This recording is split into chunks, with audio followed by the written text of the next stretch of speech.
I check.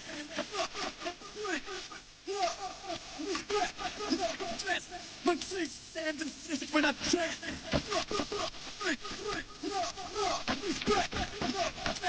What she said this is when I check. Oh, trying to creep like I. Oh, now I be don't blame. Going out, igniting my horns and glow. With a red rubber bullet to your blood and hole. Don't make me uncomfortable. Son, tell my cavalry. Stand man points you found in me. Hashtag make the rest is atrophy. According to me, I got a proof. I know snow brings no hot brothers. Brought your forecast and a shovel. Bubbles buried in this jungle. Bubbles buried in this jungle. Bubbles buried in this jungle. All that jungle's frozen. All my sculptures look so classic. Those for the day, go dash it, boss. I'm retain, dark brain to the never lost. Everything over, I'll pick it on. That pen to my index was put on. No, I can't talk, I'm smearing it. Tell me that shit locked out, here's the proof. Ready from the never amusement. If I have a little bit, get used to me. If I have a little bit, get used to me. If I have a little bit, get used to me.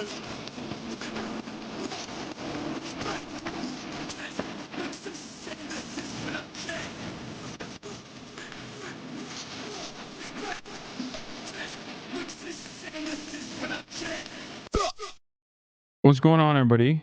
I hope everyone's having a fantastic evening, afternoon, pre-noon, no matter where you are in the world. I'm Hasan Piker, and this is the HasanAbi broadcast coming to you live from very rainy, very dark, very gloomy England, lads.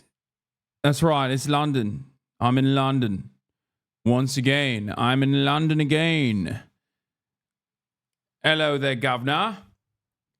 I'm Hasan Piker, and this is the HasanAbi broadcast coming to you live from, unfortunately, very rainy and very shitty weathered London in England. I'm live, I'm alive, and I hope everyone's having a fantastic one because today's a beautiful day. Today's a wonderful day. It is 12:45 p.m. in sunny, I assume, Los Angeles, California. It is in the midst of a tsunami warning in the aftermath of a California earthquake. I, on the other hand, am far, far away on the other side of the pond in Londonistan. Anyway, ladies and gentlemen, boys, girls, and MBs, we're back. We're live, we're alive, and I hope everyone's having a fantastic one because it's a beautiful day regardless. And this is part of the broadcast where I tell you about my personal news about what's going on in the life of Hasan HasanAbi Piker. Hold on, let me try to fix the camera real quick.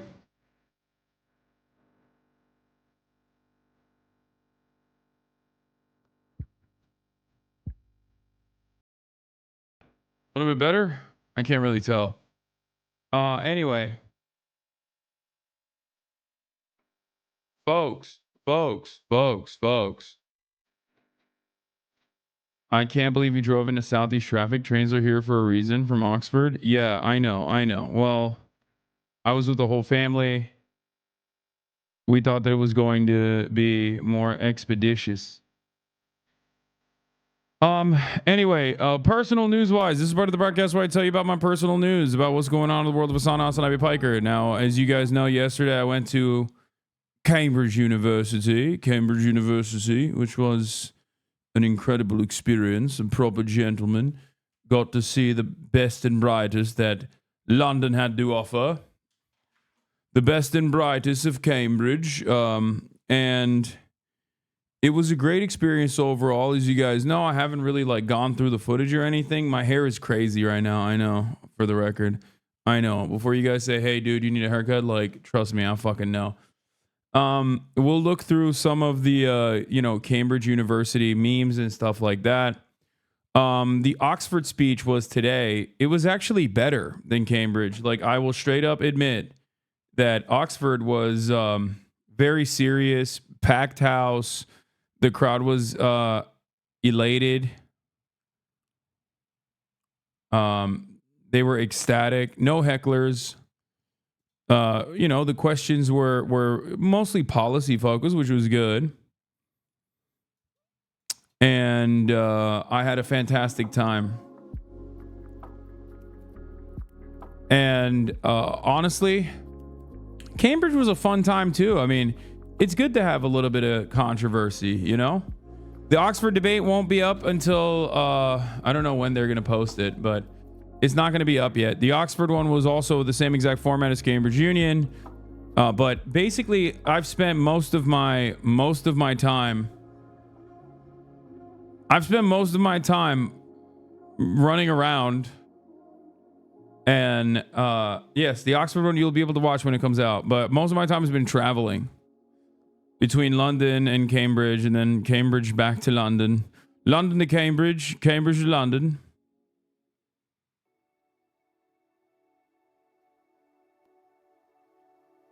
And the same goes for Oxford. I woke up, I went to bed as soon as I got home after that one kebab. I went to bed, woke up early in the morning, and pretty much nothing else happened. You know. Wait, hold on. I went to Oxford today and it was fun. The House says Israel's apartheid is out, and man, it's insane. Israeli hospitals really can't let a Palestinian speak without interrupting. Yeah. You've had a full English brekkie yet, lad? No.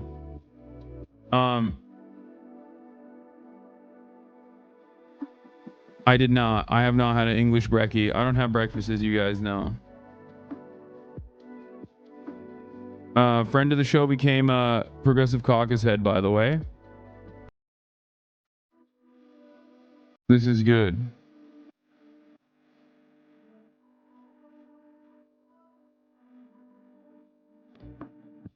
Just saying. Making big money moves. Looking extra Brit, babes. Right? The hair makes me look extra British now. Yeah, March knew the fucked vibes of the blonde kid, the XQC one that was apparently rolling his eyes when I was talking about Israel doing a genocide. I thought it was pretty funny and pretty on point for many of my naysayers who actually were too cowardly to target me on the virtue of like defending Israel. So they did the classic thing that Hasbarists do, and they tried to tackle the issue on some nonsensical bullshit. But overall, they were pretty hysterical, and I think that's funny. It's good to have that. It's good to have that kind of back and forth so that people have a better understanding of how this shit works, like how gray names look like in the real world. Will you be making a quick stop at Toby's and load up that plate? Yes, I revved up the Bugatti. I revved it up. Excuse Cambridge. So, yeah, other than that, I mean, we'll get to it in a little bit. We couldn't hear a lot of the questions. Oh, well, you didn't really miss out on much. Oxford Wrapped, doing a recap of my debate-a-thon.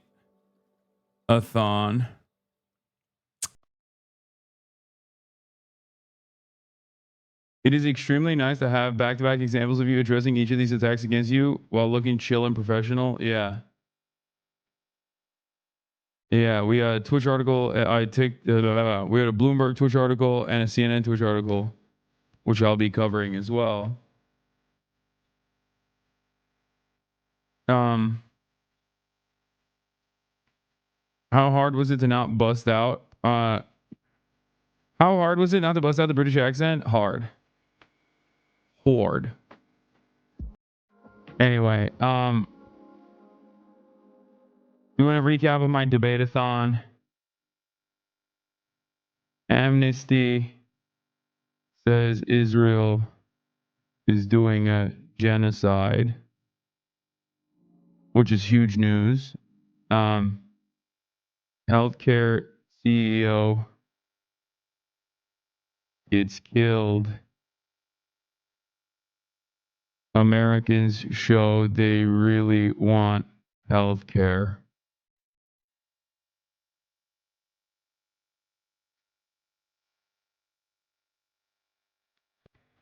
And then, what else was I going to say? CNN plus Bloomberg articles, CA earthquake, and more. Yeah, there's a French government no confidence vote. So much happened in like the time frame when I couldn't actually be on a desktop. So much happened.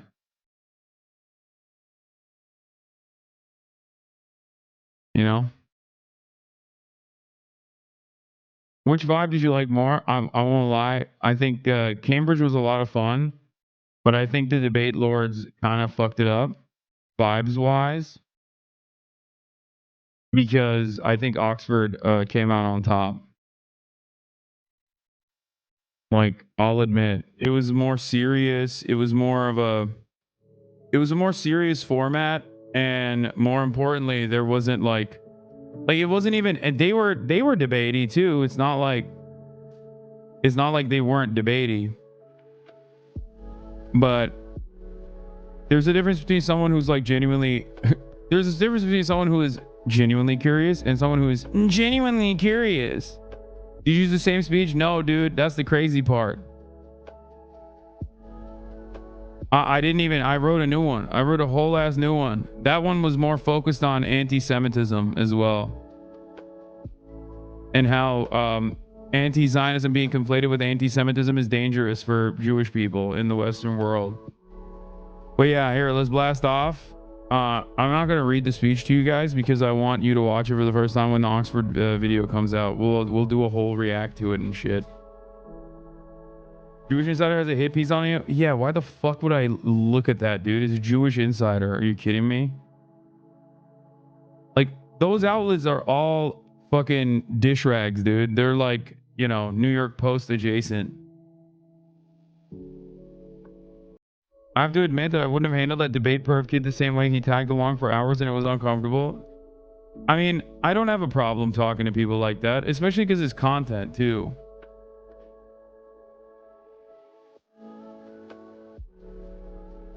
Did I think the redhead kid was earnest? I don't know. He did say he hates Destiny, so I don't know if he was just saying that to just make it seem as though, you know, that these were genuinely held convictions or whatever. But you know, maybe he just loves debate. He didn't hang out for the drinks after, which I thought was kind of sad. Like, I was down to continue talking to him.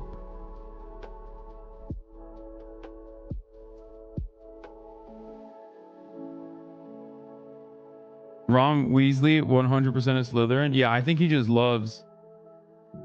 I think he just loves debating. Like, he really, really loves debating.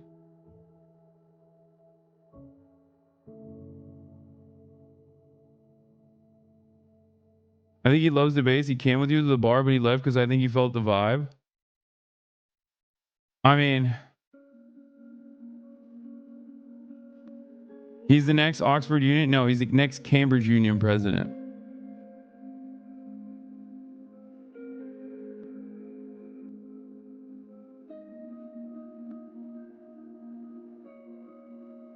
I think his impressions of you are from clips. Yeah, that's why. Listen, that's the thing. I'm not going to, even in public, even if I suspect someone is being bad faith, I'm not going to immediately assume that they are being bad faith. Yeah, the current president was dope.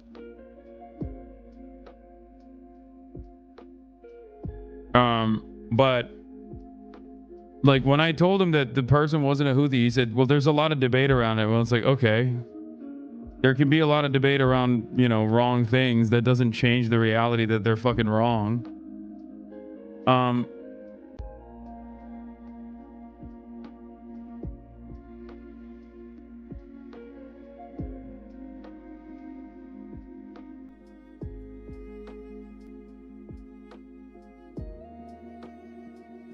But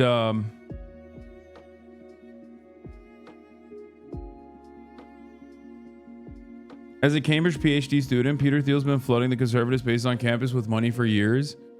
Yeah.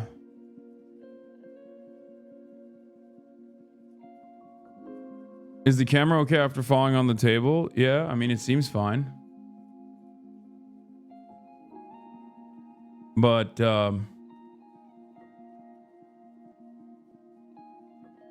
Nick Glazing Hasan. What is he? Hasan is him. He's been him. He has 80,000 subs for a reason. The dude is an absolute machine. I've never seen anyone who's more regimented. He wakes up, he works out, he does everything he needs to do, posts Instagram, streams 8-10 hours a day, still takes care of his dog. His content's amazing. I watch him all the time. He's a great guy off stream, and I've never seen anyone with more emotion than him in real life. We walk around in public, girls flock to him. They take pictures of him hiding behind cameras. God and damn. He's just absolutely insane, and his content's great. And I think he's probably the most watched streamer that I have here. God damn. Glaze. I mean, I need it, though. I need those W's, dude.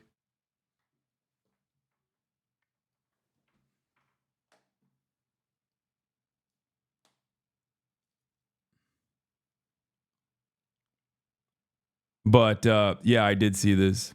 Get professored.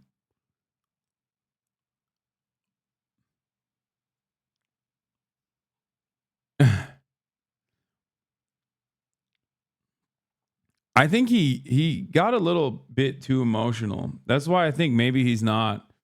Maybe he's like really into the spirit of debate, but also maybe he was being genuine.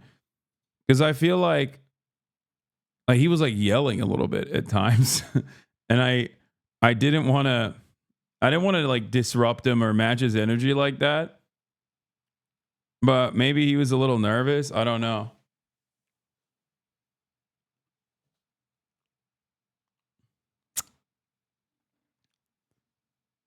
But yeah, where's that turtleneck from? It's sick. Lemaire.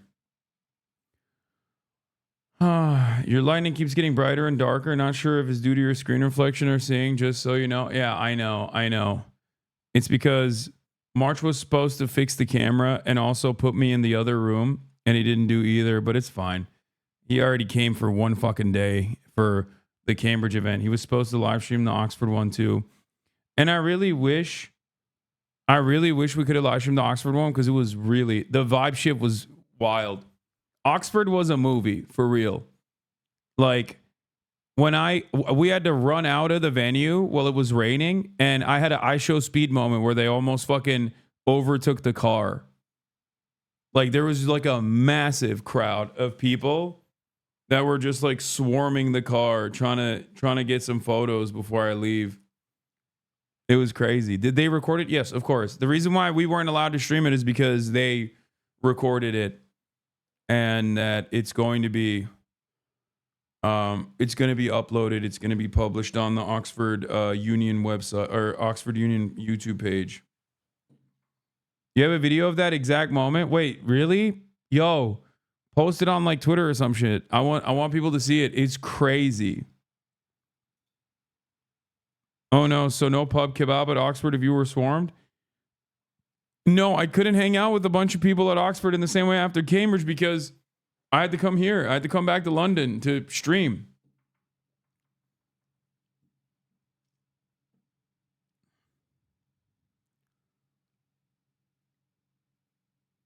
But yeah, she was crazy. Pupil maxing?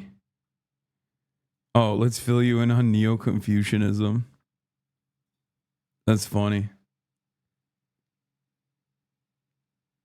Cash Nasty reacts to your b-ball performance? No, I thought I watched it already. He said you got destroyed by an economist. The bar segment, a lot of people seemingly like the bar segment, where I hung out with all the union kids and we drank a little bit.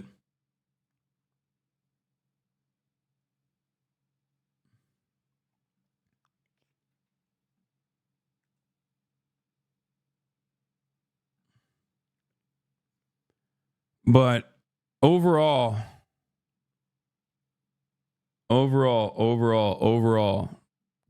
great trip. Great trip. I think people really liked it. People really appreciated it. And, you know, the Cambridge stuff was really cool. The fact that we got to live stream it, like, it was awesome. And, yeah, new speech on Oxford as well. So when that comes out, I hope people, I hope people enjoy it. Were you drinking at spoons? No. I wasn't drinking at fucking spoons, lad. All right, so we got a lot of news to cover. Did the Macias send a playlist? Here it is. We're live. We're alive.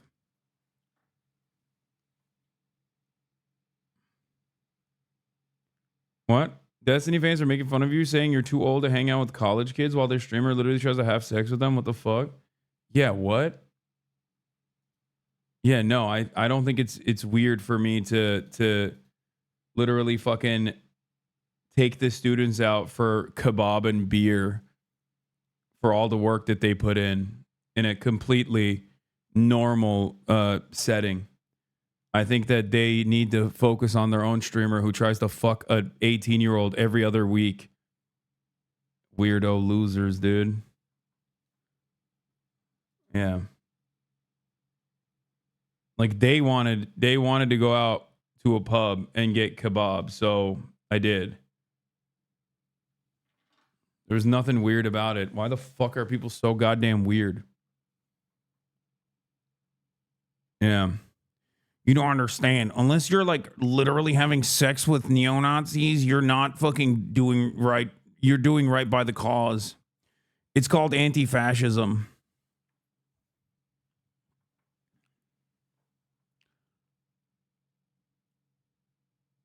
Yeah. The normal thing to do in that situation is actually to, weirdly slide in their fucking DMs and make them into my orbiters.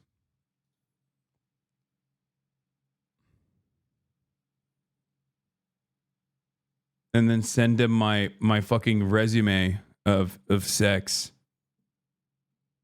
And then have it inevitably leak all over the timeline. That's the cool thing to do, I think.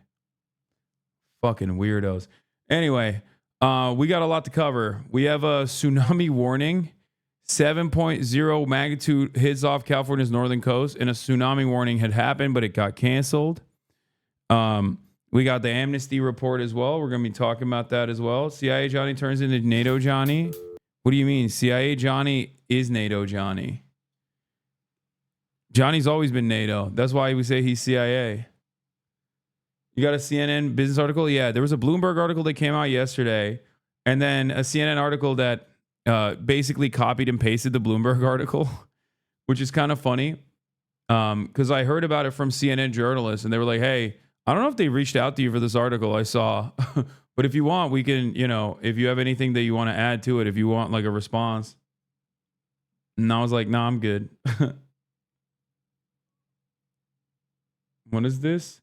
Hasan collab with China when she's in a bikini. Maybe don't open and stream. Wait, what?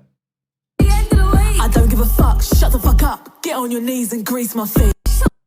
What the fuck is this? I don't even know what just happened. What? Why would she want to collab with me?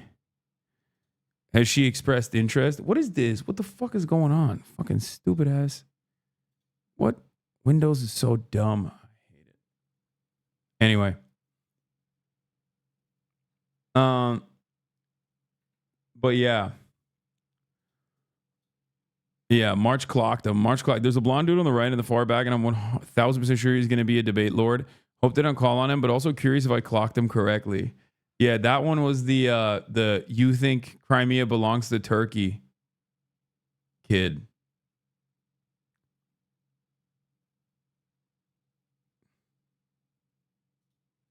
What is this? You lost a... Apparently Grindr has a yearly wrap, and I was voted Gamer of the Year. Shout out to all the gays. Wait, I wasn't even I wasn't even up in this contest? What? I didn't get a single Grindr trophy? Are you fucking kidding me? Hey, yo, get the fuck out of here. I'm robbed, dude. I've been robbed. All right, I'm done. No more meat pigs, dude. No more fucking meat pigs, bitch. It's over. It's over. It's Jover. It's Jover. It's Jover. It's fucking Jover. $33-year-olds aren't sex symbols, old man. That's what you think, bitch. Excuse me.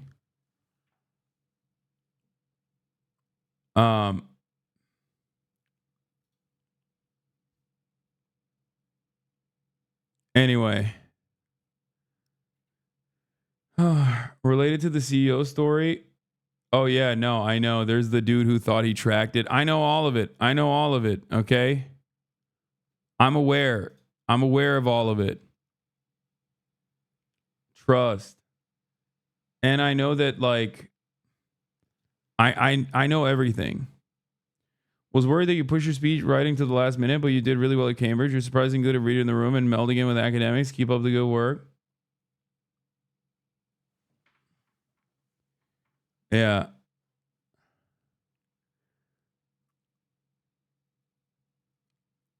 Anyway. I'm very the fucking healthcare story is pretty crazy.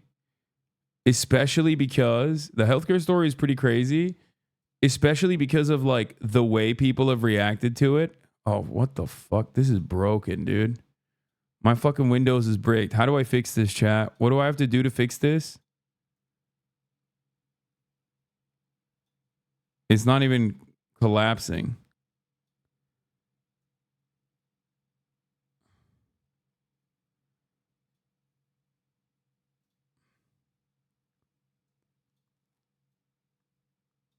Classic. Install Linux. I hate you guys, okay? I fucking hate you guys. Install Linux. And the camera's cooked. God damn it. Everything is cooked. What is happening? Why does it keep going white?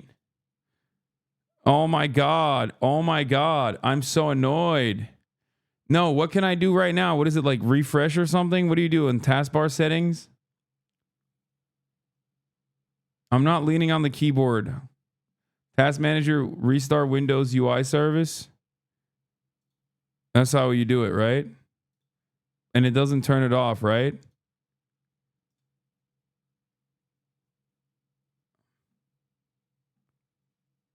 Restart Windows Explorer. On Task Manager? What the fuck was it? Where is it? I don't know where to Windows. Is it on Task Manager? Control Shift R. I'm trans and in IT restart, right click Windows Explorer and restart. It won't let me restart fucking Windows Explorer, man. I don't know how to do that.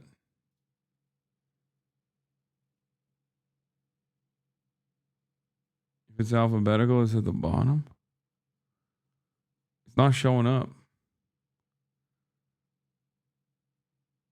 It's not even showing up. Windows processes.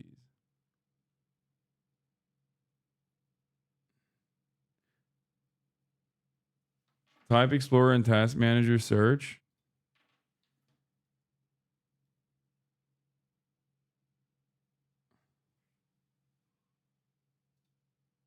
It's not. It's just, it went to Microsoft Edge.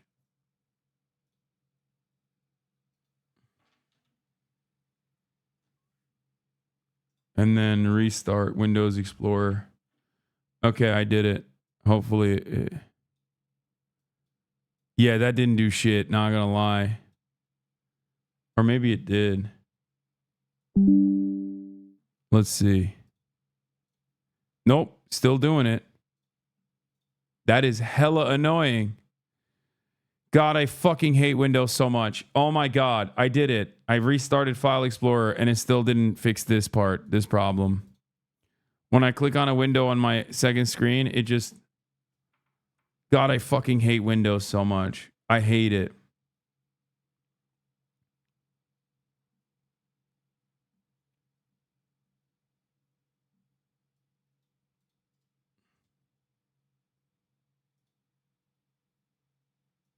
Yeah, it didn't work. Like, what is this? What is happening here? Like, why is this happening? This should not be happening ever. Okay, this is a fucking new laptop, right? I did the right click Windows and F and refresh. God, everything sucks. Everything sucks. And the only option that people have are, you know, taking matters in their own hands. What the fuck? What the fuck? Everything fucking sucks. Yes, I have 2 monitors, chat. I do. Windows 11 is so dog shit. Anyway. Oh, let's just start quickly with the fucking earthquake before this makes me quake my earth. Welcome back, everyone. I'm Lana Zach. We continue to follow this breaking news out of California. Switch to Mac, bro. I'm going to fucking switch you out of this chat and out of existence. Okay? Listen to me. Do you want me to fucking do coverage today? Because if you do, then shut the fuck up. You can't stream on Mac anyway. It's hard. Some good news, though. A tsunami warning has been canceled following that 7.0 magnitude earthquake off of the state's northern coast. That earthquake struck 235 miles northwest. I don't want to disable auto maximize. I want auto maximize to work. I don't want to. I want the windows to snap, but they're not snapping in the way that they're supposed to be. San Francisco, that was about 60 miles from Ferndale. Large waves. Gen Z want to cancel woke? Gen Z want to cancel fucking tsunamis? What's happening? Are still being reported in the area, and officials have ordered evacuations in some areas. They're urging people, of course, to get to higher land and to avoid the coastline, even though that tsunami warning has at this point now been canceled. CBS News correspondent Carter Evans joins us from Los Angeles.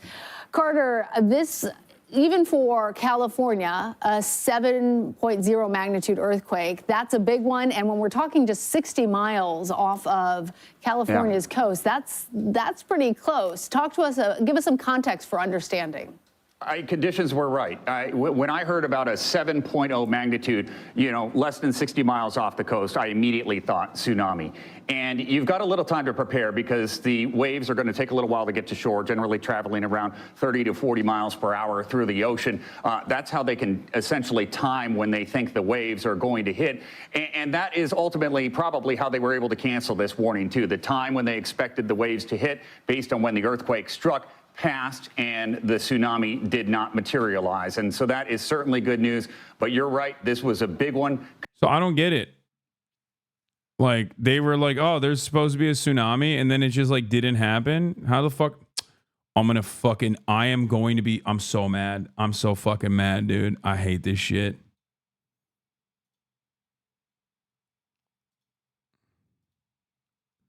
Okay, I fixed it.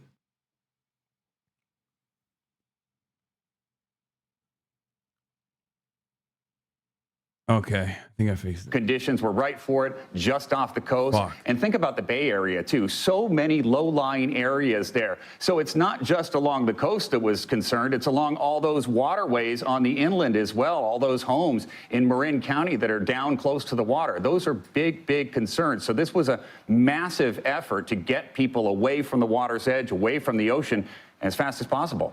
Yes, and you know, Carter, it was interesting watching our colleagues over at CAPEX as they were following the people who were still out on the beaches and seeing those helicopter shots, as you can see, it's right there, of people who are still out there because this happened so quickly. It was so close to land. If there was, in fact, a tsunami, we're talking about minutes, not hours. I understand that those evacuation efforts, they were undertaken. Do you know, now that the tsunami warning has been canceled, are officials telling people that they can go back in? Are we just in sort of a period of confusion at this point? What's the best option in order to stay safe? You know, probably going to be a lot of confusion right now. But since since NOAA basically has canceled this tsunami warning, I think it is safe for people to go back. But, you know, like you, I saw the video from the helicopter there, surfers in the water, and I thought, do they even know there is a tsunami warning right now? You know, there's no communication with them out there. They may not even have any idea. And then you do get some looky-loos that will go down to the beach and try and see if they can see it. Now, one of the clear signs that a tsunami is about to occur is often the water recedes. So it would look like an extreme low tide. And a lot of times, if people haven't been warned, that's enticing. People want to walk out. They can pick up shells and things like that. It's a strange sight to see. That did not occur, fortunately. Very, very fortunate. What the fuck is going on with this computer, bro? Given though that this was a very large earthquake, aftershocks always happen. We know that there's already been some of them. Can you tell us a little bit about the possibility of additional aftershocks? What has already been experienced there in California? So we've already seen a handful of aftershocks, not nearly as big as the first one, but there is still possibility of more of them. Now, a large aftershock, 6.0 or bigger, that percentage is pretty low right now. But for the next week or so, that area could experience aftershocks that are definitely measurable and something that people could feel. Carter Evans out there for us in Los Angeles. Glad that you and everyone in California are safe and that tsunami warning is now over. Thanks, Carter. Sure. Urgent, man. All right, let's get to the top news story of the day, baby. What? The initial reporting of the tsunami was scary because the area that would have been hit was massive. I'm so glad the tsunami didn't materialize. Yeah, this is insane. So are we just cooked next time? Is that what it is? And by we, I mean San Francisco for the most part. Like, this shit could happen potentially. I can't help but feel like God is punishing us with first the likes of Donald Trump and now also with this. Don't bore me, baby girl. Sorry. We've been getting a lot of warning shots in Southern California as of late. All of a sudden, Chicago doesn't seem so bad. Chicago never seemed bad.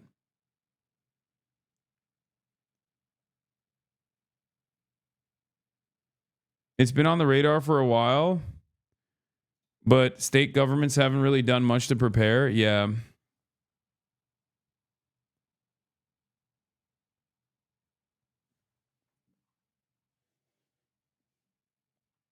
The San Andreas fault line is overdue. It would wipe out vast populations from Los Angeles to Seattle.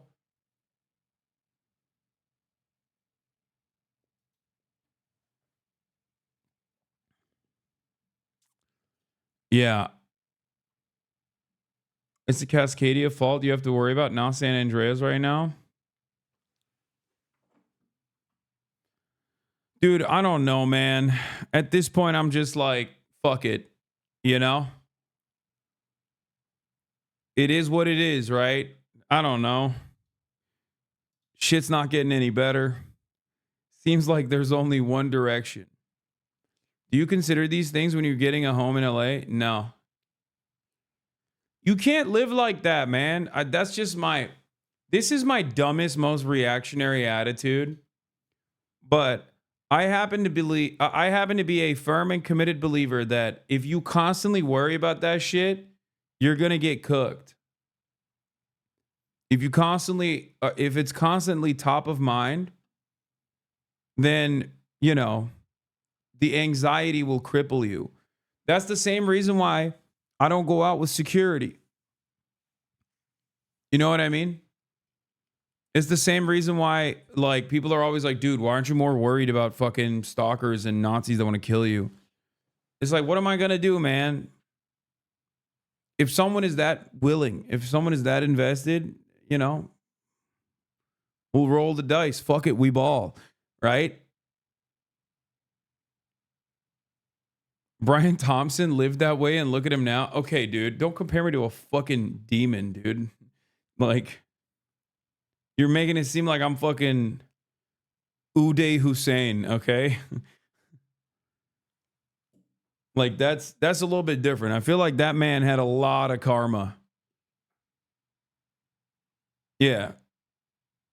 Or Shinzo Abe, you know?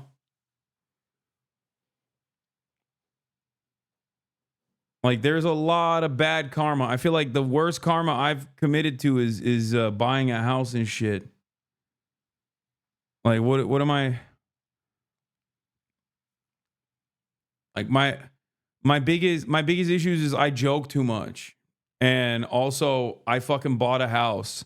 As you guys saw, that's what my most rabid haters could come out with was, why are you a fucking champagne socialist who bought a house? I hate you. And you bought a car. I hate you. Or I'm not nice enough to the American Communist Party. Like, okay, man. You know?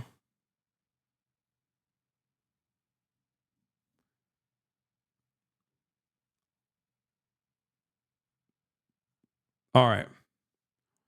Speaking of karma and people who have done a lot of wrong, but have consistently done it within the within the confines of legality. Let's talk about the story. United Healthcare CEO gets fucking murked by a hitman. Now, of course, I must urge you not to Fed post in this chat, even though, holy shit, everyone. Like, I think this is one of the first instances where I've ever seen so much universal support for something that is so criminal. You know what I mean? Honestly, I don't know. We're living in interesting times. We're living in scary times. We're living in interesting times. Let's take a look at this story.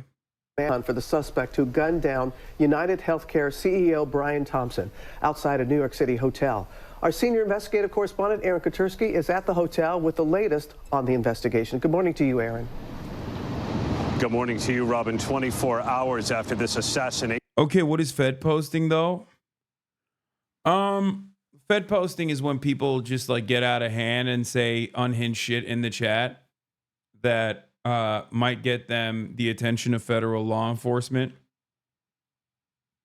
Also, oftentimes it's federal law enforcement that writes stuff like that in online chats to agitate people so that they can pop them, you know, coerce people. But some crazy stuff happened yesterday in New York City, and honestly, very interesting times that we live in. Let's take a look. Style killing. The killer is at large, but he left behind a trail of clues here at the scene that may lead police to him and to a possible motive, suggesting anger with the insurance industry.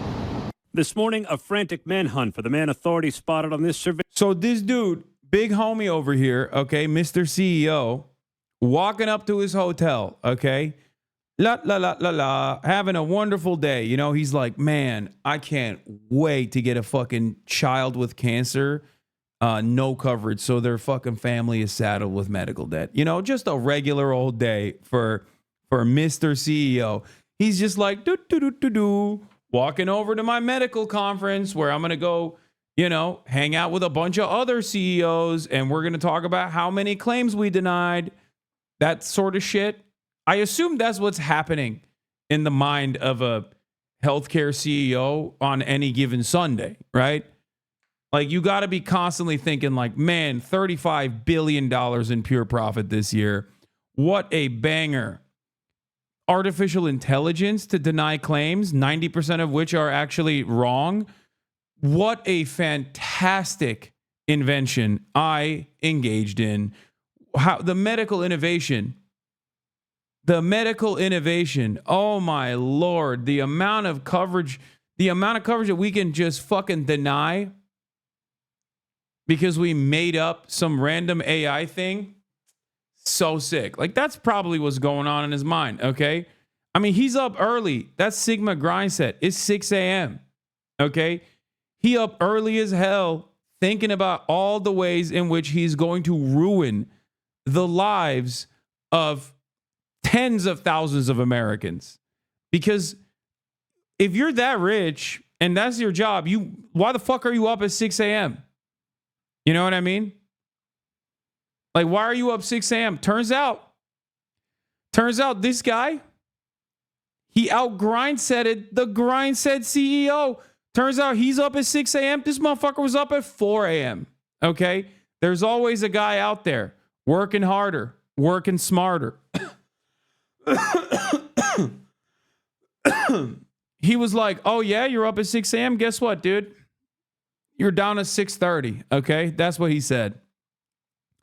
Walks up to him, bloom, blap, bloom. Now, those weren't the sounds that came out of that gun because, as you can see, this is a very long barrel. Guess what? That's not a barrel. That is a silencer. Okay? That's right. Now, the interesting part about that is, no, this was not a fart. It was silent but deadly, but it was not a fart. Okay? It was a suppressor on his pistol. And most likely using subsonic rounds as well. That's the speculation on why the bullet, why he had to constantly fucking like rechamber after, what is that what's called? Like when your gun is jamming, basically. Which was really crazy because it looked like an open and shut, like professional case.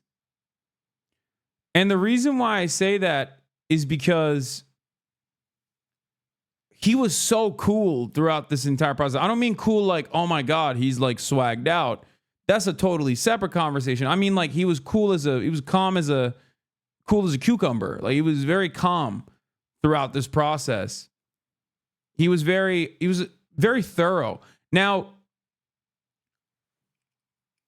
people were saying that maybe it was because he wanted to get the casings after every shot, like collected, professional hitman style, Sicario style. Turns out he wanted to leave the casings there, as a matter of fact, because he wrote stuff on the fucking casings. He wrote stuff on the shells, which is wild. Okay. And when I first saw the story and I saw the media coverage over it, I thought it was very funny that people were like, yeah, this healthcare CEO got executed in broad daylight in the middle of in the middle of New York City. And the motive is unknown. And I was like, yeah, no, I think the motive is known. Like, it's one of those guys where I don't think this was a gay lover's quarrel, I don't think this was like, oh, his ex-wife called out a hit on him. Like, it's like that would be a unique setting. You know what I mean? It's like, it's one of those situations where it's like, if you heard Vladimir Putin got assassinated, you wouldn't be like, I wonder what the motive is here. You know what I mean? Like, there's many motives in that situation, but like, you feel me? Like, I doubt someone is doing that over the anger that they feel towards, I don't know, some kind of new tax that Vladimir Putin implemented. Right? Yeah, a real Paul Pelosi gay lovers quarrel situation. So, interestingly enough, this happened.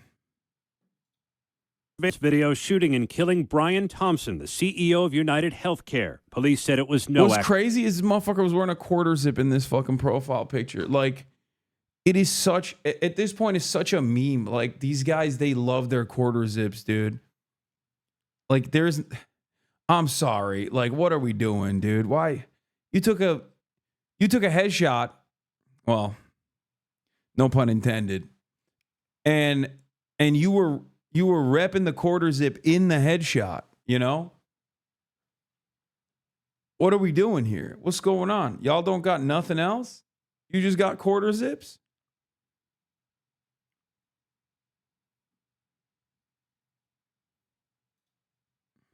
Every indication is that this was a premeditated, pre-planned, targeted attack. The gun appears to have a silencer and jammed. When the shooter cleared it, police say he fired again. From watching the video, it does seem that he's proficient in the use of firearms, as he was able to clear the malfunctions pretty quickly. All units be advised in regards. So that's a really interesting predicament, because on the one hand, I don't know enough about guns, at least like suppressors and subsonic rounds, but like, I feel like if he was like a massive pro, I suspect that like some things that he did made me think that he is professional, but some things that he did made me not feel like he's professional. So I feel like when he has a suppressor on, like, shouldn't you be testing that at some point to make sure that you know it doesn't jam? Am I wrong about this? Gun perverts, correct me if I'm wrong, but I feel as though, like, is it that inconsistent that even if you have a pistol, even if you have a suppressor, even if you test it out, right? Even if you test it out ahead of time, it still has the capacity to jam. So like that kind of made me feel like maybe this is not a pro, but also the fact that he cleared it and walked slowly and continued, eyes on the prize, that made me think he is a pro.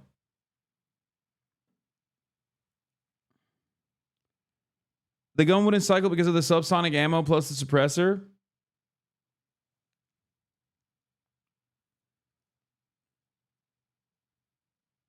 The gun isn't jamming. Subsonic rounds don't have enough power to move the slide all the way. Yeah, that's what I assume, but it didn't jam. You have to manually re-rack with subsonic ammo and a suppressor. The one they say delay is the one that blocked the gun, which is wild. It's not the ammo, not the suppressor, but it's odd he didn't test this since some guns will jam with subsonic ammo. Suppressors create more back pressure, so it should make the gun cycle faster. But if he had subsonic rounds, they would be quieter, but maybe not cycle the action. And yes, you would test it, but he may have removed the mainspring so the gun doesn't cycle on purpose because it makes it way quieter. The fact he was proficient in clearing the jam means he was expecting it to jam. Yeah, I mean, I feel like, putting myself in his shoes, right? In a situation, not when I'm like, executing the fucking CEO of a healthcare company that is responsible for denied coverage to tens of thousands of Americans. I'm just saying, like, in a situation where, like, if I'm shooting a gun at all at a range and it fucking jams, I don't have the technical proficiency to deal with it. I'm going to freak the fuck out. Right? So the fact that he was able to clear it while continuing to walk made me feel like he knew what the fuck he was doing. So, interesting stuff. Why would it change my opinion? Clearly, the gun is cycling because gas is being released from the top of the gun when it's firing and is experiencing an FTF. The only difference subsonic ammunition would make is what type of failure the gun is experiencing. Appears to be a BNT VP9 magazine fed manually cycled gun with wait, no, was it a man? No, it's not. This person just made that up.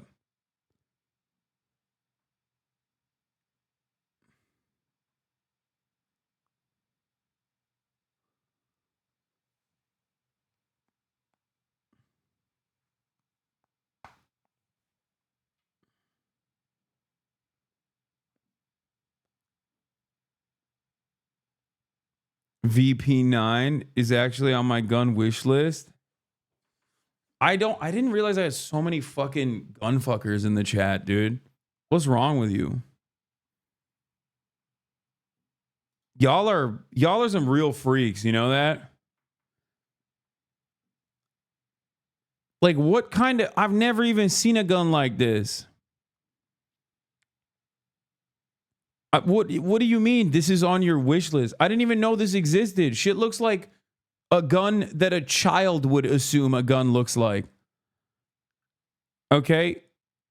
This literally feels like a gun I would draw in like 5th grade before, before I ever encountered American gun culture.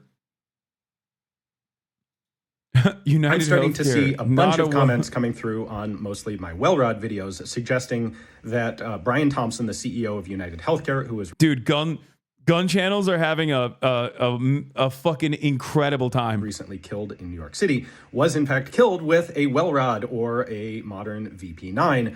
All of those comments, those theories are in fact pretty conclusively wrong. I've watched that video, the surveillance video myself. Okay, first of all, I don't want to give anybody pointers, like especially the surveillance state.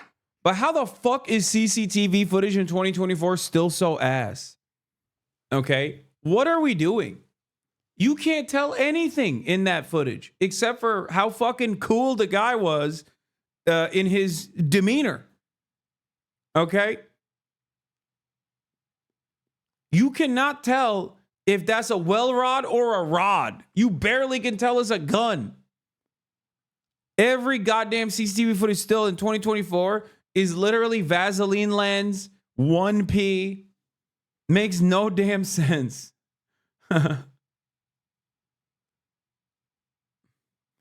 Kathy Hochul stopping congestion pricing played a role in the escape. It didn't, but I want him to put in congestion pricing.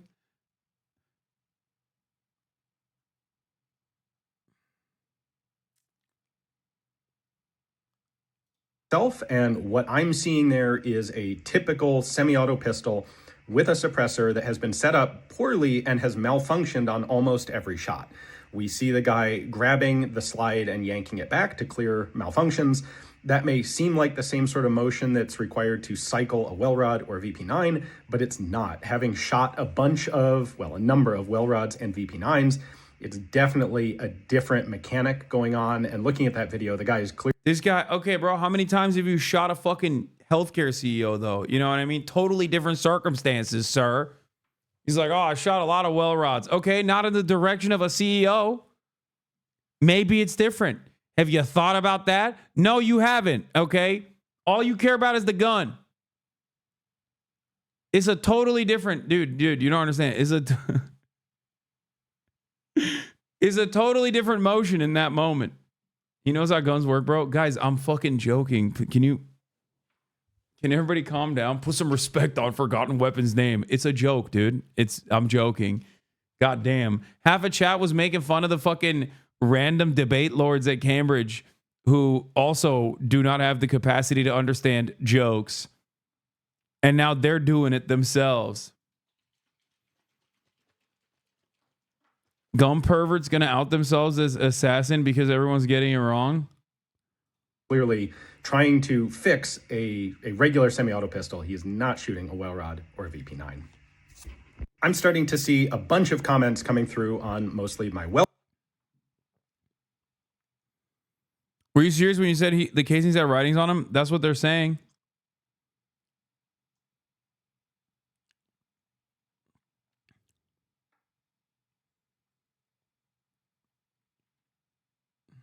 Anyway.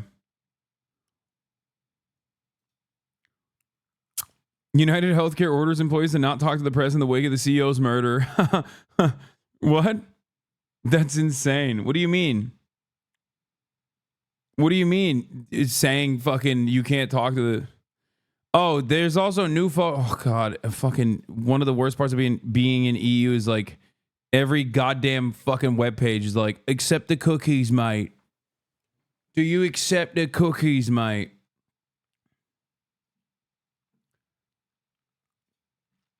Anyway, let's get back to it. So yeah, United Healthcare CEO is shot. A real doop, doop, doop situation, okay? The guy just fucking walks away. Now, that is obviously an interesting story in and of itself, but I think one of the more interesting aspects of this story, one of the most interesting aspects of this story isn't even necessarily like the casings that he left on scene that said the words deny, defend, and depose, according to ABC News, which, by the way, is very similar to the Title of the book, Delay, Deny, Defend, Why Insurance Companies Don't Pay Claims and What You Can Do About It by J.M. Feynman. Shooter of United Healthcare Chief Executive Brian Thompson wrote, Deny, Defend, Depose. On the shell casings, the words echo the name of a book about how insurers won't pay claims. It's an earthquake for corporate America. So,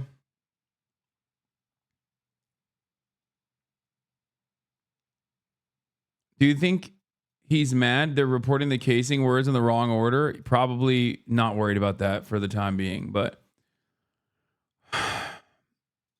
let's continue. Confirmed male shot in the confines of Midtown North. Police say it was around 6:45 a.m. Wednesday when the suspect, pictured at a Starbucks before the shooting, gunned down Thompson as he was walking alone into the Hilton for an investors conference. And in new video overnight, the shooter seen here about 20 minutes before the shooting. They're looking for a male about 5 feet 10 inches in height, cream color. Yo, by the way, like, you know, don't get mad at me. I don't want to be like inappropriate here, but he looks kind of fucking hot, dude. I cannot be the only person who immediately went, wow, clearly this guy has interesting style and also is kind of attractive. Which is part of the reason why I thought if they catch him and he gets his message out and he's fucking hot, it's going to be a far more consequential problem. They should let him go. Honestly, I'm not even joking when I say this. They should let him go, because if they catch him and they arrest him and then he gets to talk and says, this is why I did it, it's gonna be a Shinzo Abe situation. Fuck it. It already has become a Shinzo Abe situation. And that's actually the truly interesting part about this story. Now, America, we have gun violence all day, every day. And usually the gun violence that occurs is some random guy who fucking loses their minds for one reason or another, ends up killing some of the most marginalized people in society. It's either a white supremacist teenager who wants to kill like black and brown people. You go to El Paso, to fucking Walmart in El Paso, shoots like as many brown people as possible, goes to a fucking black neighborhood deliberately in Buffalo, shoots as many black people as possible. It's either stuff like that, or again, someone who's like very clearly mentally ill that goes and like kills classmates, right? That's the norm. It's not the norm. And I said this when Donald Trump was shot. It's not the norm when you got a shooter who's like, you know, I'm actually going to do something consequential. I'm actually going to effectively identify where the vectors of my demise are, and I'm going to target them. That's not normal. And that's precisely the reason why when it's business as usual mass shootings, everybody goes, ugh, thoughts, prayers, whatever, right? But when this happens, they're like, whoa, whoa, whoa. You can't do that. That's an important guy. That's a rich guy. That's an important guy. That's a guy who has power. You can't do that. That's not allowed. Go kill school children. The fuck do you mean? The fuck do you mean you killed a goddamn United Healthcare CEO? Excuse me. Those are your lords and your masters. You don't. What do you mean? No, you're supposed to take your anger out on random Americans, dumbass. The fuck? And it's really interesting. It's really interesting when a peasant rises up against the Lord, you know? Because what I realized is when I see situations like that, maybe it's because I cover so much death and so much destruction that like it doesn't really faze me that much. I mean, I'm always like, that's interesting. It's usually the approach that I have. Now, I didn't realize I wasn't alone. I thought I was alone. I thought there was something wrong with my brain, you know? People took it way further than me. You go on TikTok. I went on TikTok. I saw the news coverage. And I would look at the comments. And literally everyone in the comments is like, oh my God, can you kill more CEOs, please? I was like, what the fuck? What do you mean? Hello? On fucking Facebook, on your grandpappy's Kalan's meat, motherfuckers are out there celebrating. Okay? What is going on? On Facebook, the United Healthcare Facebook account, which is such a funny thing. Like, why the fuck do you have a Facebook account, United Healthcare? Anyway, they did that. They posted about the death of their CEO. And the post got 21,000 smiley face responses, like laughing, crying. Can you imagine motherfuckers named Deborah and Barbara clicking on the post with like the 18 font and their tongue sticking out like and picking the fucking crying my face off laughing emoji to respond to it 21,000 times? 20, now is at 44? 50,000? The Deborahs and the Barbaras are the ones who are not supposed to be saying that. Look, this is crazy. Look, United Health Group. We are deeply saddened and shocked at the passing of our dear friend and colleague, Brian Thompson, the CEO of United Healthcare. Brian was a highly respected colleague and friend to all who work with him. We are working closely with the New York Police Department and ask for your patience and understanding during this difficult time. Our hearts go out to Brian's family and all who were close to him. 41,000 ha-has. Only 2.2 thousand kind of sad crying faces. 42,000 ha-has? 40? No, people are now saying it's 51K now.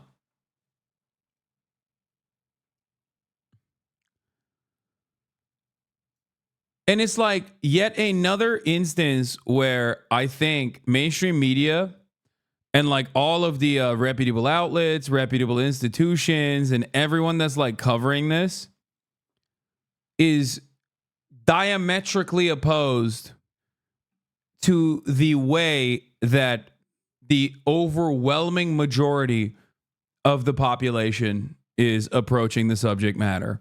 Like the media is like thoughts and prayers. This person had a family, which is really interesting to say, and I'll get to that in a moment. Fuck it, I'll say it now. This person had a family. Yeah, you know who else has a family? The fucking cancer patient who got their coverage denied. You know what I mean? Like, this person had a family. That's crazy. I know. Okay. So does Bashar al-Assad. So does Vladimir Putin. Okay. Anyway, this person had a family. So did Ted Bundy, But most people were like this. Most people had this take. I'm sorry, prior authorization is required for thoughts and prayers. 15,000 likes. Sending prior authorization, denied claims, collections, and prayers to his family. 16,000 likes. Was his trip to the ER really emergent? According to his own company, my husband's heart attack wasn't an emergency, and we were out $3K, full deductible. 5,000 likes. It's crazy what my first thought was. And then I look at the comments and realize I'm not alone in my thoughts. 1,000 likes. I just can't find the care. Maybe if they ask for pre-approval of my care, then after they care, their required deductible, I might be able to supplement some care. I can't even pretend to care. I hope he's looking up at us.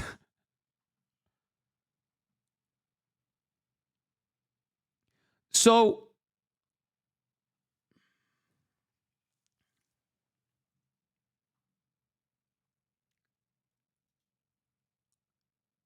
it's like, if you're a CEO in one of these sectors, I'm not going to lie, dog, like quit or,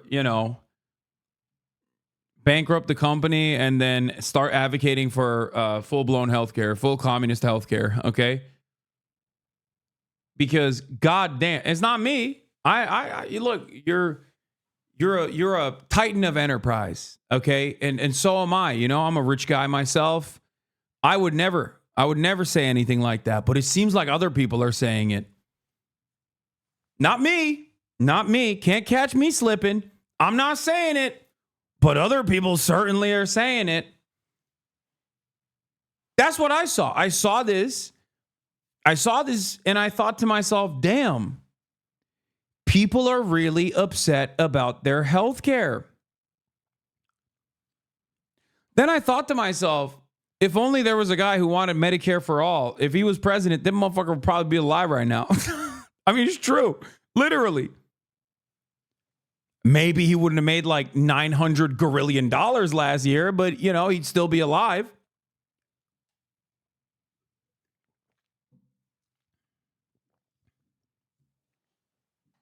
You know what I'm saying? What's the JFK quote? Those who make peace impossible make violent retribution inevitable. Something along those lines, you know? I think about that a lot. Or was it MLK? Ow, my head? No, that's not. Leftists are evil for wishing for people's deaths. Wishing for people's deaths. Dog, if you think, and I'm being so for real right now, okay? I'm being so for real with you. You can fucking fantasize about this all day, every day. Like, oh, it's the leftists that are doing it. If you think 51,000 socialists are posting ha-has on fucking Facebook, you might have gotten shot in the head too. There might be a bullet lodged in your fucking brain. Okay, maybe you could be like, oh, TikTok, like they're all fucking little commies or whatever. No, dog, it's your neighbor and probably your aunt. Okay, the people who are excited about this is not just like some random card carrying commie that you fantasized about. It's your fucking aunt. Okay, in between finger blasting herself to old reruns of Steve Harvey, she posted haha on the United Healthcare Facebook post. Okay? That's your aunt, dog. Go check in with her. Stop fantasizing about fucking card-carrying socialists that want death upon everybody, okay? Unless you think your aunt is picked up a copy of Mao's Red Book or some shit.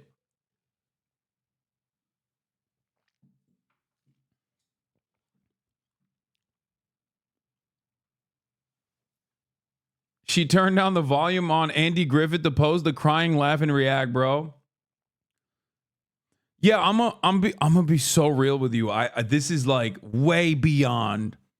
This shit is way beyond the normal lefties want blood attitude. I'm not kidding. I'm not fucking joking. If we ran a poll right now, straight up, if we ran a poll in America, if any polling company was brave enough to run a poll right now, anonymous, how many people think the killer should go free? You would be shocked by the results. Okay? You would be shocked. Straight up. If any polling company has the balls, they should run this fucking poll. The last time I was ever shocked in the United States of America was when they burned that fucking police precinct down. Okay? After George Floyd. And then they polled Americans on it, and it was like 80% was like, we know why they did it. That is the last time I've ever been like, damn, things are different.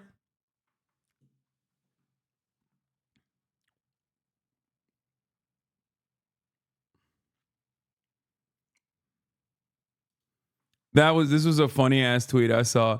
My husband hasn't posted anything on the internet in years. He didn't even post the photos of our wedding, and he posted this.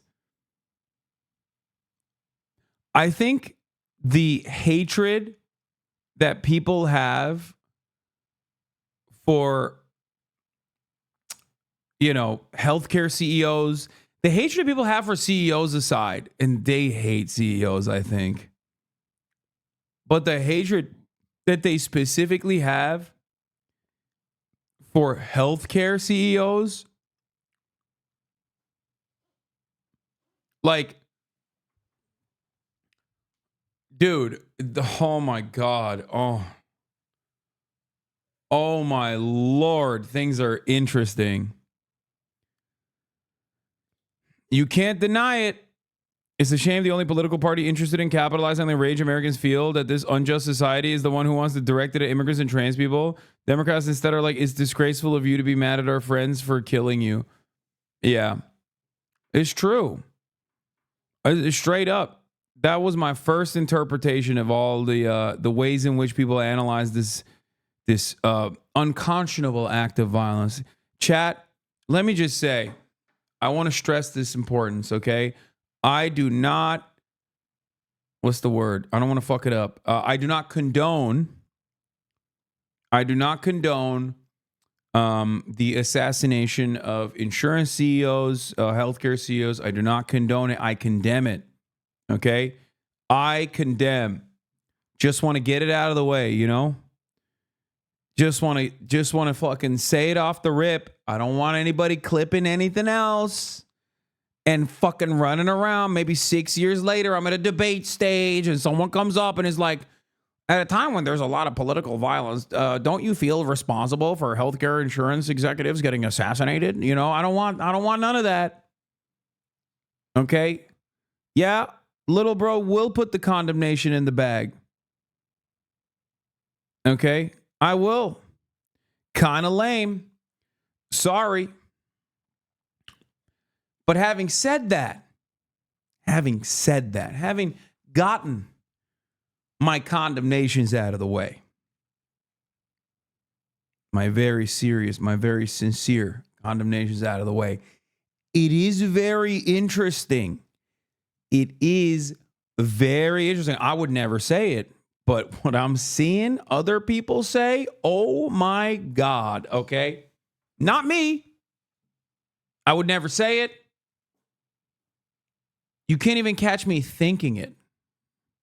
But what I have seen from others is that Medicare for on the ballot, 100% of the votes. Okay, full table sweep. I'm not saying nothing, but it does seem like people are very mad about the healthcare situation in this country.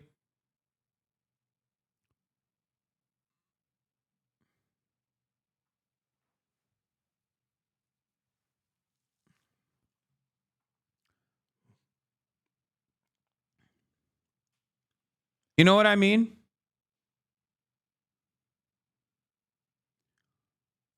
I'm not saying it, but many people are. You feel me? So let's talk about this. Claim denial rates by insurance companies. Now, United Healthcare happens to be at the tippy top right after Medica there, as you can see. All right. 32%. Now, the numbers, I was talking to my chat today. It's so lame that you and I now have to act like politicians because we are Twitch streamers. Incredible. Yeah, I mean, we don't have to act like politicians. Let's be real. I compared Israel to ISIS very publicly at the Oxford Union, and I got a fucking standing ovation. So I don't think maybe good politicians. So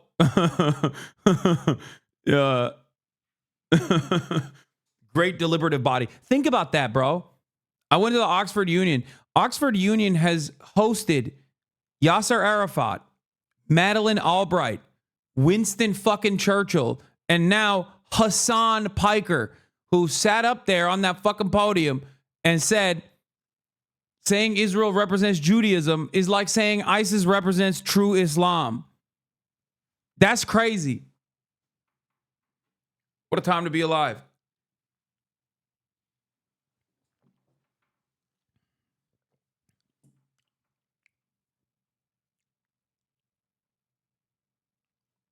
So, did you pick a bottle of mayonnaise? No, this is Bear Bell's milkshake. I've never had this in America, but this is the it's pretty good. It's got 24 grams of protein.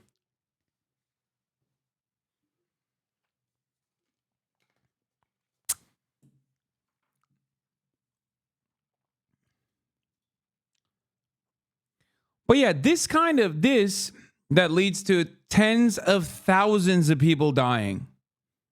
Okay? Just so you know, this All of this leads to tens of thousands of people dying every year. Now, the problem is this kind of death is handled by so many people, so many hands touch it. And not only that, but it's streamlined and it's legal. And perhaps more importantly, it's at the behest of the profit motive.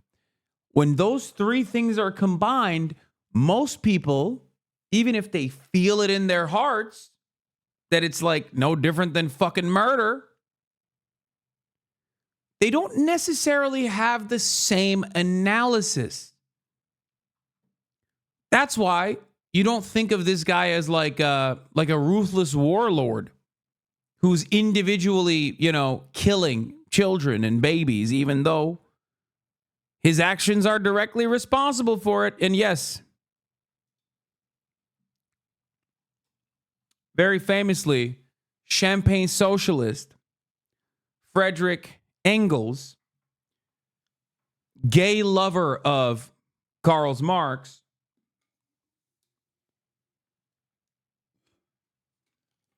second Engels mentioned in 24 hours is crazy. He called this concept social murder, the unnatural death that occurs due to social, political, or economic oppression. He coined this in the 1845 work, The Condition of the Working Class in England, whereby the class which at present holds social and political control, i.e. the bourgeoisie, places hundreds of proletarians in such a position that they inevitably meet a too early and unnatural death. This was in a different category to murder and manslaughter committed by individuals against one another, as social murder explicitly was committed by the political and social elite against the poorest in society. And social murder is invisible in many ways. It's very visible when it happens to a loved one. But the way that society is designed, especially under capitalism, the system is designed so that you don't really realize who's doing this. Okay?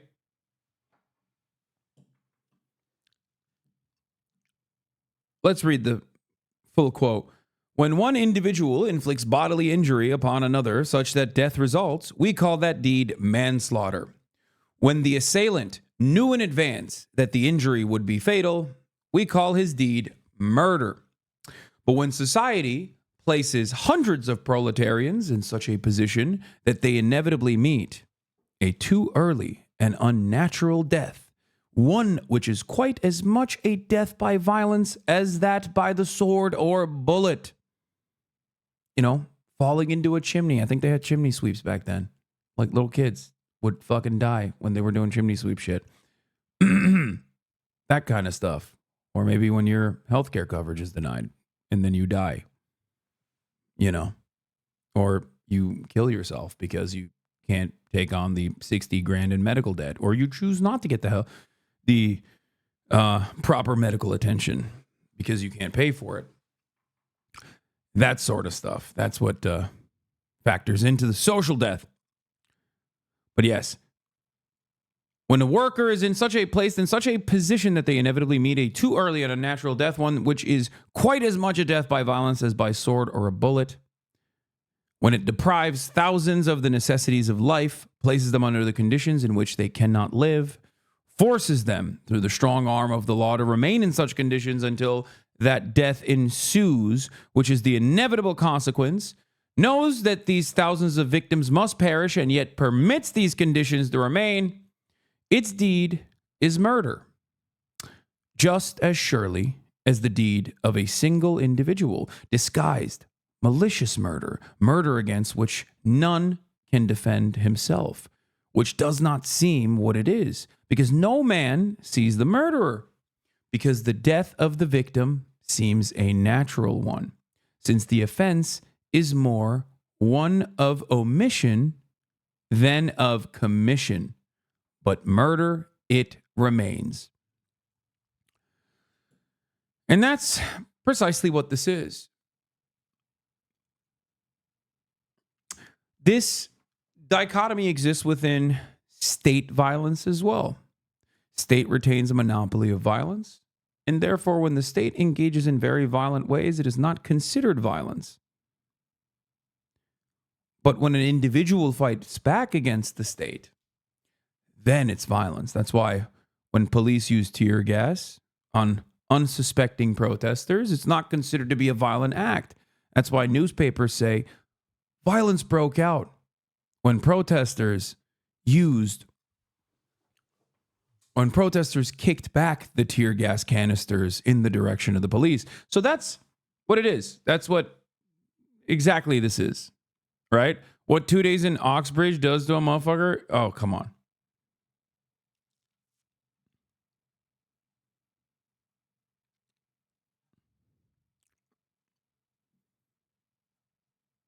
So that's what happened here. And I think a lot of people, even if they don't fully understand,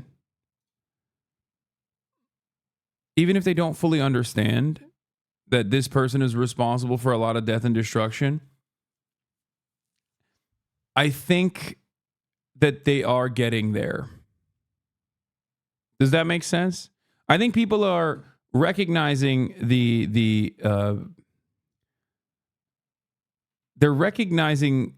they're angry, and they're recognizing a little bit why they're angry. That's all I'm saying.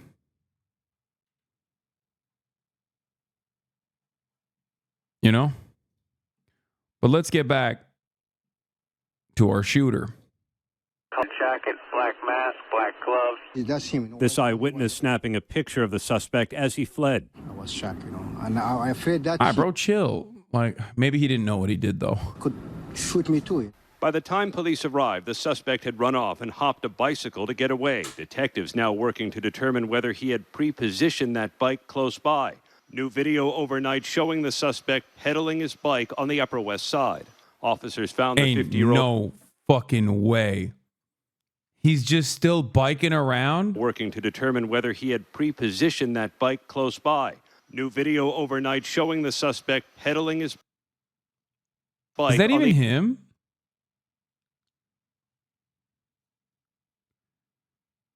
I just don't. Armchair urbanists rejoice, by the way. But like, do we even know that that's the guy? Because what he's wearing is such a normal fit. It could be anyone, really. I don't think that's the guy. I think the cops should just give up on looking for this guy. It could be anybody, really. I don't think that innocent victims should get caught in the process and be harassed. I feel like that's not him. It's not the same bike. It doesn't look like the same guy. It just looks like a different guy. Why are we harassing random civilians? You know what I mean? Like, I don't know. Like, I saw the dude's face and I was like, I don't even know what he looks like. I can't see it. I don't know what his face is. I don't even know what a face is. I have face blindness, officer. Yeah, it's a real problem. I'm an anti-white racist. Was the guy white? I couldn't even tell. I'm race blind as well. I'm not only face blind, but also race blind. It could be anybody. It could be me. I don't fucking know. I'm in England and I'm confused, you know? I'm just saying. It's a weird situation. I don't see color. And also, I am completely face blind, so. The West Side. Officers found the 50-year-old insurance executive and father of two collapsed on the sidewalk. Did he have any known enemies or anyone that you've been able to find? Yeah, the American people. Hold on. Stop.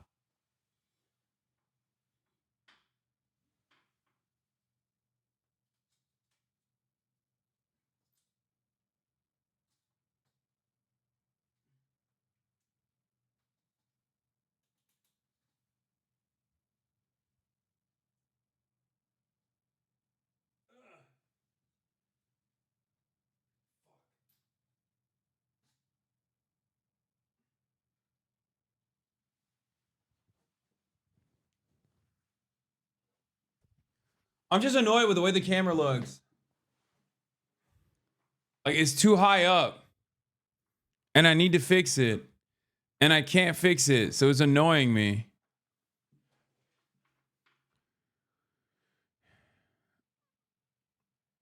You know?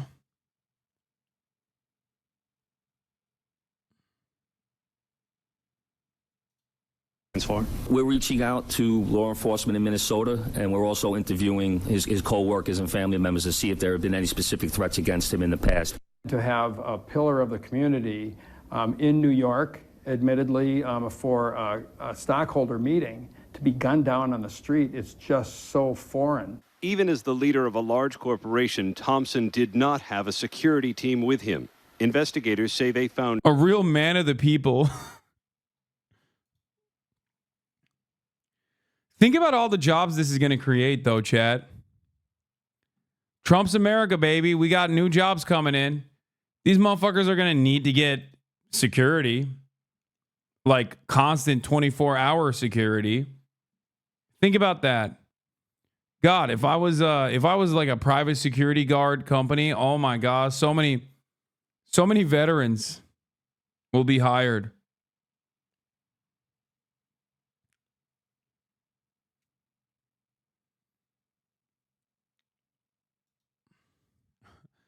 Yeah.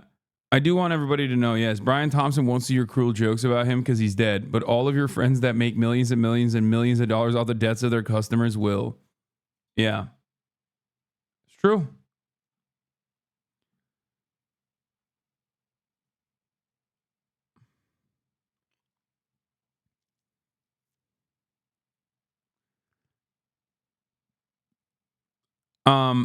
Meanwhile, really interesting time for Blue Cross Blue Shield to come out with some motion. Blue Cross Blue Shield in Connecticut, New York, and Missouri has declared it will no longer pay for anesthesia for the full length of some surgeries. Well, okay then. Just kidding. Blue Cross Blue Shield in Connecticut, New York, and Missouri, as of today, said, never mind, we're not going to do that, actually.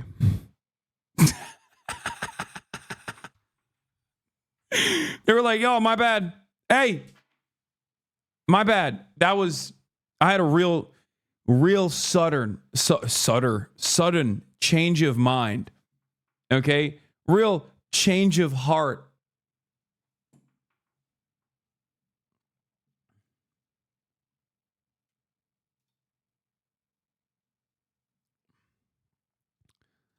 Kathy Hochul, New York governor, said, we pushed Anthem to reverse course, and today we'll be announcing a full reversal of the misguided policy. Last night, I shared my outrage at a plan from Anthem to strip away coverage from New Yorkers who had to go under anesthesia for surgery. We pushed Anthem to reverse course, and today they will be announcing a full reversal of this misguided policy. Don't mess with the health and well-being of New Yorkers, not on my watch. Kathy Hochul's so funny. Like, did you shoot the CEO? You can't take credit for that. You're literally using your police forces to hunt down this person right now. Fuck you mean? NYPD response getting cooked on TikTok. Yo, the billionaire who got shot, that was not funny. The police's response to that was hilarious. If you don't know what happened, there was a billionaire who got assassinated today at 7 in the morning. And the NYPD has been on the news all morning talking about the footage, and they keep gassing up this guy. Every clip of the NYPD talking about this hitman is like, yo, he was nice. He was nice. He had to be a professional. If he wasn't a professional, he should have gone pro. His form was immaculate. You see the way he reloaded it when it jammed? Come on. Honestly, I've got my boys back in the station studying his form. This dude was elite. Used the silencer and got away on a city bike. Come on now. This dude is incredible. He might have been Jason Bourne. He's not kidding. That's literally every morning news show with a retired detective on basically had this.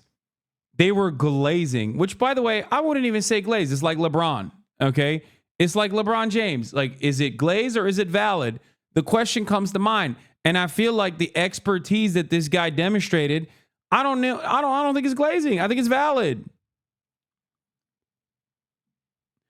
I don't think it's glaze. I think it's valid.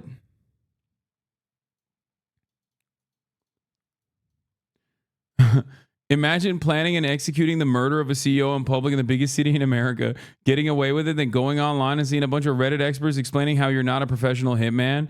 Yeah, I think a lot of people are fucking haters, dude. I think people are just straight hating on my man. It's like, have you fucking had a situation like that? I don't think so. I mean, straight up. Look. This statement in and of itself is not celebrating this heinous act, okay? This is wrong. Wrong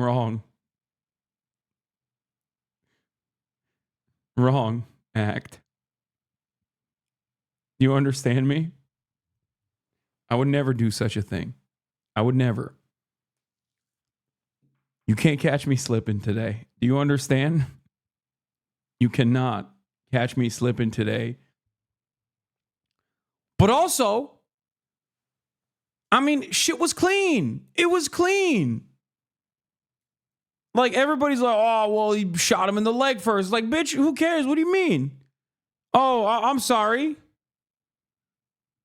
I didn't realize that he was apprehended after unsuccessfully assassinating a CEO, because it seems like he was successful. The fuck? I condemn. I do not condone. I condemn. But I'm just looking simply at the facts of the matter. Okay?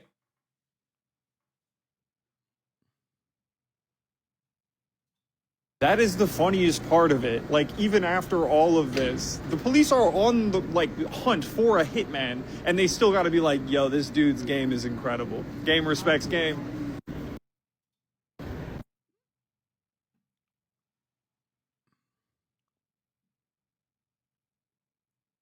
How convenient that you have an alibi and that you're out of the country, Hasan.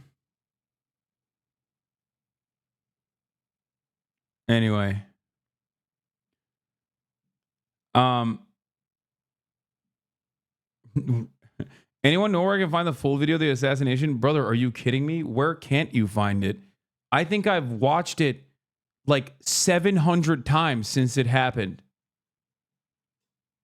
And I was like looking away. I was like, oh, I can't see this. This sucks. I hate seeing this. This is really fucked up. That's what I said. I was doing this the whole time. Whenever I would see it on accident, because my fucking timeline was just literally all that, I would do this.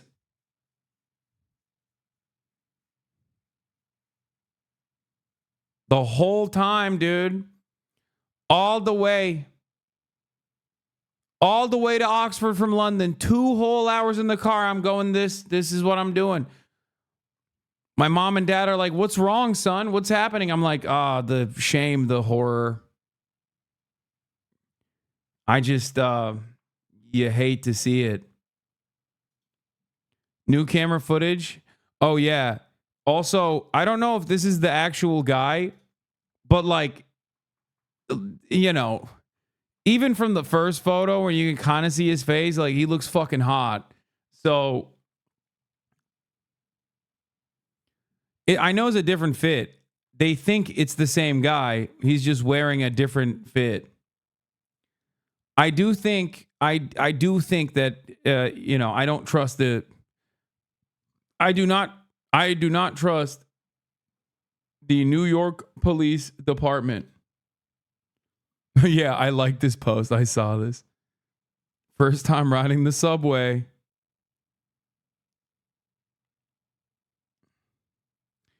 Who even said it was a guy to begin with? Could be a woman. So we literally have nothing to go on and should stop the hunt. That's what I'm saying.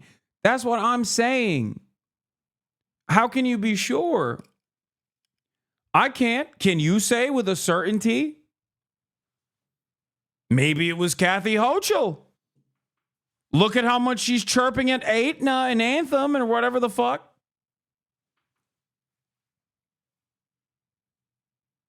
Was it Kathy Hochul? Where the fuck was she?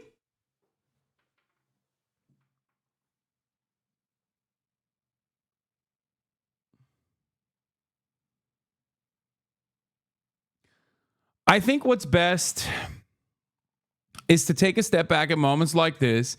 The police, let me tell you something. As you guys know, I love the police. Okay?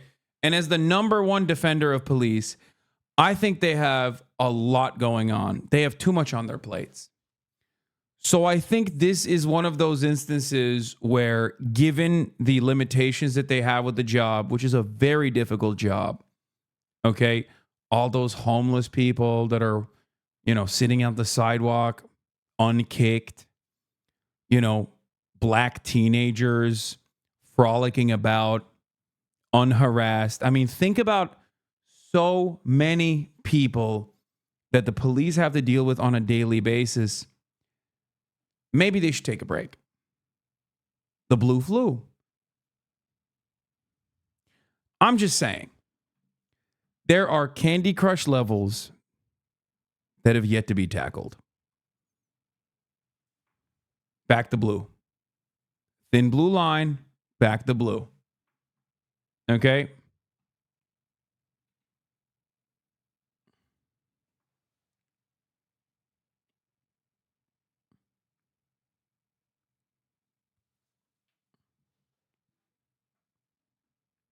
That's all I'm saying. Cops, they have a lot going on. They have a lot going on. And I think given that they have a lot on their plates, they should just kind of, take their time. Figure it out. Try to really reconsider. Anyway, let's keep going. Shell casings with writing on them, including the words deny, defend, and depose. They also say they found a cell phone, granola bar wrappers, and a water bottle they believe are linked to the shooter. See, now that could be anybody's cell phone. That could be anybody's granola. I've dropped my cell phone on the side of a crowded street and just kind of left it behind. Sometimes we have busy days, okay? We have busy days. An assassination-style killing coming at the height of the holiday season while New York is packed with tourists for the nearby lighting of the Rockefeller Center Christmas tree. The NYPD increased patrols and security in the subways. Day-to-day in New York is really scary, and I think that... This is such a funny take from like a random person because it's such a very clearly deliberate, targeted attack. Like, it's not... Dog, I don't think they're going to kill you, okay? Like, what do you mean? Like, who should be scared in this process? Like, other healthcare CEOs. If I'm a healthcare CEO and I fucking hear about this, I'm gonna be like, oh my God, I am hiring the maximum security, okay? Like, I'm hiring dudes that only did war crimes, okay? Like, Blackwater mercenaries, but exclusively the ones that did the most amount of war crimes. I need just like the most roided up fucking brigade around me 24/7. This guy, you're like a fucking shitty desk jockey analyst, okay? At some random fucking corporation. Like, I don't think anybody's coming after you, dog. Like, it's not... Like, if it was a mass shooting or something, like, yeah, that makes sense. You're like, oh, man, America's so violent. Like, people randomly die in the streets. It's crazy. Like, this wasn't random, Everyone here is doing their part to make sure that we have a safe event here. A family is now grieving this loss. Thompson's wife, Paulette, telling ABC News, "We are shattered to hear about the senseless killing of our beloved Brian. Brian was an incredibly loving, generous, talented man who truly lived life to the fullest and touched so many lives." Police have not identified the suspect, but they are building a profile, Robin, of a man with a grudge, possibly against United Healthcare or the insurance industry in general. Robin. And what about the writings on those bullet casings? What does that tell police? That could be another clue toward motive. To take the time to actually write on the shell casings indicates not only premeditation, but also a deeply personal type killing. And those words, deny, depose, defend, those are words often associated with the insurance industry. Robin? All right, our thanks to you, Aaron. We actually have some breaking news just coming in the search for the... Yo, I'm not gonna lie, dude. Like, I already said this earlier, but if they catch this fucking dude and he says his piece and he's fucking hot,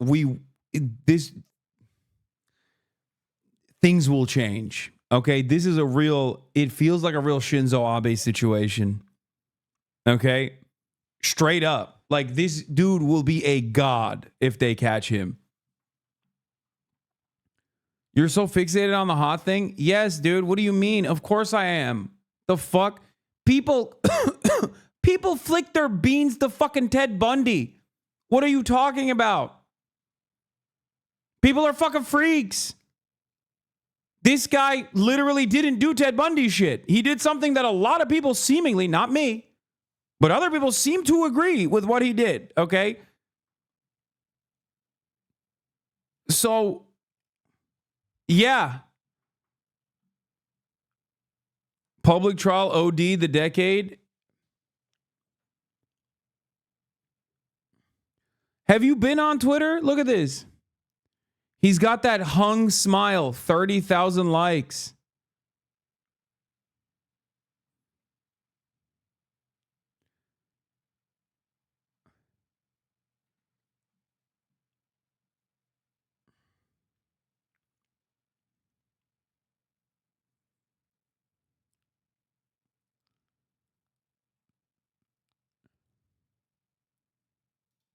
Not just Twitter, even your ops.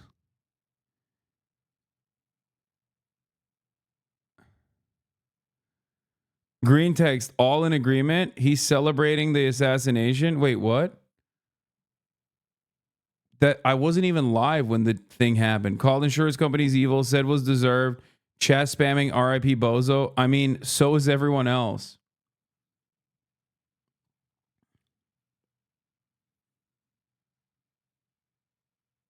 I didn't say that. I would never. I have not condoned. I have condemned. Yeah.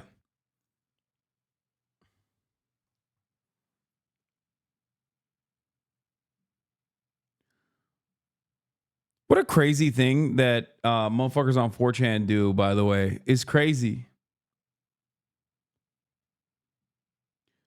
Wait a minute.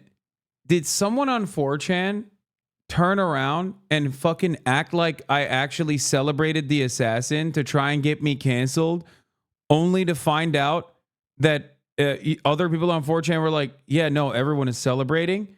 So they tried to fucking drum up a fake cancellation on 4chan, and it turned out to be like a unifying moment. Like, I wasn't even live when this shit happened.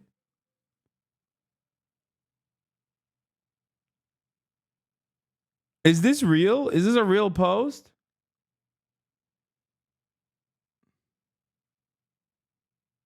Yeah, I must have celebrated the assassination before it happened. I was wearing the shirt 2 days ago.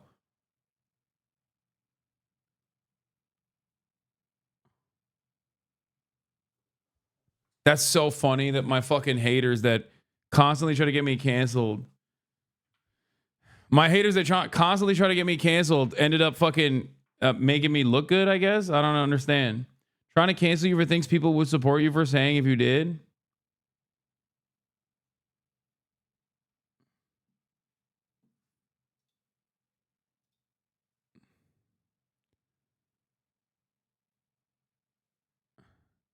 Wait, they did. They literally did. They made this up. This is from... Oh my God.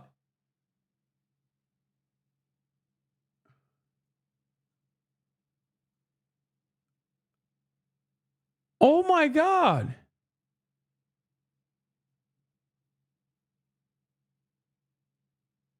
I mean, so is everyone else.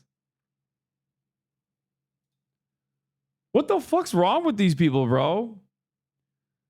Just, I feel Back in the day, I used to joke about this shit where I was like, bro, the world could be fucking ending and my haters would find a way to make it about me somehow. Like I could be not live that day and the nukes are flying and they'd be like, Hasan did this. 1,000 upvotes. Like that's crazy that they just like fucking. That's crazy that they went there and like tried to do a cancellation by being like, oh, he's celebrating it.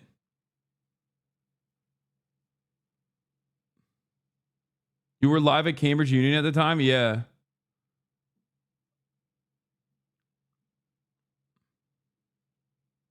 That is truly a fucking insane thing. My brother, every day you're not live, I fully expect shit like that to go down. Yeah. That's so funny. Look at this. I'm torn between shitting on Hasan and celebrating the death of a piece of human garbage. You can do both without being torn. I can shit on him today too, accidentally having a good opinion at once. I didn't even...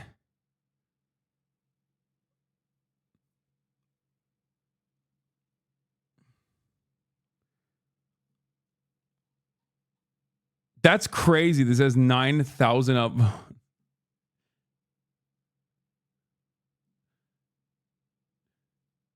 Bro, people are so fucking stupid. It's crazy.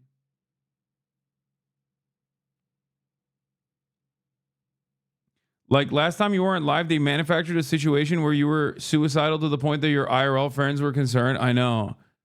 It is pretty nutty. Pearl Mania popped off, 10 million views on TikTok. They stepped over his body and started the meeting on time. He was in Manhattan at 7 a.m. for an 8 a.m. investor meeting. He got in front of the main doors to the building of the investor meeting. They could have had this shit on Zoom. Instead, they had to be there in person. Why they had to be there in person? Because we need to make sure commercial real estate is flourishing. He got by an assassin with a silencer while he wore a jacket thinking about PowerPoint presentations on how he is returning value to shareholders by denying health care to moms with breast cancer. And he got caught in the street and they stepped over his body. Those investors that he was working for, the shareholders that he held dear as a CEO, they stepped over his pool of blood. They kicked the shell casings that led to the end of his life down the street because the meeting still had to start on time. These companies don't give a fuck about nobody. He's the CEO, he was the chief executive officer of a healthcare company. They fucking didn't even check to see if he still had a pulse. They just wanted to check the stock price, which, mind you, went up 2.5% when they found out his ass was dead. Do less at work.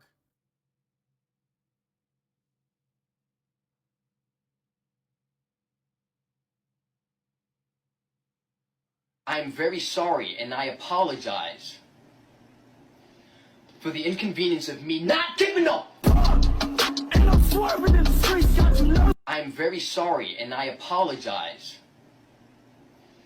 for the inconvenience of me not giving up. And I'm swerving in the streets, got you low. I am very sorry and I apologize for the inconvenience of me not giving up. And I'm swerving in the streets, got you low. I am very sorry and I apologize. Why did it only play one video and not more? Hear the status. Anyway, I had to change. Oh my god. I had to get out of my freaking. Please be live Sunday because I'm afraid your curse is gonna rub off on the Romanian presidential election. That would be external interference in our elections.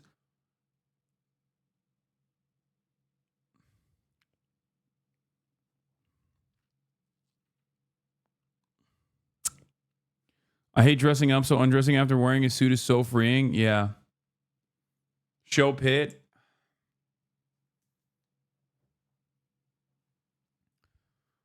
Oh my god. Okay. The guns are out and unsilenced. Yeah. I had to take the silencer off.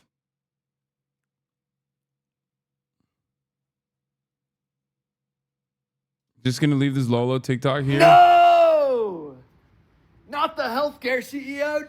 No! Curse it! No! Take my eyes, but not the healthcare CEO. He's right.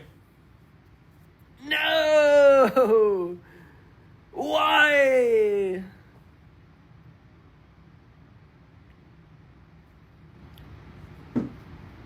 No! He only made $10 million last year. What can he even buy with $10 million anymore? Nothing. They approved 70% of the claims. They approved 70% of them. You want them to approve all of them? Oh, not the healthcare CEO. Why?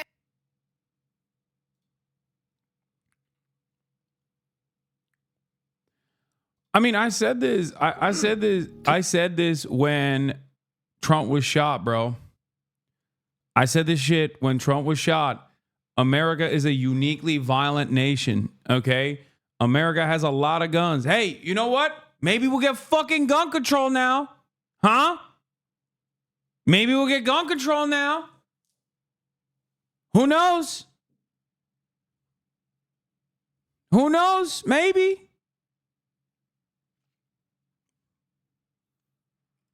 It was never a problem when you and your family were in the fucking crosshairs.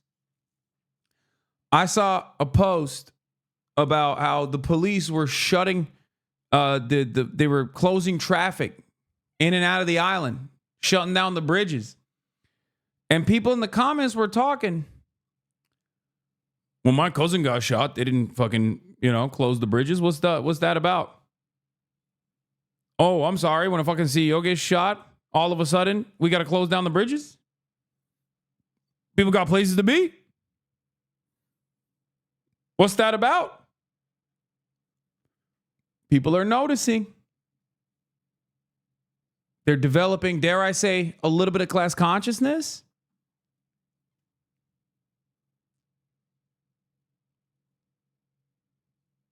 I don't know.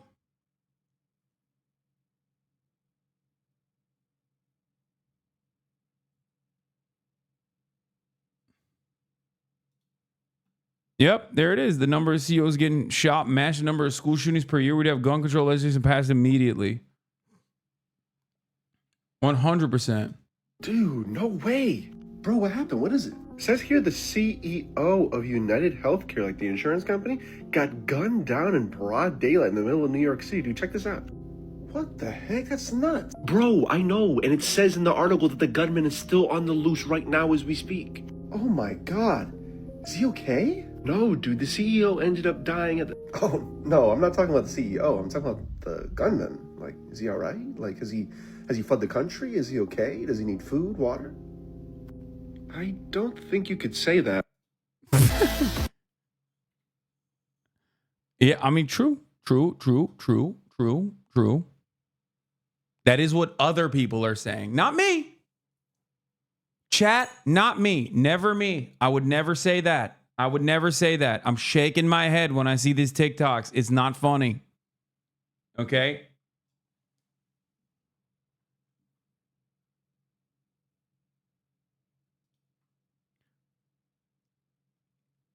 What is this?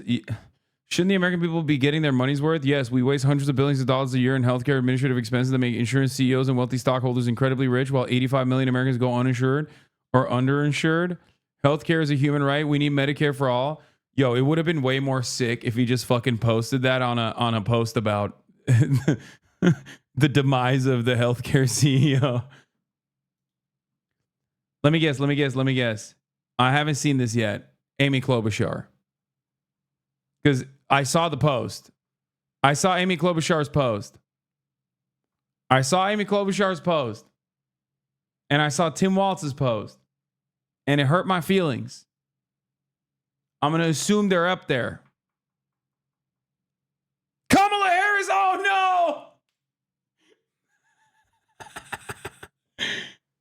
Oh no! Okay, she was running for president. All right, let's look at the other individuals.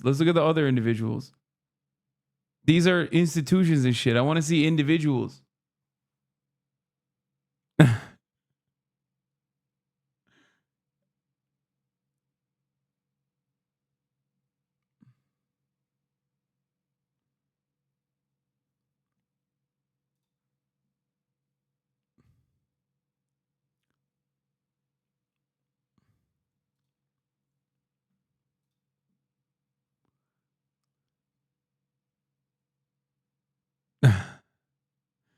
Damn. Amy did this shit for free? Oh my gosh, she did this for 14 grand, dude. Are you fucking kidding me, Amy? God damn, for 2024. Let's see. Maybe they cooked her. Maybe they cooked her last cycle. What? Amy, you fucking broke, boy. Do filter by candidate?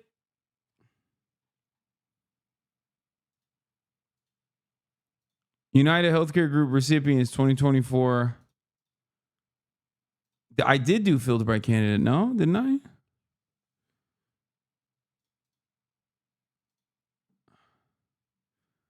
Yeah, that's what I'm saying. Amy didn't get shit, dude. She came out and started popping off her... Whoa. What? What the hell? Uh-oh. Deep State's coming after me, chat. Hold up. Hold up. Hold the door. Hold the phone. Hold the phone. We're back. We're back. I just got fucking... It's clobbering time. You know what I mean? I got clobbered. Little mini F. Little baby F. It's all good. We're back, baby. We're back. We're back. We're back. We're back. We're back. We're back. We're back. A little bit of fucking not today CIA moment, you know? All right. Let's look at the new photos. In yesterday's shocking killing of United Healthcare CEO. It's not the CIA. It's MI5. Benjamin Franklin of L. Thank you for the 10 gifted subs. Police have released this. Look at this. This new photos coming in showing the suspected gunman baby F, yeah. inside a hostel. Hold like on, he's lads. smiling right there. This in the Upper West Side in New York City. CNN Chief Law Enforcement and Intelligence Analyst John Miller joins us now. This is a big piece of evidence in this investigation, John. Well, it's a turning point. You know, we have been asking the metaphoric question, who is the man behind the mask?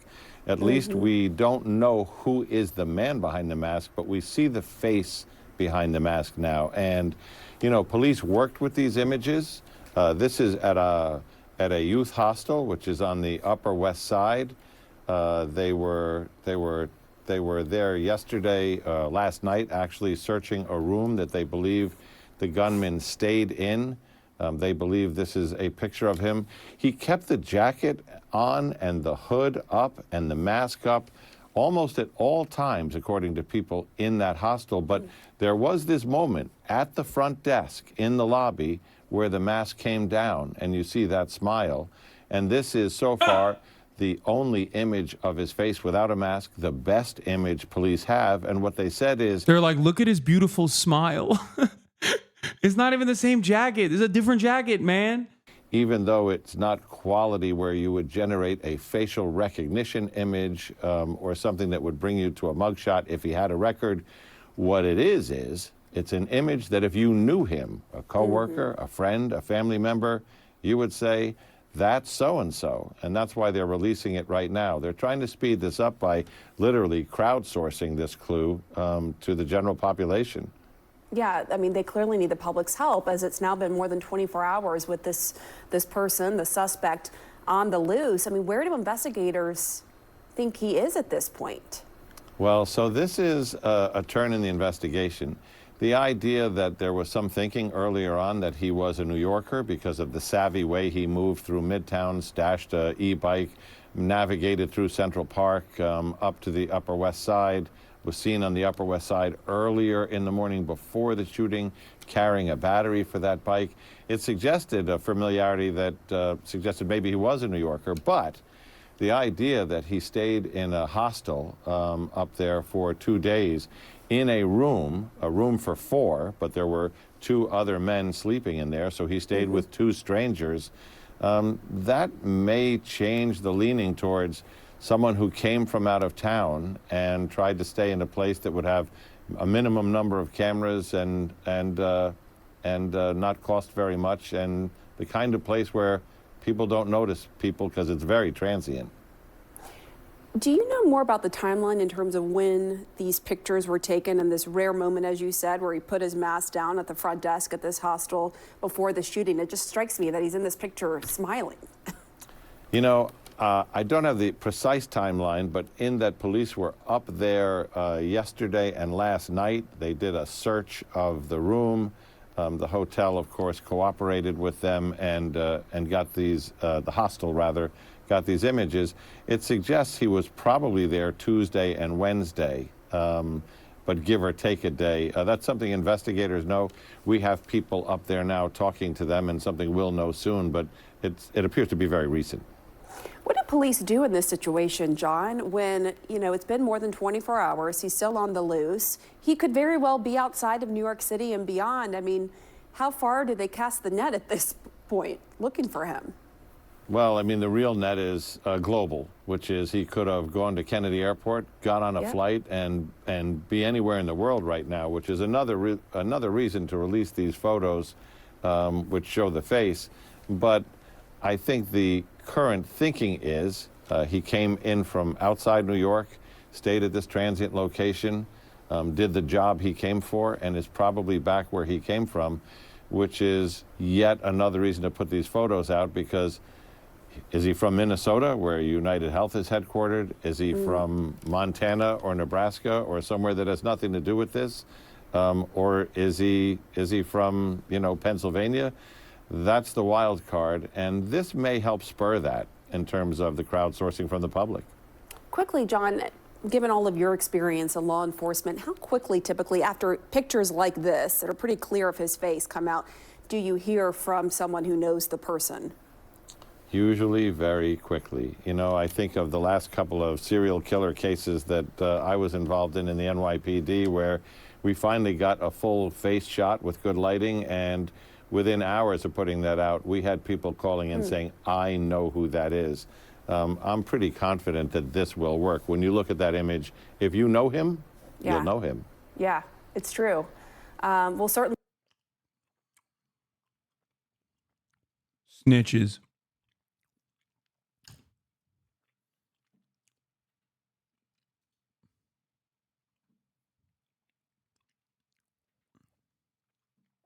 He looks like anybody. He could be anybody. I don't know what they're talking about.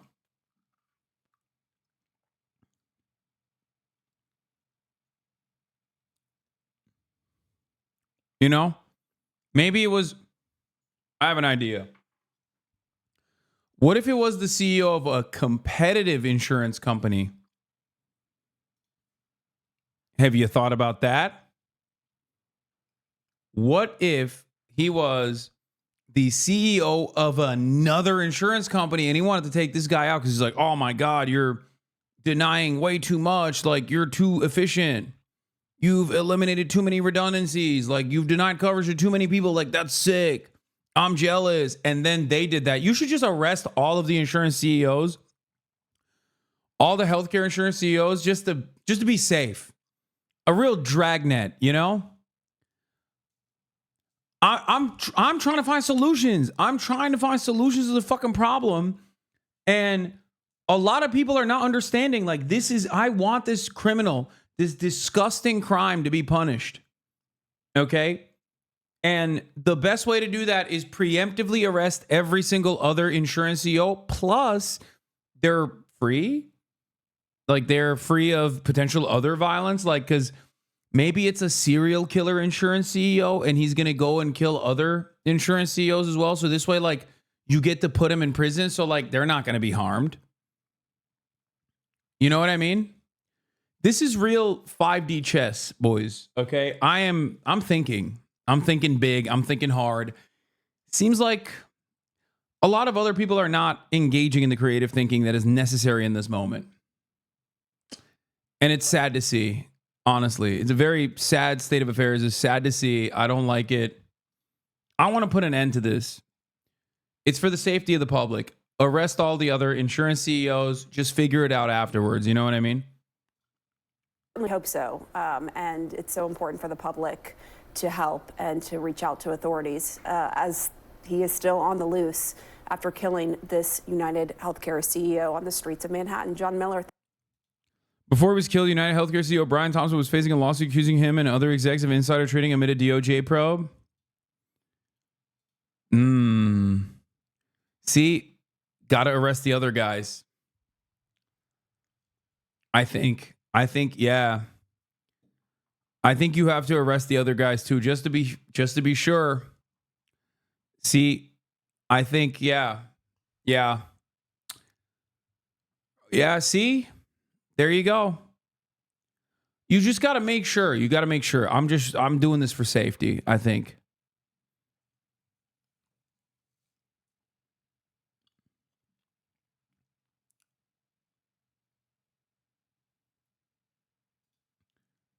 People's reactions to a health insurance CEO getting assassinated are incredibly dark. Our apologies, but bullet wounds are covered only under a Platinum Plus package. Yeah. I'm not going to lie. Look. I think this, like, your reaction to the story is dependent on the way you view society, right? If you think society is it's fine, it's not like things aren't that bad, right? Celebrating death of someone you assume is innocent across the board is a fissure, is a direct representation that, like, at least other people are in a very chaotic. Other people have a very different assessment, right? And it's a scary situation for people like that. You know, the Jack Posobiec's of the world, right? Like the supposedly edgy right-wingers who jerked off to that one fucking old Santa Claus looking motherfucker who, like, shot the protesters, the climate change protests for stopping traffic. Like, all those guys are now trying to maintain the edgy status that they have and the audiences that they have that are edgy, while simultaneously also shitting in their diapers because, like, they are definitely very interested in protecting the wealthy unconditionally. And I think part of that is because they just think like, you know, the social order is not all that bad. They don't, you know, they're either tasked with maintaining it and normalizing the pain, or they themselves are in a relatively privileged position, and therefore they don't understand why people would interpret the situation differently. You know? Death isn't a bad thing. It's a part of life.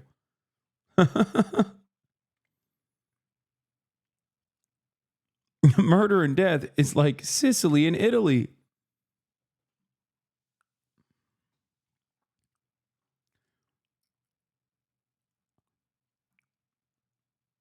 What about the Abe assassination? Did people also react like this?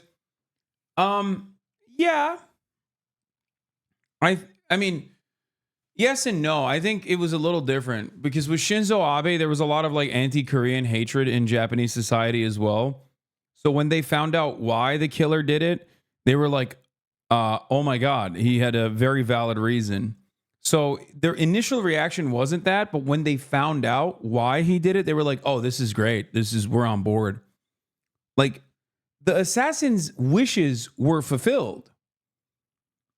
Right? So that's the difference, I think. Whereas in this one, everybody immediately knew what the motive was and everybody was on board, right? And if you weren't on board with this because you're like, well, this, like, kind of destroys the social order that exists, like, this is fucked up. This is vigilante justice. It's, like, really messed up shit. I understand where you're coming from. If your immediate reaction to this and the celebration of it is like panic, you probably are in a situation where the current social order has benefited you at least enough that you don't fully understand why people are so invested in this. And you see it as like vigilante justice, you see it as anarchy, right? And it's scary. So if you're one of these people that is in a position of privilege, that doesn't understand why people are so excited at this prospect, I think it would be wise for you to try to figure out exactly why people feel this way. Because it's not that America is so fucking violent. I mean, that plays a role in it for sure. But I think it almost feels like a pressure valve releasing for a lot of people where they think like, well, this guy's fucked me over. Guys exactly like him have fucked me over. They've fucked my family over. They've ruined people I know's lives. Like they've ruined the lives of my loved ones. And now one of them got to come up. And now if you think that is inappropriate to think, then that's fine. You can feel that way. But if you want to fix this problem, there needs to be legislation. And I promise you, I'm not talking about the type of legislation that makes it like extra illegal to kill fucking CEOs. I'm talking legislative solutions to why people are so fucking angry. Because their anger is valid. Maybe not directed towards this one individual CEO, but their anger is valid. It's real, and it's not going away. You understand me? It's not going away.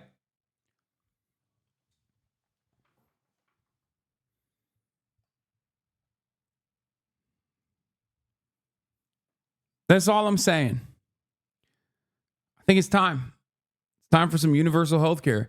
Imagine if one party captured all the essence and all the energy and all the anger and all the resentment that people were experiencing and very openly declaring right now in this very moment, this pivotal moment, and said, oh, you know what? We have a solution for that. It's called Medicare for All. We've always been on board. It's great. You know, welcome to the fray. Imagine. Thank you so much. I want to continue the conversation and welcome in now Bobby Chacon. He is a retired FBI special agent and former leader of the FBI dive team. Bobby, great to have you. Just first your reaction. I'm not sure if you can see the monitor, but this clear. Yeah. Europeans watching Americans fix their healthcare system with gun violence. I mean, it's fucking real. This is in fact a joke and not actual healthcare policy analysis, but you can find that below.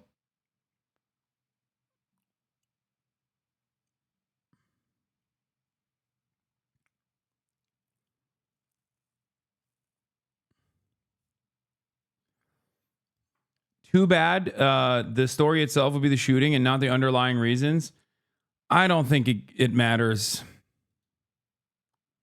Hi, everyone. My name is Andrew. I don't think it matters that the media is covering it as like this massive atrocity, or maybe even taking it one step further. Taking it one step further, and then like openly stating that you know, people are being really gross about his death or whatever. Cat's out of the bag. People feel this way. And better yet, people were not even remotely afraid of saying that they feel this way. I'm seeing my mom's suburban middle-aged mom friends post stuff like, I hope more of them die. What is even happening, Lamau? By middle-aged, I mean people in their 50s. I am a mom, not a teenager. Also, I didn't expect this to blow up. My mother died of cancer in 2022. She didn't have insurance, and it had spread to her whole body when she found out in an emergency room less than a year before she died.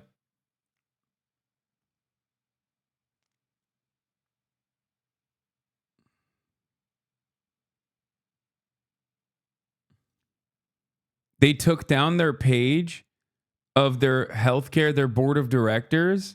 No way.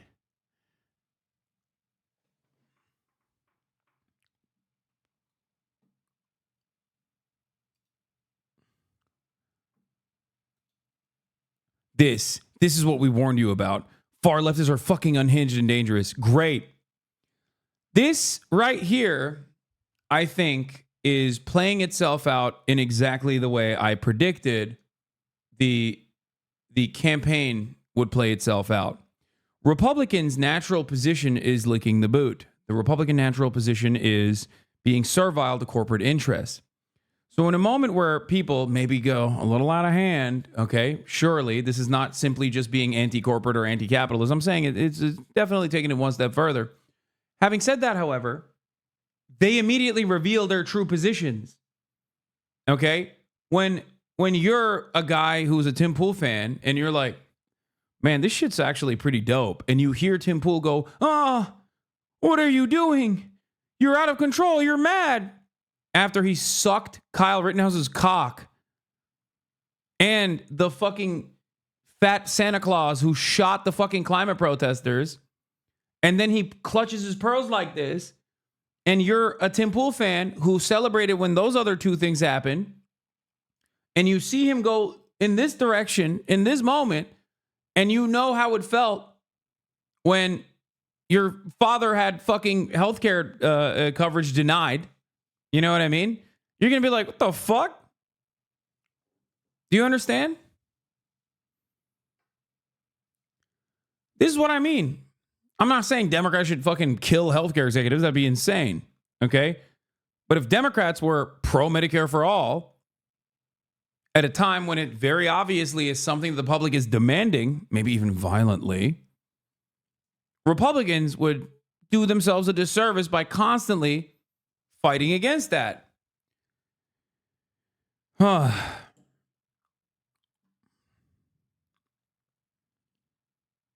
If the killer was pro-NATO, would you change your position? Wait, what?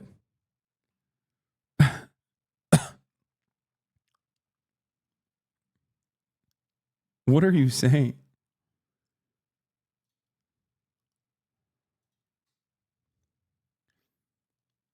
I mean, this is pretty much the same reaction leftists like him have when a working class woman is stabbed to death at a bus stop by a repeat offender. This is such a funny take because no one has ever said that. And notice how you had to like make up a fake fantasy about like a random working class woman getting stabbed in a bus stop and not a fucking healthcare CEO getting domed, because it's different, you know? That's a random person who was a victim of a heinous crime.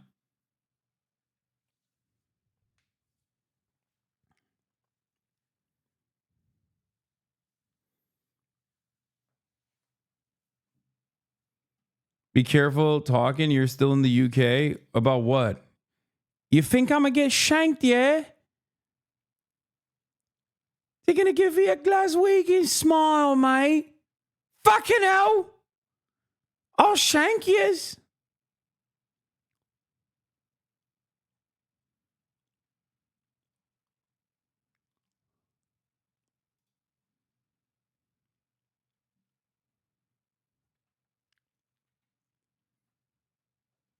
It's also wild because the Daniel Perry incident, the Daniel Perry trial is also happening in New York right now. And Republicans have been like freaking out because he killed a homeless person. Like he just straight up killed a mentally ill homeless person on camera. And they're like, you have to free him. So no, they are the ones who fucking celebrate when random, like the most marginalized random people get murdered. So no, that's what it is. You can either have an unconditional, I am no fun, anti-capital punishment unconditionally, anti-vigilante justice, or you can be a fucking right-wing freak. You feel me? Right-wing freaks love when powerless people get killed. It's a power fantasy for them. They hate when someone in a position of power actually gets killed. And when school children get killed, they just go, oh, I love my guns. Sorry, sucks to suck. Thoughts and prayers. But there's only one group that they actually think is horrifying to do violence against, and that is powerful people.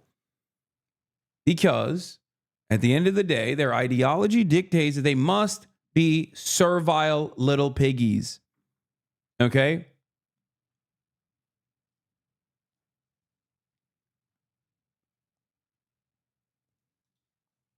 What is this? I love Aaron Rupar because he has the exact personality of Snail from Armored Core 4. Like, he's just brimming with white hot contempt, but it's inside of the package of a normal, annoying, scoldy news guy who calls everyone fam. That's insane. He fucking posted an Armored Core reference. That's too much for me. That's too rich for my blood, you know?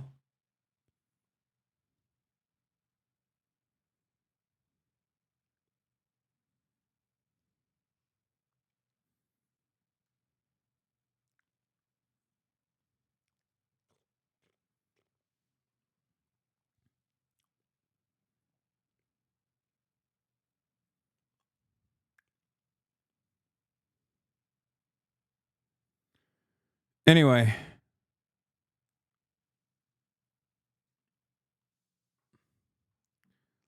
Just something to consider about who right-wingers, what kind of violence right-wingers celebrate. Here's Kylie Chung with a fire take. The way we're socialized to see violence only as interpersonal. Hold on, my food is here. Pretty full-face photo now of the suspect. Yeah, Rahel, I think this is the biggest development in the case so far. I think that there's somebody, a family, a relative, a friend, a coworker of this guy is going to recognize this. Now, you may have lookalikes, they may have to sift through some of those, but you're showing this image globally, and certainly within the United States and internationally, this is going to be all over, and someone is bound to recognize this guy as a neighbor, as a coworker, as a family member possibly. So yeah, I think that they are hours away possibly from actually having this guy identified if they don't have him identified already. And Bobby, when you look at this photo, I mean, to me, a layperson, not in law enforcement, this feels pretty significant. I mean, if you know who this person is, you can see the person's smile, you can see pretty good facial features. How would you rate this photo in terms of it being able to potentially identify who this is? Bro, she's like, he's hot. Well, she's like, you can see how hot he is. Look at that beautiful smile. I would say it's not perfect, but it's very good. I mean, it's very good. You can see the shape of his face. He has kind of a unique smile or a grin.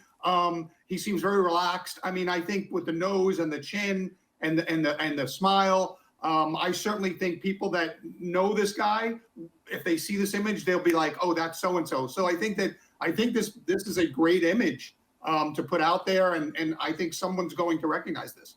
And then, Bobby, if we can just sort of reverse track what we now know. So we now have this photo. Police apparently understand what hostel this person may have been staying at. They have these shell casings with these words on it, delay and depose. I mean, from your vantage point, does it sound like they're closing in here? Absolutely. They're closing in from several different aspects, right? So we already have the forensic evidence. Now we have possible motive, which is, denied coverage.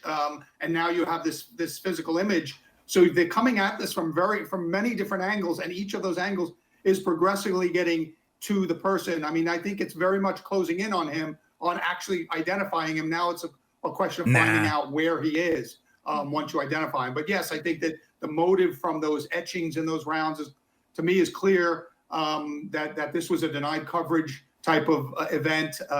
In that situation, you usually have communications with the person who's been denied coverage, and those communications there's a series of them, and they grow in frustration. The person keeps getting frustrated at each turn that it's denied and appealed and denied. And so you might have a series of communications, however that is, probably emails or possibly the website forms on the company's websites, or written letters even, that show a increasing frustration on the part of the person or their family member in this denied coverage. And each letter gets Why is this guy giving reasons? Threats of violence eventually seep into those letters. You'll have somebody, forensic linguistics, go over this and look at those. But there's probably a series of communications that get more and more frustrating from the person. That doesn't narrow it down, big dog. Just saying.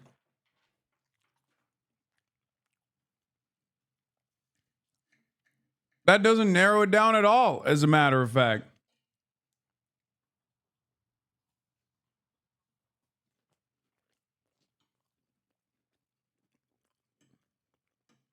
Tens of thousands of people.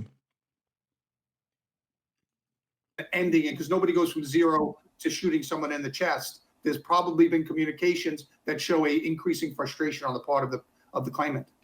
And just for our viewers, you are looking at another angle at the very least, or a completely separate photo of the suspect, again, without the mask. Bobby, what do you imagine is happening right now within the police force? Is this a sort of all hands on deck? Now they have these photos, they flood the streets. I mean, what's happening now as they try to bring this person into custody? They're combing Central Park looking for his clothes. He probably changed clothes in Central Park. They'll probably find the e-bike there, maybe his set of clothes that he changed out of. They're working the phones on international media like yourself to put this out to as many outlets as they can to get as many eyeballs on these two photos that you're showing now on the screen. I mean, these are great photos. Somebody's going to recognize this guy. So they're probably working the phones on every both national and international news outlet to get this worldwide image because someone's going to recognize this guy. The forensic people are doing their job. The canvas people are out in the street still interviewing people both in New York and in Minnesota. And then the media people are really pressing the phones and trying to get this image. The race to catch a killer in New York City with new clues this morning after the brazen murder of United Healthcare's CEO Brian Thompson yesterday, just right on the sidewalk in the morning in Manhattan. Several law enforcement officials now tell CNN that two words, delay and depose, were found at the scene. Depose, written on a shell casing from a round that was fired into the victim. Delay, written on a live round not fired, but ejected when the shooter appeared to be clearing a jam.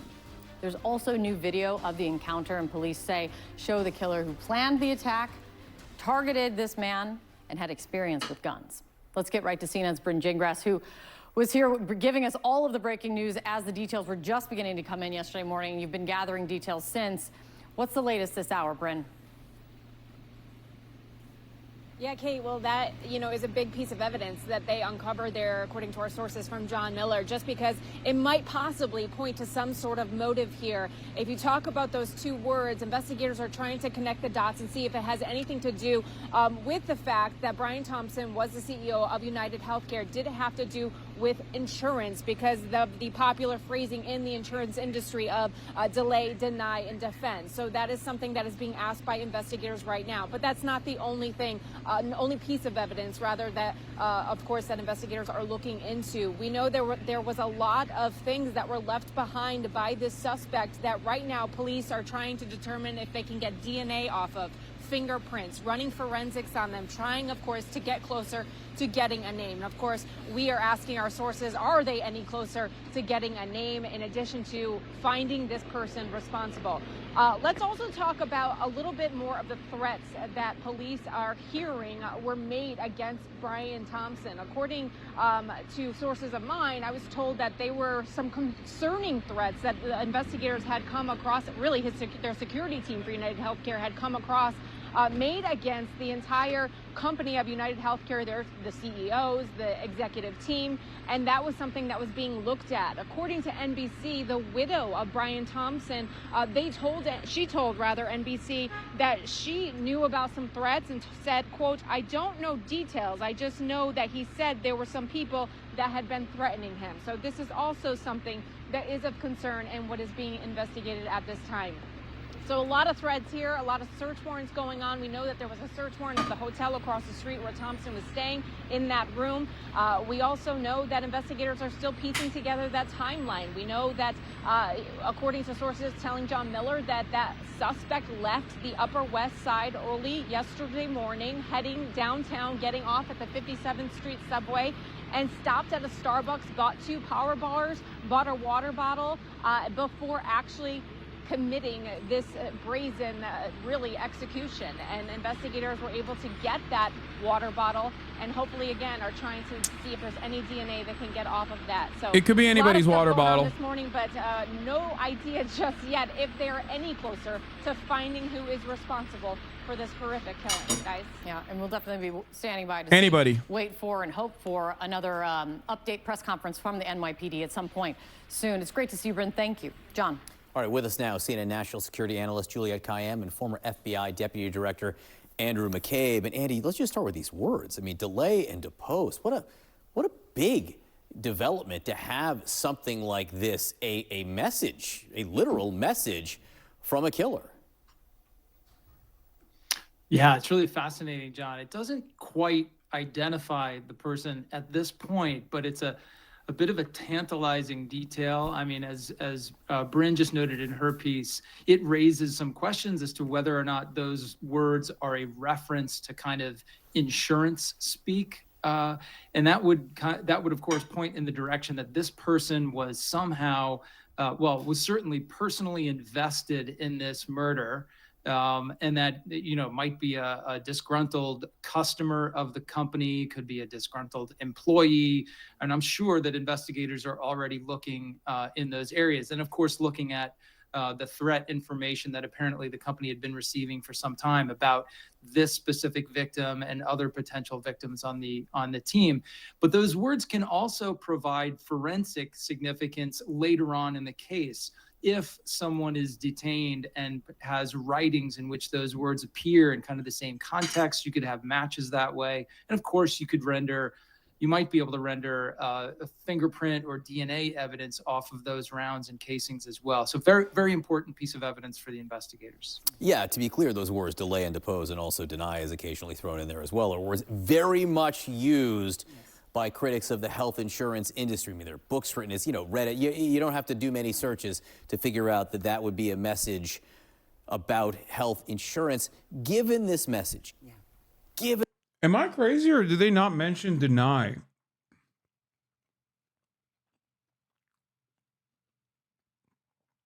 Like, that's literally that's one of the things on the bullets. Like, was it not?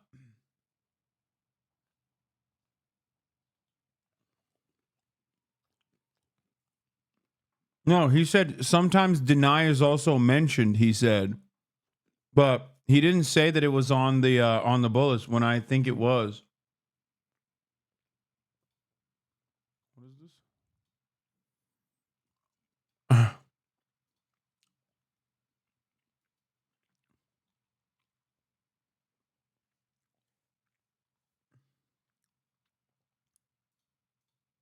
all the footage now, Juliet, are you surprised we don't have a name, at least a name that we're not being told yet? Yeah, and in fact, the fact that we're entering day 2 and that his exit was so sophisticated not only confirms what we already know, that this was not just a targeted killing, but a professional killing. I mean, just the specificity of it, his calmness when he reloads a gun.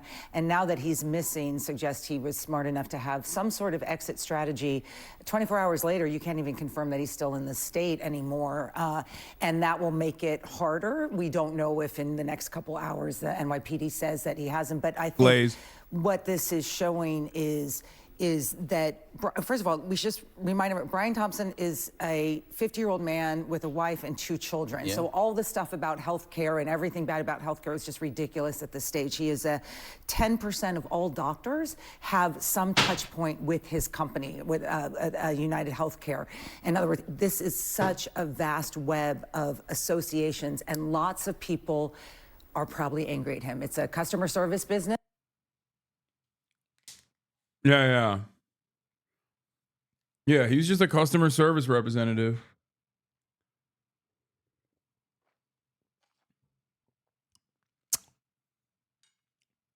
That's why he was making millions of dollars a year as a customer service guy. Lots of people will be angry, and he's the touch point, or he's the focal point as the CEO of that company, and so there's a lot of people in that pool. I mean, if you were running a healthcare company, would you be getting protection right now? If I were, okay, so now this is going back. Looking at those videos, not only does he not have a detail, he appears to have no staff. I've never seen anything like that for a company that large. It may be that that he's always under threats. People are always mad at an insurance company. I spent a lot of time yesterday with people who are in executive protection. Everyone is ratcheting up until they know. Healthcare and other service industries where people are mad, angry, disappointed on the other end are ones in which CEOs are going to look for more protection. All right, Andy, Juliet used the phrase professional killer. That may be art or science here. But how would you describe the level of skill in terms of the killing itself and also the getaway, and what that means about who this person might be and also the manhunt itself? Sure. So we don't know at this point if it's a a professional act, meaning someone who was hired to commit this murder. It's possible, but we don't know that just yet. What we do know is an extremely well organized, highly planned, sophisticated attack. From everything we've seen so far, from the fact that he was seen carrying the battery to the e-bike, which raises the question of maybe he pre-positioned the e-bike before the attack to stage it for his getaway. The fact that he showed up at the perfect time, which was really a weird time to have the CEO showing up for this conference an hour and 20 minutes early, but he knew that the guy would be in that place at that time, which tells you he possibly did some surveillance to make that determination. His approach to the target, letting the target pass first and approaching him only. Bro, you guys literally get mad at me. And I don't do a third of the glaze on LeBron that this man is doing for the guy.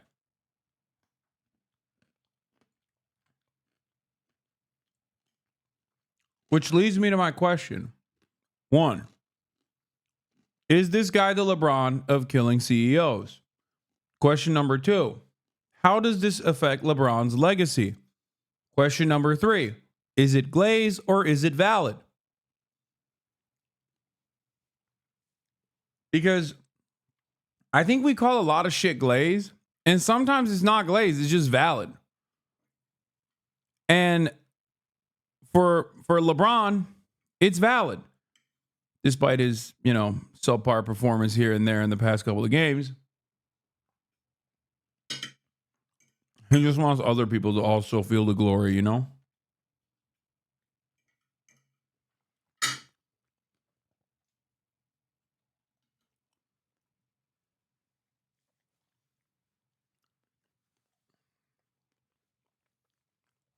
That's why they lost by 40. LeBron wanted other teams in the NBA to feel what it's like to be able to drop 40, He's just a good guy like that. Anyway, let's continue. From behind where the victim wouldn't see him first and, raise alarm. And then the way he walks through the shooting, clearly very accomplished shooter, somebody who's done some training. He has the right stance. He has the right grip on the gun. He cycles through the jam in the firearm like it's nothing. And that's a clear indication of a high degree of training. So yeah, this guy was no joke, and clearly thought about this, organized it very well, and executed it according to plan. How long could someone like that hide, Andy, do you think? I think it's fair to assume that he put just as much thought and preparation and organization into his escape plan. The e-bike was really brilliant. It's an easy way to get around quickly. You don't get snarled in traffic jams. You can actually ride the bike into the park, which you wouldn't be able to do with a vehicle in the same way. So that was great. He's got the big backpack on. It likely has a change of clothes in it. I would guess that as soon as he got a moment or some cover, he took off that coat and the mask and the things that could identify him, and likely walked out of the park in a totally different appearance and blended right in with the crowds of tourists and people going to work. So he could be on the run for quite some time. Now, he's being chased by probably the best police force in the United States of America, maybe anywhere. They have an amazing video surveillance network to rely on. They've been very good about getting the information out to the public to get all these public eyes looking around and thinking and calling in tips. So I think they will get him eventually, but this could take a while. All right, Julia Kayyem, Andrew McCabe, thanks to both of you. So, speaking of tips, as soon as this shit happened,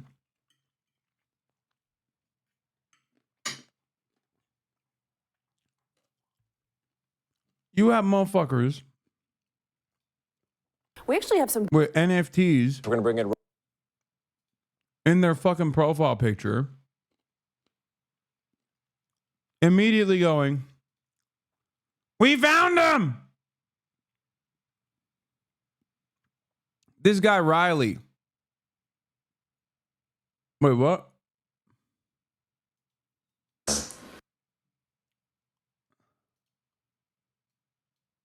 This is his friend, Anat, who shot with a low-tech camera footage of this kid going, it's not an NFT. It's not. It's a character from Brain Pop. Moby is not an NFT. Anyway, this guy had a big ass effort post on Twitter. Worse than NFT is a webtoon. Okay, I don't know what it is. I don't care. Shut up, nerds. Okay.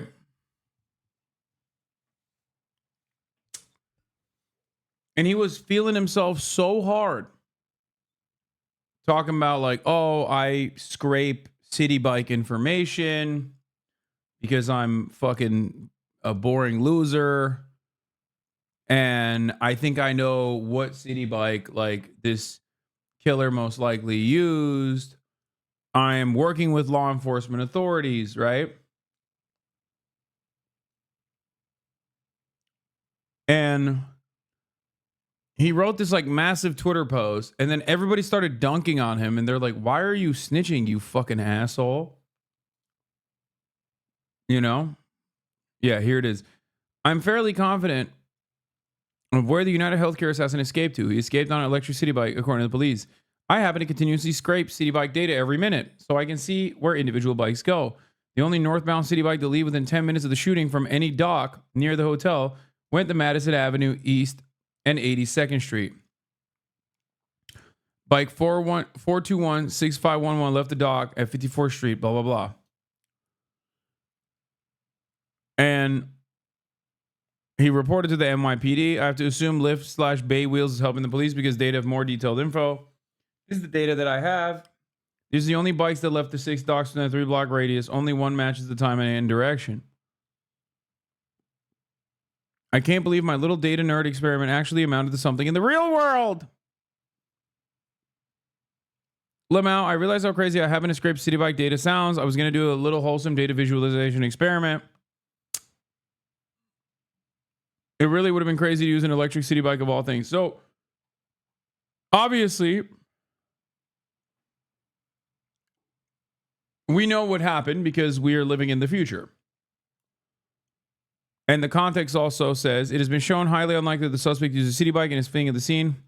While this tracking is impressive, it appears clear both from the photo evidence and from Lyft representatives directly that the city bike was not used. But that didn't stop this guy in the process of flexing how sick he was for scraping this data and trying to snitch out this, like some random person to the police and maybe getting them in trouble for the crime of getting a fucking city bike. I forget why people was born police. And not only were they feeling themselves so fucking hard, him and his buddy filmed this. Low tech. Wait, what just happened? So there was unfortunately a very sad shooting in Manhattan where the United Healthcare CEO was shot. Seemed like he was targeted. Very, very terrible. But then I was watching the news this morning, and the police chief in the news conference said that the assailant fled on a city bike, on an e-bike, which is like crazy that a criminal would flee on a bike, like especially a city bike. But I've been scraping city bike data for the past few weeks. This is not it right here. This is it right here where, I can see where every individual bike has been. So I can see, okay, like this, let's see, like right here, bike number like 2164382 entered a dock at 2:03 p.m. and then it exited the dock. Someone else took the bike at 2:13 p.m. At station number 1058, which is Columbus Ave and West 59th Street. Yeah. So using all this data, I can see, I checked all the possible rides that the assailant could have fled on, and there were like only 8 rides within the time frame of the shooting. Only one of them was headed northbound through Central Park, so that was, which is what the police said that the guy went through. So, Bro was feeling himself so hard he filmed this process with a camera that purposely looks old. And then he filmed the outside of his fucking apartment like a dumbass because he wanted to feel important. He wanted to feel like he was in the conversation. Like, what are you doing? Turns out he wasn't even right. And now people are probably fucking sending him death threats, which is inappropriate. I don't think being a fucking nerd means that you get death threats. I don't think it's valid. No, it's not. It's not valid. It's fucking ridiculous, okay? He is not a fucking pharmaceutical healthcare executive, okay? Shut the fuck up.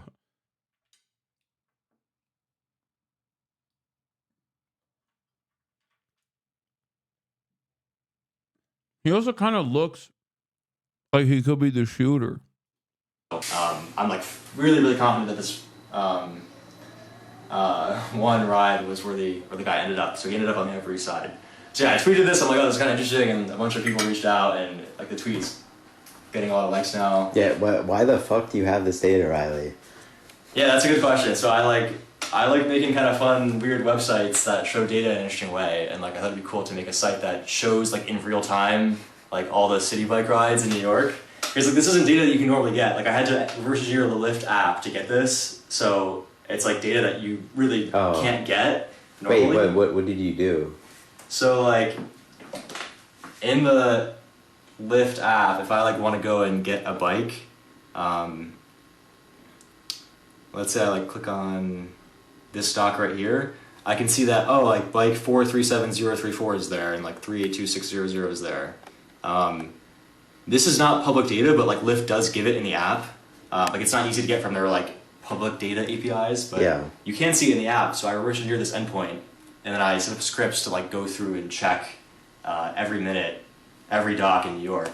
So I've just been sitting on the data. I haven't made the website yet, but I have the data at least. So yeah. What? Yeah.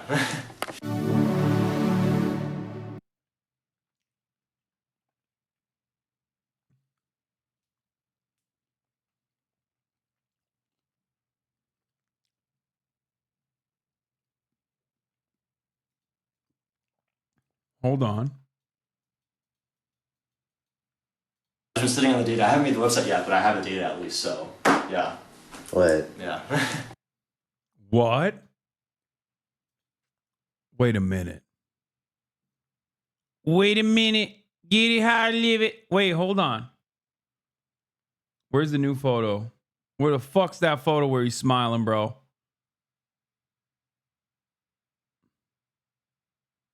Wait, this one doesn't have the... Let's bring in NBC.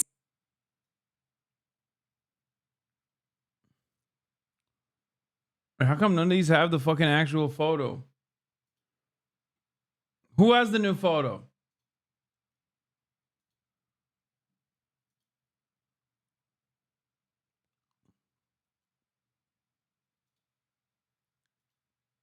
Hold on.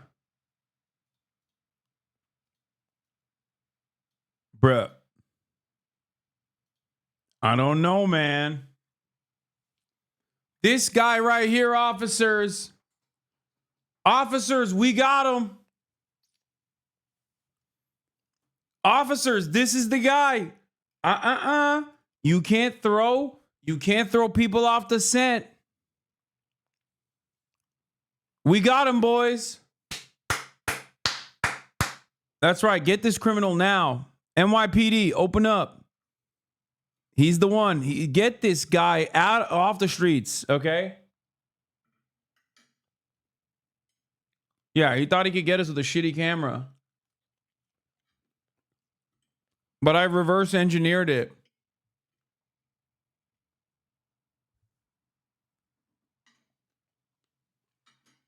With my 5-head hacker moves.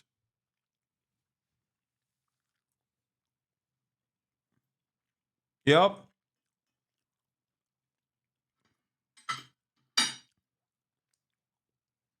Get his ass, officers. Please.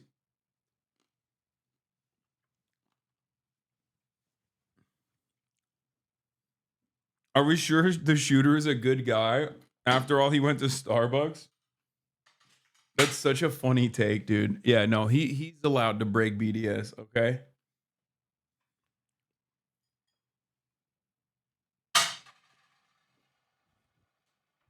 He could have been chugging a Diet Coke in the process.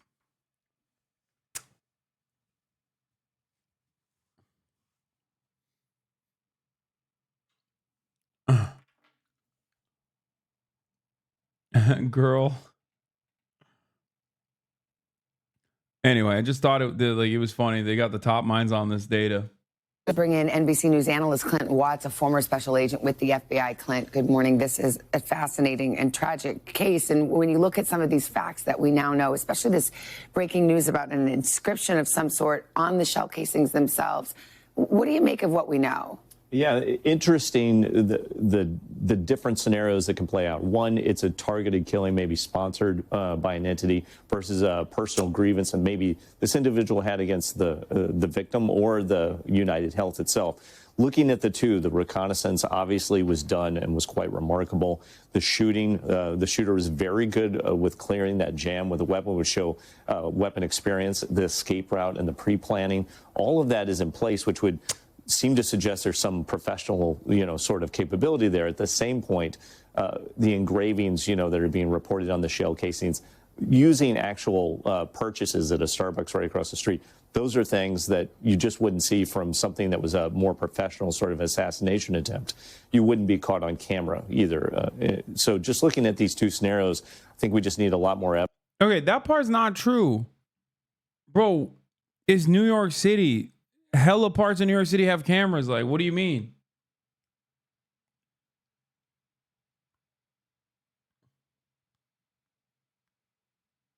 Also, y'all haven't caught him.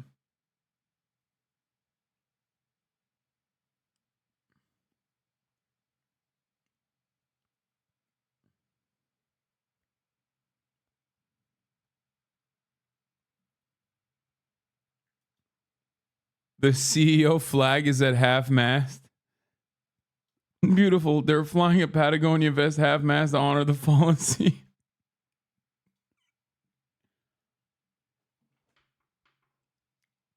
How tall do you think he is? I can't tell. I mean, he could be like 4'3" or even 6'8", honestly, like something in between. Like sometimes when I look at the video, I'm thinking like, oh, that's like a 4'8" guy. You know what I mean? And then other times I look at the video, I'm like, maybe he's like 8'11". It's just weird. Guys, I can't begin to explain to you. I just can't seem to place my finger on what this guy looks like. This one individual guy, he just looks like everybody. It's weird.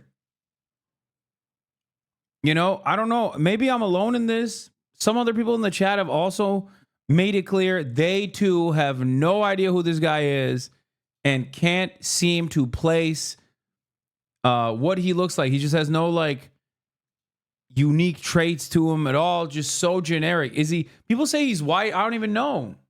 Is he a white guy? Like I said, I'm face blind and race blind, so Evidence to understand which way it might go. And some of that evidence, again, was found at the scene, those shell casings that we were just talking about. It said defend, deny, and depose, somehow inscribed on the bullet casings. What does that tell you? Yeah, that would seem to suggest that there's some sort of a personal or ideological motive around this specific target.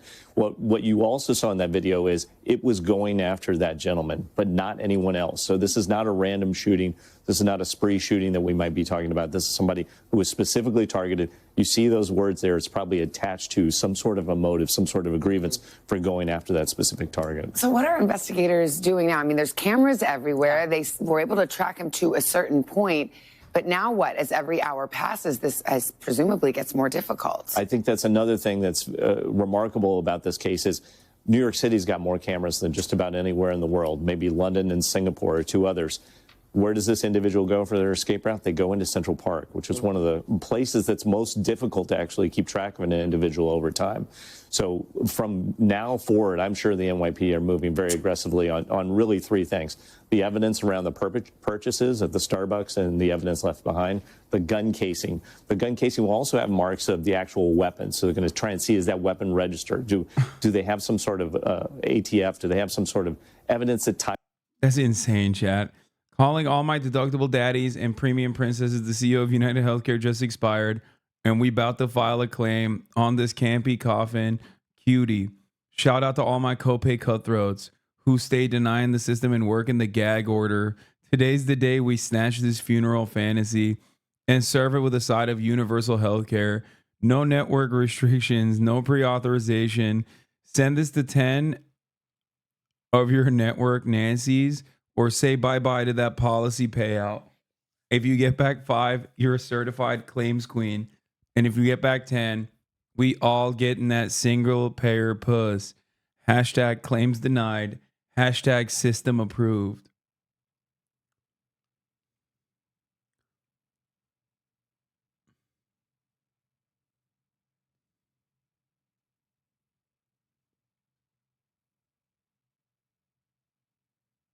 They found him? Yo, oh my God, police. This man right here. I'll have you know, he's got priors. He's got priors. Philadelphia suspect on the run. Dude, that looks exactly like him. Oh my God. Chat, you did it. Wow, I'm so proud of this community. This is how you know when you got 37,000 of the top minds, when they get together, we do it. We do the damn thing. We found him. NYPD, here he is. He's a Philadelphia native, okay? He goes by Benjamin, also known as BB. Please arrest this man. I know he has priors already. He has priors already, okay? Like, some pretty bad crimes, actually, honestly, like mass starvation, like using starvation as a weapon. Think about that. Arrest him, please. Thank you. Another case closed. To a shooter, and then the escape route, you know, moving from Central Park and beyond. I'm not seeing much reporting on it yet. I'm hoping they can break that case open today. Are you surprised they haven't caught him yet at this stage? We have seen so many times in recent cases, so where they have closed in 24 hours. I expected overnight that there'd be more evidence about the escape route. I haven't seen it yet. I'm hopeful that sometime today we'll get more information. Thank you, Clint. Appreciate it. Thank you. Hey, thanks for watching. Fox News. See, this is my shit. I want to hear what these fucking scumbags have to say. Because, like, the media loves stories like this because they love the clout. They're clout hungry. So they'll cover this. And in the process of covering it, like, they will kind of glaze the shooter and stuff. But Fox News, I don't think they're going to say anything nice. They're going to be like, this disgusting scumbag needs to get the book thrown at him. He needs to be assassinated. News alert at 19 minutes before the top of the hour. The suspect, man, screen left right there, in United Healthcare CEO Brian Thompson's cold-blooded murder, still on the run at this hour. As new reports say, Thompson was one of several executives reportedly facing a Department of Investigation for insider trading. Here to discuss, we've got former federal prosecutor and criminal defense attorney, Andrew Cherkowski. Andrew, thanks for making the trip out to Long Island. Why the fuck are you guys getting PTSD when someone says top of the hour? I haven't done a top of the hour ad break in fucking weeks. Ever since my contract expired, I haven't figured out a new way to debate you into subscribing. And people miss it. It's so funny. You guys don't know what you got till it's gone, by the way. Don't it always seem to go? You don't know what you got till it's gone. Yeah. You take the top of the hour ad break away and you put up a parking lot, dude. That's what I did. That's what I did. I paved Paradise, top of the hour ad break, to put up a parking lot. Ooh, pop, pop, pop. Yeah. Sex Haver, thank you for the 5 gifted subs. I don't know what's happening today. Dude, when I'm in England, I'm in a weird ass mood. Champagne Cyclist, thank you for the 5 gifted subs. Whispers, thank you for the 5 gifted subs. One healthcare CEO gets clapped, and I've never heard you sing this much on stream in 5+ years. I don't know what you're talking about. This is a sad day for America, okay? Monty Moon! Thank you for the 5 gifted subs. I don't know why I'm smiling from ear to ear. It has nothing to do with that. That's so stupid. Why would you say that? I'm smiling to hide the pain. No one knows what it's like to be Brian. Is it trauma response? Yeah. We all grieve in our different ways, okay? We all grieve in our different ways. And I'm grieving right now. I'm grieving hard. You know what I'm saying? I'm so sad. Womack, thank you for the 5 get the subs. Is a sad laugh. Every time I laugh is a laughter hiding the sadness. Paluki, thank you for the 5 get the subs.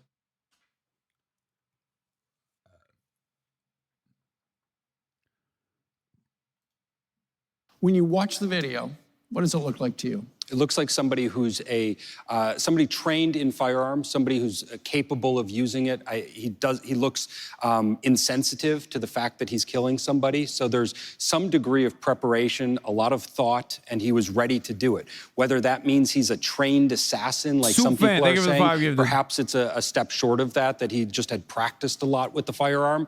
But there is definitely a strong motive there. I think that what we see in that video is somebody who is very committed to following through with this crime. And so now there's all sorts of speculation about what that motive could have been, right, and whether that might lead us to actually finding him. Okay, so that picture right there, I believe, is taken in a nearby Starbucks. And this was before the shooting. And the guy bought a couple of power bars and bought a water and got a cup.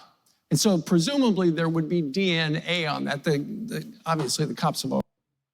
My bro had to stay hydrated, dude. What do you mean? He probably just wanted to go on a trek. I don't know what you guys are talking about. This is a random guy. He needed his prote. Bro was yak. He needed his prote. Long day of biking around New York City, bro. Already hoovered up everything in that Starbucks. But if he is a trained killer, he's probably wearing gloves. Well, Oxford Union has blocked me from talking with you. Oxford Union Girls Convo blocked me from you. Oxfordian lad.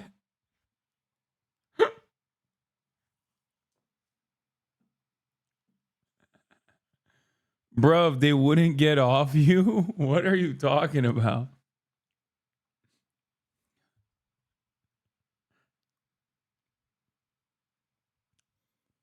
I was the kid who was waiting outside. Okay, there was a lot of kids waiting outside. This does not help me understand who this person is, but I took photos with everyone that I could. Talk was amazing today. Nice to see you.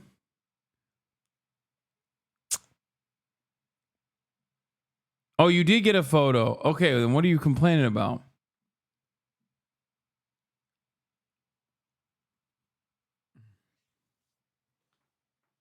Yeah, he's not. Okay, going back to the story, he's not even hiding his face. He's a COVID truther. COVID is still very much a thing, and he's taking precaution.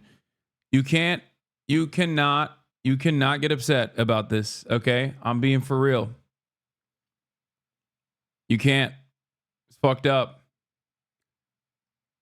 It is, don't be shitty. No, I'm not saying it's not. I knew as soon as I said that, there were going to be some people who were going to get mad at me because they think I'm joking. I mean, I am joking. He's not masking up for COVID. But I'm not joking when I say COVID is real. Oh my God.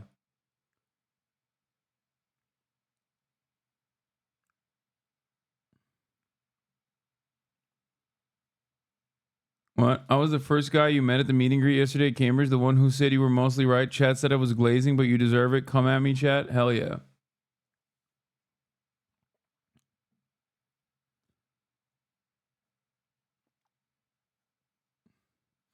This does not look like the other photo. Like the new photo that came out doesn't look like him at all. Well, there's the probability that he might be wearing gloves, although we see in the video when he's holding the gun, it looks like he doesn't have that. So are they running that DNA? Are they actually getting something back? Or perhaps that's something in the garbage can that fella kind of that disappeared. I'm most interested in the bike. He went to a bicycle, city bike, and whether there's tracking software on that to be able to figure out where that bike went. X has some people speculating about that, but I'm sure the police are deep into all of that on-ground canvassing and looking at every piece they can. And as people get up on this Thursday morning, the latest tantalizing clues come from, I believe, the New York Post, where apparently on 3 of the shell casings, the 3 shell casings, there are the word, somebody has etched the word deny, depose, defend, which also happens to be probably a coincidence, maybe not, the name of a book about how insurance companies operate and how they essentially work to not pay you. Right. So there's many motives that I think people are identifying as a possibility. Is this somebody who's disgruntled with United? It's crazy. They're like, this Brian guy was a real piece of shit. He could have a lot of enemies. Okay. You don't understand. Okay. It could be a disgruntled former employee, says he sucked dick. Could be a former, patient. Could be a doctor who hated the process. Could be anybody really at this point. It's like we got 250 million minimum suspects here. Okay. They all have some reasonable motives, as a matter of fact. Healthcare because of a denied coverage, something along that line? Or is this somebody potentially connected to this DOJ investigation, worried that perhaps he had information that they didn't want released, or many other reasons? But if this is actually somebody who's put in a lot of thought and was kind of an assassin here, could it have been misdirection to write something on those bullets to make it look like somebody who had a problem with the insurance company but had a different motive instead? So there's a lot of different ways this can go. The police have to be very careful not to jump to conclusions to avoid not finding the actual suspect. They're canvassing as much as they possibly can and looking at every possibility. Misdirection. I never thought of. I don't get it. Why aren't they saying that it's a gay lover? Like with Paul Pelosi, they were quick to jump on that. With Paul Pelosi, they were like, oh, must be a gay lover. How come no gay lover? How come no gay lover theory? What's going on? It's the one shooter they're not transvestigating, dude. All of a sudden, definitely a man. I don't know. Could be anybody. Okay? I don't know what size this person is. I don't know what he looks like. How come y'all are so sure he's a man? You don't know. All of a sudden, one healthcare CEO gets shot, and everybody's Mr. Lawman over here. Everybody's taking it super seriously. Children get shot. Everyone's like, oh, it's got to be trans person. Healthcare CEO gets shot. Everyone's very serious with their news coverage. What happened? Let's wait for the facts. And by that, I mean, let's take a couple days off from this. Let's take a couple days off, maybe a couple weeks off from the manhunt. Let's put it aside and take a deep breath. And, maybe we'll get back to this with fresh eyes. All right.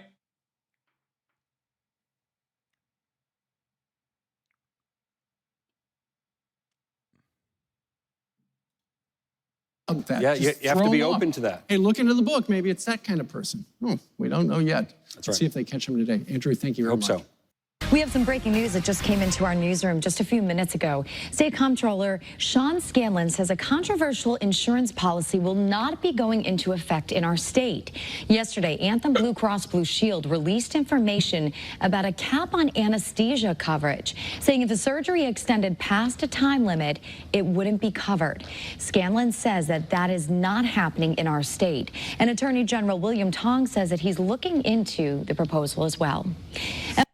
United Healthcare? What did we do this time? A PET scan? No, we barely cover human scans. Listen, sir, you can talk about this Beta Island all you want. We're not going to approve a continuous glucose monitor. This is from a year ago.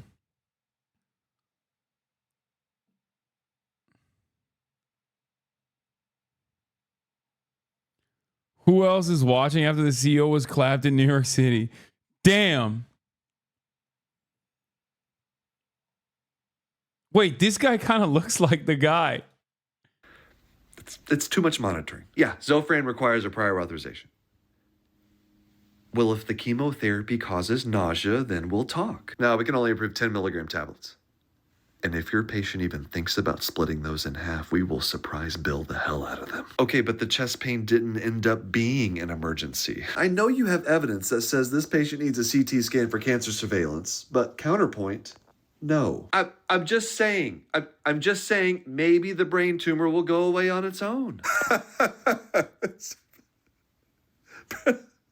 Preventative health care. I understand you don't think. His response? Okay, so I have been tagged hundreds of times about this United Healthcare CEO murder. Usually when I get tagged this much, it's because somebody slept in their contacts or used Visine. Don't do those things, by the way. So this is different. First, let me just clear something up. Jimothy is innocent. He needs to stay gainfully employed. He would never do something like this. Also, two things can be true. One, that murder is bad, that even bad people who do bad things don't deserve to be executed. It's okay to think that. It can also be true that United Healthcare is an evil corporation that has caused pain and suffering to. Ooh, you would say that, Jimothy. I don't know. Seems suspicious. To millions and millions of people over the years. This is a company that denies claims at a rate that's higher than every other insurer out there. They deny so many claims they have to outsource claim denials to a company that gets paid per denial. This company is called EvaCore, by the way. Come on. United Healthcare has vertically integrated their company to the point where they can dictate which medications patients are allowed to be on, not doctors. This routinely leads to patients who are chronically ill, who are stable on a medication regimen for years, who all of a sudden have to change medications. Bro did the OJ Simpson if I did it. Dude, this is the if I did it. I swear to God.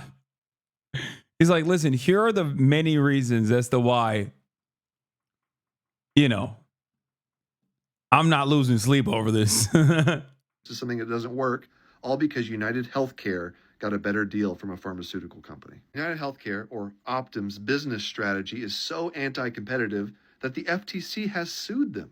And the CEO is the leader of this organization doing all of these terrible things. People are hurting.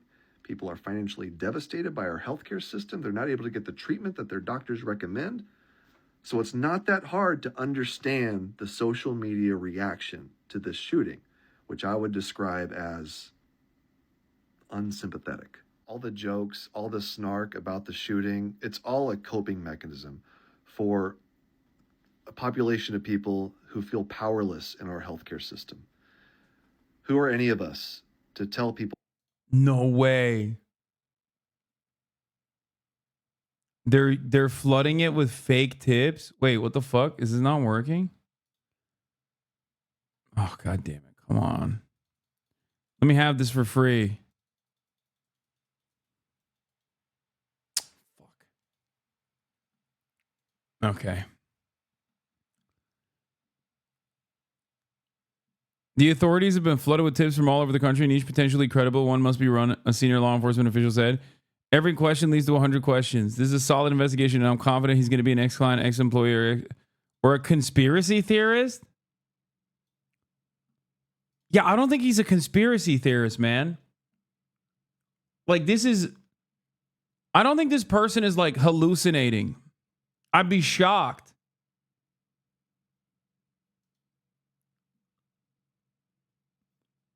Everyone in New York City that recognizes the CEO as Hasan.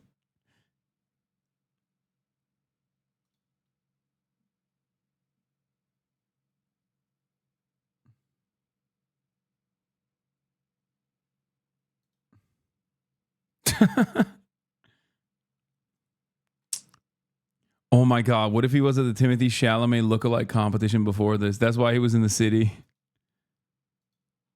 They're saying he used a fake Jersey ID. Investigators released pictures of showing the face of the man they believe Brian Thompson outside a Midtown hotel. They said the words delay and deny were written on bullet casings.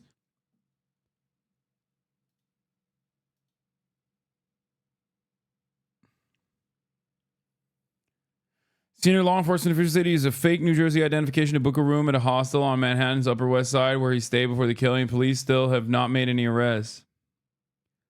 I mean, he even had a fake ID. Dude. Listen, I've talked about this before. Victimless crimes. You know what I think about that. People how to react to this very unique situation. Now, is violence the answer? No. Because I truly believe that there are far more effective ways at improving the healthcare system. And I'll tell you something that's been really encouraging to me over the last 24 hours. I've been making these healthcare related videos for years now, trying to educate people about the things that are going on in healthcare. And this is the first time where I've seen a lot of people, both in healthcare and outside of healthcare, actually discussing harmful health insurance policy. Take the Blue Cross Blue Shield a story about limiting the amount of anesthesia that can be given during a surgery. That story has gone viral all over all the platforms. There's major news organizations picking this up. And Silver linings, it's good. It's good to look at a silver lining in this situation, right? I mean, May of 2023, my mom was suffering from late-stage cancer and staying in a rehab nursing facility while we tried to figure out what the next steps in her care plan were. We had a lot of very difficult choices to make when one more got added. A billing administrator at the nursing facility approached me to let me know that my mom's Aetna Medicare Advantage plan wouldn't cover her stay anymore. Our only options were to bring her home. She could barely walk and was on an IV drip needing constant medical care, or to get rid of her Medicare Advantage plan and switch back to regular Medicare. The basic public plan would have paid for her continued stay. That didn't make sense to me. Medicare Advantage is a privatized add-on to Medicare that was supposed to provide better care. It ended up not mattering. She died before Aetna could throw her on the street like they wanted to. Medicare Advantage is just one part of our broken system, but I want to use it as an example of why things are so broken. You might think you already get it. The American healthcare system sucks and is far too expensive. But it's not just because it's not free. We're going to look at where all this money is actually going. How a surprisingly influential vinyl record drop from an unexpected artist helped get us here, and who we're now depending on to fix all of this. When you get old enough, 65, you're eligible for Medicare. Medicare has 4 parts, A, B, C, and D. All 4 parts make up about 10% of the federal budget. Medicare Part A is completely free. It's what you paid for in taxes for working all those years. It covers hospital visits. Medicare Part B is an optional add-on. It costs around $175 a month. It covers preventative care and necessary procedures. A and B are fully administered by the government, and the vast majority of their budget, that's taxpayer money and that monthly payment for Part B, are spent on actual care, 98.6%. The other 1.4% goes towards paying for the people who literally work for Medicare, processing paperwork and whatnot. Then there's Part C. I just want to point out that the most comprehensive socialized healthcare coverage in this country outside of the veterans services is literally Medicare. And even that, you have to pay additionally $175 fucking dollars to get preventative care. This is the most cooked nation on earth brother. The most cooked nation on the fucking planet. What's shocking is not that someone shot a CEO for a healthcare insurance company. What's shocking is that it hadn't happened before. Okay? We are so fucking cucked and so fucking cooked. Oh my Lord. Medicare Part C is also called Medicare Advantage. It's an alternative to traditional Medicare that replaces Part A and B with one plan. Medicare Advantage is not administered by the government. It's administered by everyone's favorite entity, private insurance companies, who get paid by the federal government and a monthly fee from the elderly person being insured. Medicare Advantage is heavily advertised, using all of the elderly's favorite celebrities. Hi, William Shatner here with an important message about your Medicare benefits. The ads use Medicare branding to convince seniors these plans are more connected to real Medicare than they are. Images of healthy, active seniors, and promises of lower out-of-pocket payments and more coverage. They don't include important information like plan quality ratings or the other hard facts about coverage. They even go further and offer gift cards and other financial incentives to sign up, like a timeshare or something, which the elderly also love. Since my mom's gone, I have to help with a lot of my dad's healthcare. I've noticed that when I go to refill his prescriptions at CVS, which owns Aetna, the insurer, they have a little quiz, like an evil BuzzFeed, where you can determine what Medicare plan is right for you. And it seems like no matter what I input, it always gives me an Aetna Medicare Advantage plan. That's the same one my mom had when she was denied comfort and dignity in her final days. Care which, again, the basic Part A or Part B would have provided for her. And they want everyone on this plan. Imagine Medicare Advantage for all, where any hope of a more equitable plan is scrapped to funnel more money to the insurers. It's not just my family, obviously. Since the advent of Medicare Advantage as we know it today in 1986, the amount the United States spends on healthcare has more than quadrupled. Medicare Advantage and much of our modern healthcare problems exist because of not one, but two versions of Ronald Reagan. In the late 1950s, a fully government-funded healthcare plan for the elderly was actually a possibility. Congress saw two bills that put forth plans for national insurance programs for everyone receiving Social Security, the elderly, in exchange for a small increase to Social Security payments. Early versions of the bill saw the plan as mandatory, but an alliance between private insurers, the American Medical Association, and others who profited off the existing system, which was already predatory, did not want to see that happen. So they released a secret weapon, Operation Coffee Cup. A key element of the campaign was this vinyl record. The AMA drafted who was then just a young actor to record Ronald Reagan speaks out against socialized medicine. The record was sent out to doctors' wives. It was 1961, okay? Yo, comically evil. Ronald Reagan took a paycheck from every corporation before he became this fucking... Before he became... Again, another puppet for corporations by becoming the president. But like, directly as an actor, he did this shit as well. Play for their friends to convince them not to support the healthcare bills, like a Tupperware party for predatory privatized medicine. The record attacked the plans for being controlling. And pretty soon, your son won't decide when he's in school where he will go or what he will do for a living. He will wait for the government to tell him where he will go to work and what he will do. And implored the wives to contact their congressmen to fight the bill. If you don't, this program, I promise you, will pass just as surely as the sun will come up tomorrow. And behind it will come other federal programs that will invade every area of freedom as we have known it in this country. Until, one day, as Norman Thomas said, we will awake to find that we have socialism. Reagan mocked advocates of the bill. They say, what would you do? Throw these poor old people out to die with no medical attention? That's ridiculous, and of course, no one has advocated it. I don't know, Ronnie. That sounds a lot like what happened to my mom. A version of the healthcare bills did pass, creating something similar. Like, America is not to the Medicare only evil. Today. America is not only evil, but it's also like comically evil. But with an important change. It wasn't mandatory. That left a lot of power with private insurers. Then, as president, Reagan signed the Tax Equity and Fiscal Responsibility Act, which made a few changes to that existing Medicare program. Importantly, it made it legal for Medicare to contract with private insurance companies. So in the 60s, actor Reagan gave the industry the gift of making Medicare optional. And then in the 80s, President Reagan gave them access to even the folks who were on the government plan. That bill allowed for the creation of Medicare Part C, which eventually became Medicare Advantage in 1996.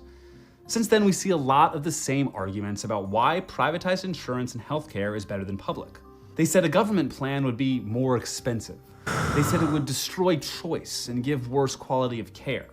And they dropped what was the scariest word of that century: communism. Universal healthcare would be using your tax dollars to support other people, they warned. Medicare Advantage, specifically, shows why each of those arguments is total bullshit. One is the expense. Does Medicare Advantage, adding privatization to a public plan, save anyone money? Well, no, it's costing taxpayers way more. Most estimates find that Medicare Advantage plans cost the taxpayer between $300 and $1,400 more per patient than traditional Medicare. And that's when the plan's working as intended. One study found that just the amount of corrupt overcharges that Medicare Advantage charges the system costs taxpayers more money than all normal Medicare programs combined. In the next few years, Americans are expected to pay nearly $1 trillion in taxpayer money for overpayments. That brings us to choice and quality of care. If it's that expensive, it must be better, right? No. Medicare Advantage denied more prior authorization requests and more necessary care than Medicare, especially in rural hospitals. And this study reads, nearly 15% of the 5.6 million denials, that's a full $150 million in denied spending, was attributed to Medicare Advantage policies that were more restrictive than traditional Medicare's coverage rules. Medicare Advantage provided demonstrably less care than normal Medicare. That's exactly what I saw with my mom. She needed a place to stay with medical assistance while we planned for her cancer care. Aetna Medicare Advantage said no, whereas normal Medicare would have said yes. And they're also more restrictive in where you get your care. Medicare Advantage plans often have a much smaller network of in-network doctors than regular. And the government control thing? Well, guess which health system in the United States has the best customer satisfaction? Veterans Affairs. Vets are very satisfied with their VA healthcare, and that's a totally government-run program. They deserve great care, but it's proof that even in America, government care can work. And then there's the whole communism thing. The critics ask, why should my tax dollars go to support someone else? Well, with Medicare Advantage, they are supporting someone else. Remember that stat from earlier, that the actual administration of Medicare is only 1.4% of the cost? For Medicare Advantage, it's 10 times that, 15%. And that's in large part due to executive salaries and profit margins. Because this is a for-profit business that needs to make a profit. Sure, government programs can see corruption or incompetence, but if everything works as it's meant to, their purpose is to serve you.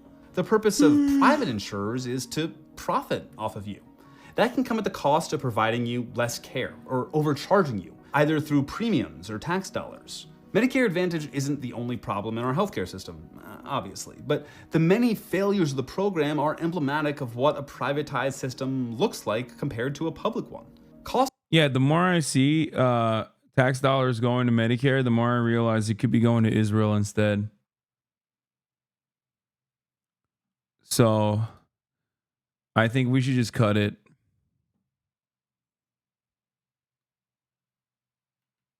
Honestly. Costs aren't rising because of any technological or other miracle advances that are saving lives. Between 1999 and 2021, the average cost of a hospital stay in America increased 161.7%, far outpacing inflation, without any significant increase in life expectancy. And that's for all the same reasons Medicare Advantage is broken. For-profit companies have devised ways to skim more and more money off of the ill and the taxpayer. We have a new administration coming in, led by a man who is supposedly the master of negotiation. But as of now, regular Medicare can't negotiate with healthcare providers, while the for-profit version can. If President Trump really wants to help Americans and has the power of the art of the deal, Shouldn't he be getting us deals where we, the people, pay less for our healthcare, both as patient and as taxpayer?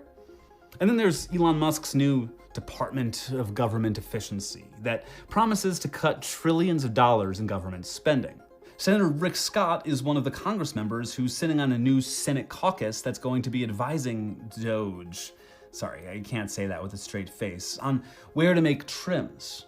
What sort of cuts would someone like Scott, whose company had to pay a $1.7 billion fine for defrauding Medicare and Medicaid, possibly recommend? And wouldn't the best way to save taxpayer money be to cut out the corporate profiteers transferring your money to their pockets? Contractor profits are the tax that we spend the most on and get the least out of.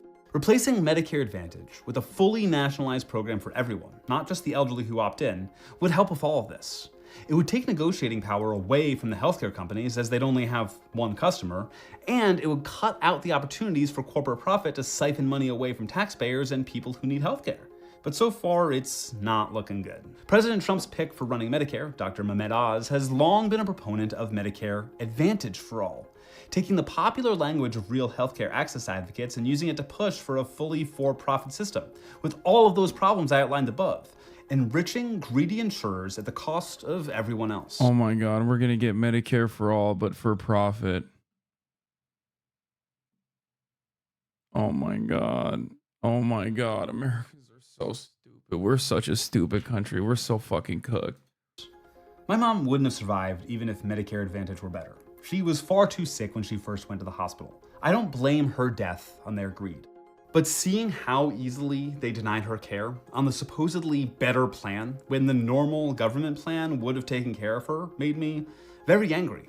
And that's a rage that the incoming administration needs to take straight to the insurers, to the healthcare providers, and to all of the profiteers if they aim to keep the promises they made to all of us.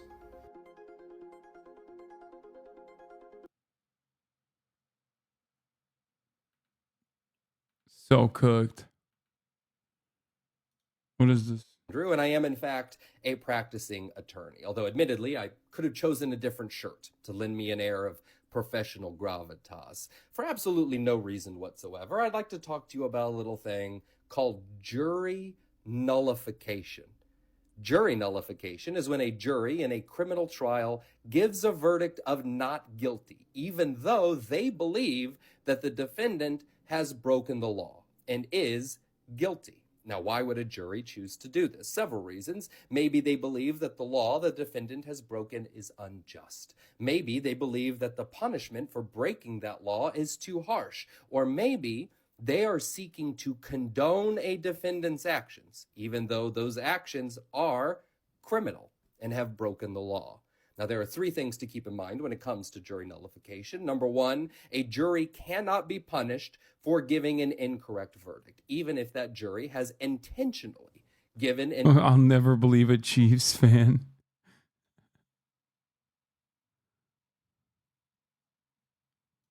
incorrect verdict. Number two, under the rules of double jeopardy, a defendant cannot be tried twice for the same offense. And number three, jury nullification is a thing in every jurisdiction in the United States, including... Yeah, what are they going to do? Jury selection be like, have you ever been denied a claim? Good luck. They're not going to find a jury.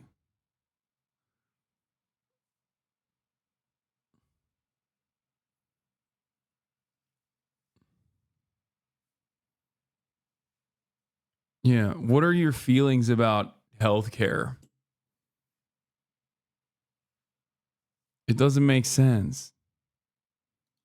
And again, for absolutely no reason whatsoever, New York City. The FBI just raided.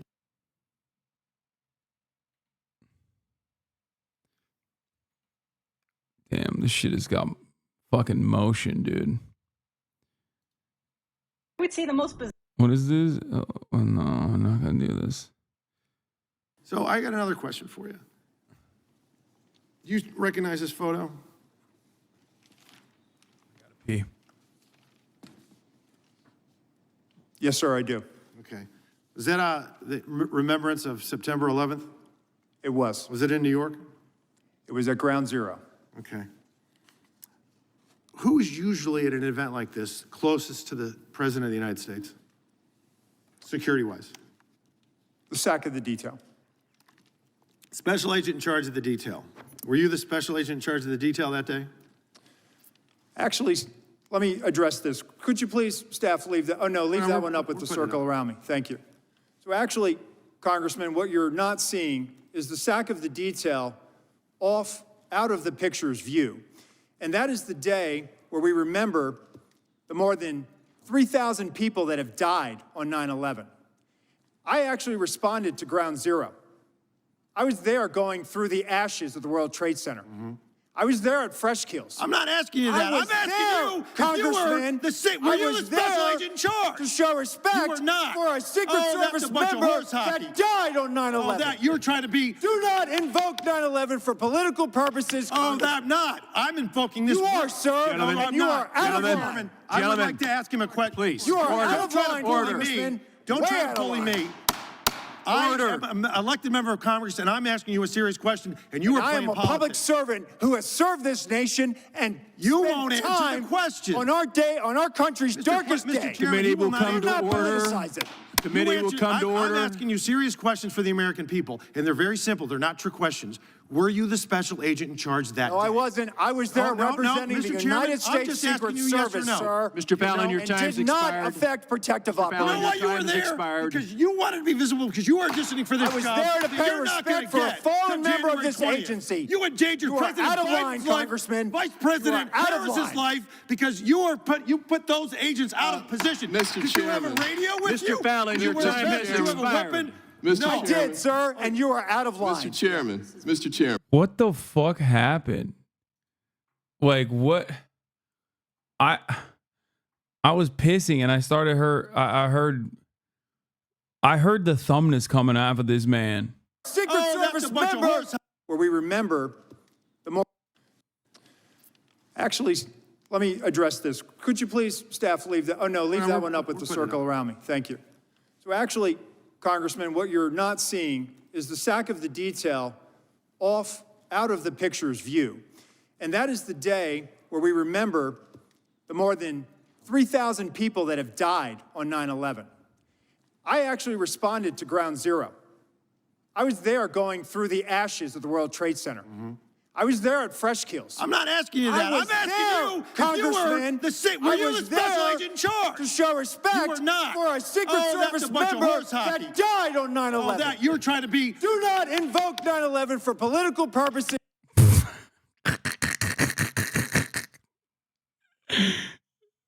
This is amazing. He started talking about how he was fucking picking dead bodies out of the ash of the World Trade Center, dude. What the fuck? He's like, I got you. Oh, I'm not. I'm invoking this. You are, sir. Gentlemen, And you are out of line. I would like to ask him a question. Please. You are Don't out of try to line, bully Congressman. me. Don't Way try out to of bully line. me. I am an elected member of Congress, and I'm asking you a serious question, and you are I playing am a politics. public servant who has served this nation, and You spent won't answer the time question. on our day, on our country's darkest Mr. day. Chairman, Committee you will will not come Do to not order. politicize it. Damn. He used the 9/11 defense, dude. It was very effective. He said, you do not get to invoke 9/11. That's my day. Committee will come to order. I'm asking you serious questions for the American people, and they're very simple. They're not trick questions. Were you the special agent in charge that No, day? I wasn't. I was there Oh, no, representing Mr. the Chairman, United I'm States just Secret asking you yes or Service, no. sir. Mr. Fallon, your and time's did not expired. affect protective You operations. know why you were time's there? expired. Because you wanted to be visible, because you were auditioning for this I was job there to that pay you're not gonna respect for a get fallen till member of January this 20th. agency. You endangered You are President out of Biden's line, life, Congressman. Vice President You are out of Harris's line. life, because you put those agents out of position. Mr. Did you have a Chairman. radio with Mr. you? Fallon, Did you your wear a time vest? has Did you have a expired. weapon? Mr. No. I did, sir, and you are out of line. Mr. Chairman, Mr. Chairman, Mr. Chairman. Yes, sir. I'm not kidding. I think he's not wrong. Like, it doesn't really matter, but he probably wanted to like be up front, and that's the reason why he's getting yelled at. And he got caught. Like, he's making a bigger deal out of it, obviously. Please. But And we are back You're in a order bully. now. We are back in order now. Thank you. On Capitol Hill today, the acting Secret Service director is acknowledging that the agency failed to secure the Pennsylvania rally site where a gunman tried to Yeah, assassinate. it's a congressional hearing about the shooting of Donald Trump. But this guy's like pulling that up specifically to be like, you're fucking fake.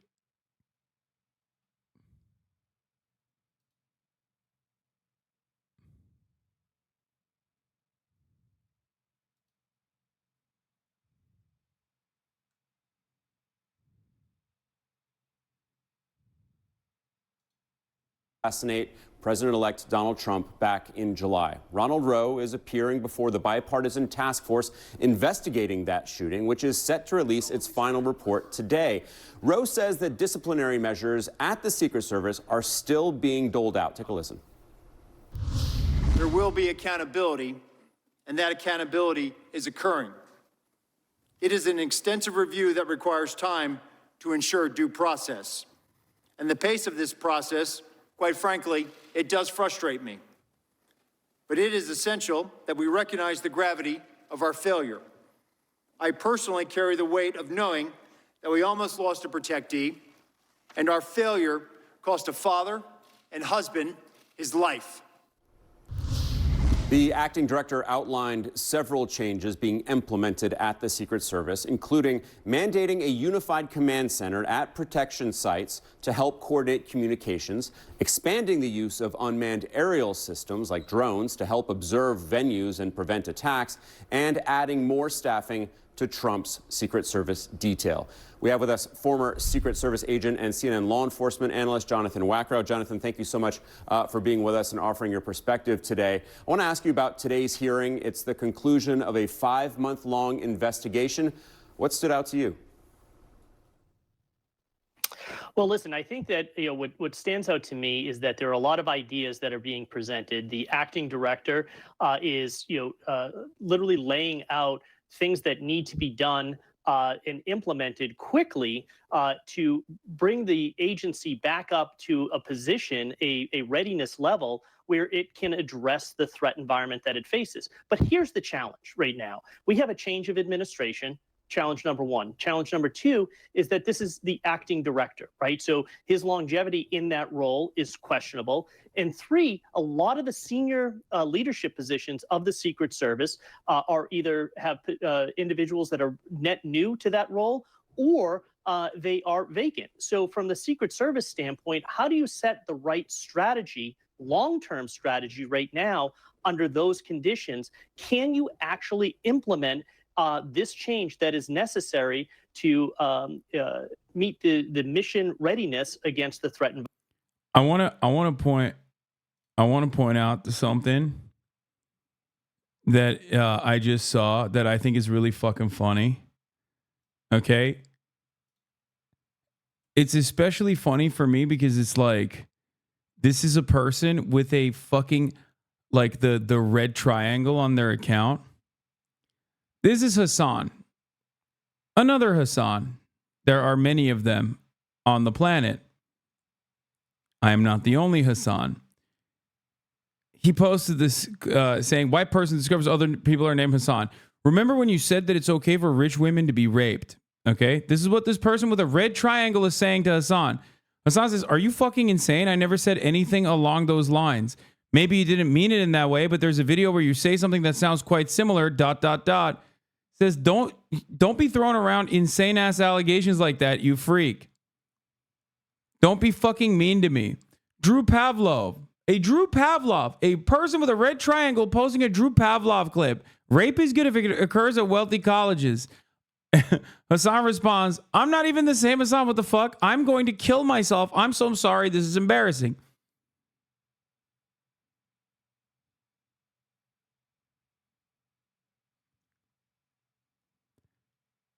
Is literally me saying that in a conversation about anti-woke college campuses that Republicans are volunteering to go to, me saying jokingly that it would be utilitarian if all the rapists were contained to that fucking college campus instead of all the other college campuses. And to this fucking day, they still literally will go, Hasan wants wealthy women to be raped. I swear to God, it doesn't matter what your political background is. It's just like, if you're fucking mentally ill and you become a HasanAbi hater, you're just going to go down that pathway of just being increasingly more mentally ill every fucking day. Okay? And it's so funny because, like, you throw your allegiances aside. If you have a red triangle, that means you're like super pro Palestine. You know what I mean? Like, it's the red triangle that invokes the red triangle that were originally used in the Hamas videos on top of IDF soldiers. So a person like that posting a fucking unironic Drew Pavlov clip without even examining it is so stupid to me. Also, I want to apologize to Jackson Hinkle. This is the one apology that I will be delivering to the American Communist Party, specifically Jackson Hinkle. I don't know what the fuck he did, but I heard that he bullied Drew Pavlov off Twitter. This is the one olive branch. I still think you might be a Fed. I don't know. But, you know. Broken clock. Critical support.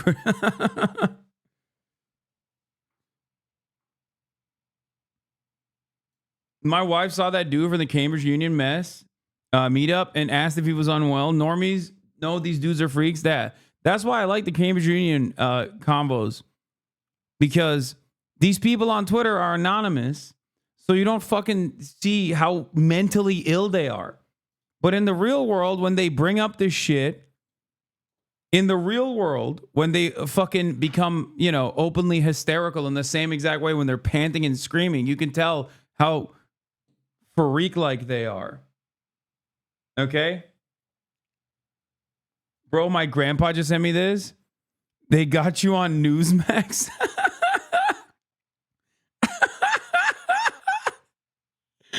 Newsmax.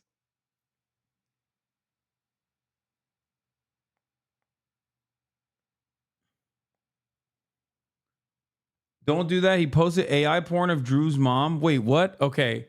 I didn't know he did that. That's really fucked up. That's insane. Okay, my bad. My bad. That's psychotic. That is psychotic. Holy shit.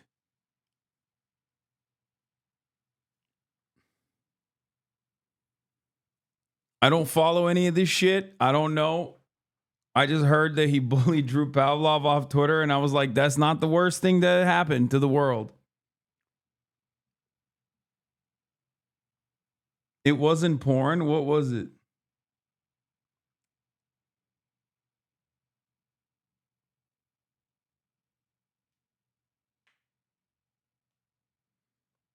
Yeah, the other Hasan is also pro Palestine too. I know.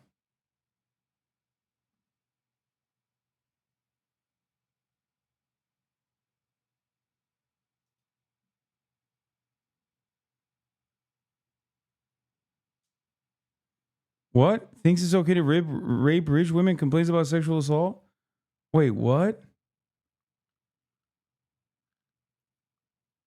What?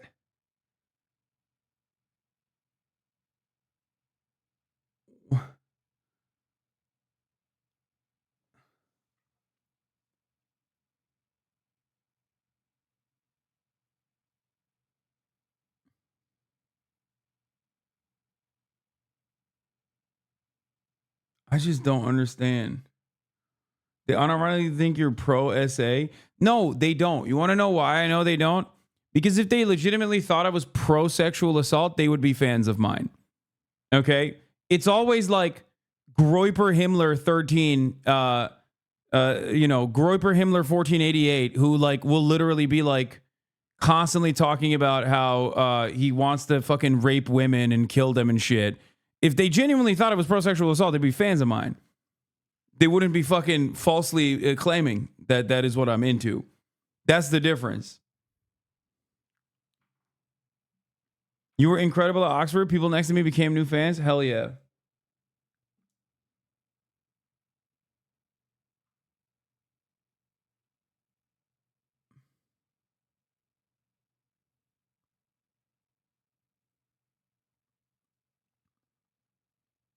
What? What is this? Oh, Hawk to a pump and dump. We're going to cover that. Don't worry.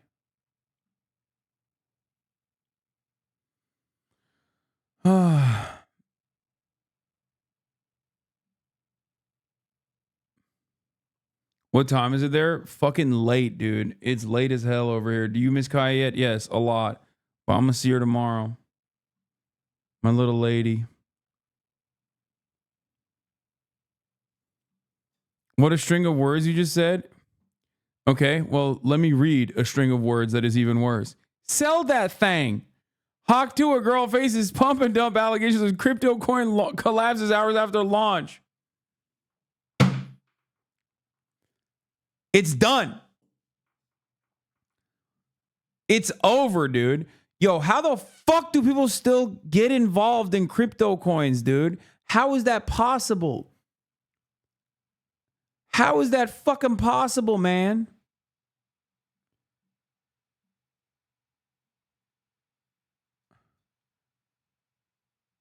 Apparently, CoffeeZilla made a video on it, so I'm going to take a look at it.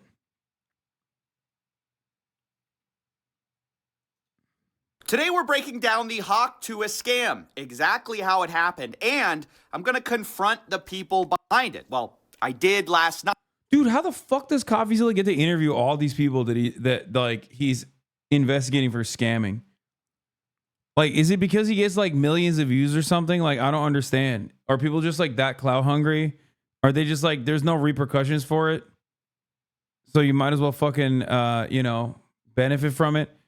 I genuinely don't get it.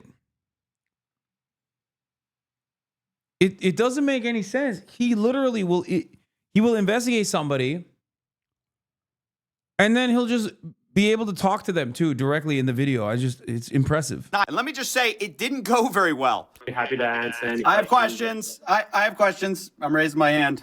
Hey, guys. What CoffeeZilla? Hey, this is one of the most miserable, horrible launches I've ever seen in my life. Okay, then why the fuck are you on? Profiting from the rug pull, I think it's relevant. We didn't pull a rug. I don't know what you're trying to say. It's not true. That's defamation. Doc, Do the math. Do the math. Defamation. You're saying that we pulled a rug. There was no rug pull. 3%. You're defaming our character. Are you not? Hi, Haley Welch. My $35,000 that I purchased of Hawk is now $2,000 after 10 minutes of buying.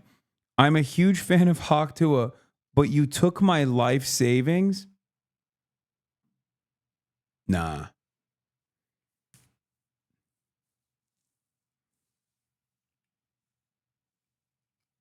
Nah. No. It's got to be fake, bro. It's got to be fake. No one has ever said those words. No.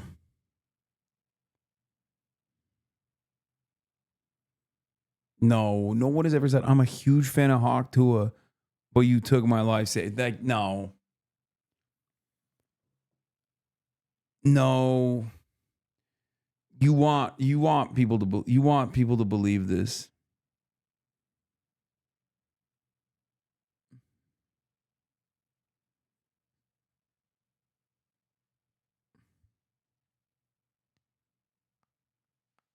Yeah, no, it's fake. This is fake. No, this one's not real. I purchased your coin, Hawk. You were so excited about with my life savings and children's college education fund as well. No.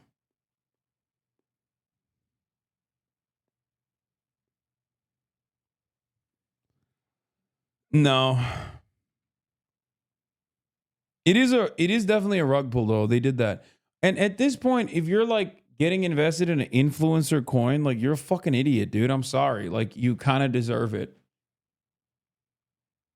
Like you're not a 90-year-old that got conned into going into like a old folks home, and now they're just like fucking milking what remains of your assets and keeping you alive, but only barely for as long as they can. You know what I mean? Like that's not like those people are vulnerable. Like their brains are not working that well.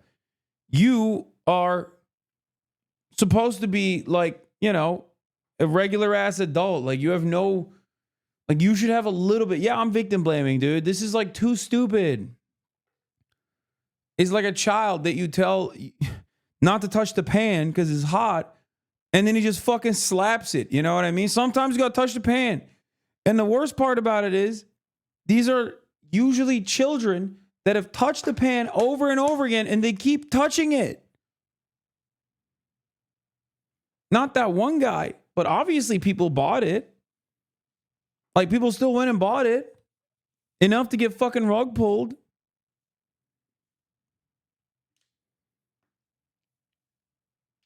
You're like a kid that touched a pan, your hand burned, and then you touched it immediately again. Your hand burned again. And then you went to your friend's house and you were like, I'm going to touch your pan too. I just like touching pans. At a certain point, I'm going to be like, all right, fuck it. Put your face on that shit. Okay? Fuck it. Kiss the pan, I guess. You know, I can't stop you. You dumb fuck. You stupid ass fucking baby. Are you not going to let me talk? You just talk over me. You talk over me. I'm hearing bullshit. Yeah, these people were completely unhinged, unwilling to take any accountability, and we'll talk more to them in a second, but I want to break down the hawk to a scam. I think people are confused with this kind of stuff. I want to start with the big tweet that kind of set it all off. That would be this by Bubble Maps, which showed 96% of the supply was controlled by the team and was being sent out to a bunch of smaller wallets. The implication being that some of them might be dumping on you. Pretty quickly, the hawk to a girl came in to copy and paste what her team told her to say, which said, team hasn't sold one token and not one key opinion leader was given one free token. We tried to stop snipers as best we could through high fees at the start of the launch. And so you see their awful tokenomics here. Along with this response, the team hasn't sold one token. And then they post, obviously, a screenshot of a lot of sells from insiders who did not have to pay. You can see on the bot side, there's nothing. And then on the sold side, they're making a lot of money. So how did you get free tokens? Well, you were an insider, right? And I just want to show you exactly how the hawk to a team is sort of lying by omission here. Someone said Dick Spitter Girl. Yeah, literally. That's a franchise now, bitch. This is a girl that literally got viral fame because she said, Haktua, spit on that thing on a fucking TikTok clip. And then I don't know what happened. Like, this is one of those things where it just happened completely outside of, like, it happened in an entirely separate plane of existence to myself. Like, I don't know. I talked about this before, but I was like, this is so outside of my field of interest. Like, I even, you know, might have been a little mean at the time where I was like, if you like that kind of stuff, like, I kind of think you're stupid, which is fine. Like, there's nothing wrong with it. Because, like, I'm a stupid guy myself, but, like, even as a stupid guy, I think you're a little bit stupider than me. You know what I mean? It's fine. There's nothing wrong with it. But, like, that's peak coworker humor shit. And I feel like if you're really invested in those memes, like, you know, you're a little stupid. You're a little dumb guy. It's fine. But whatever. What? He pulled the mask down because he was flirting? Wow. Per John Miller's and among the interviews law enforcement has been conducting, they spoke to a female employee at the hostel who said at one point she asked the then masked man to lower his mask while flirting with him, which is then why this photo was released to the NYPD.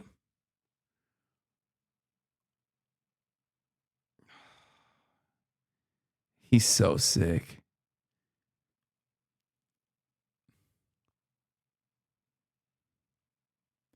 That isn't the guy. He's clearly wearing a different coat. Chat, this is, you know, he has multiple codes. Like, most people have multiple codes. Okay? I just,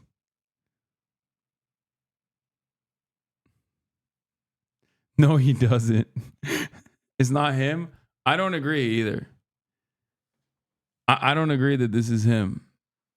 I don't. Also, Caitlin Collins follows me. What the fuck? Sick. I'm making inroads at CNN. Shooter could be a girl. Lol. Literally almost had a heart attack because why do I look like the United Healthcare CEO shooter?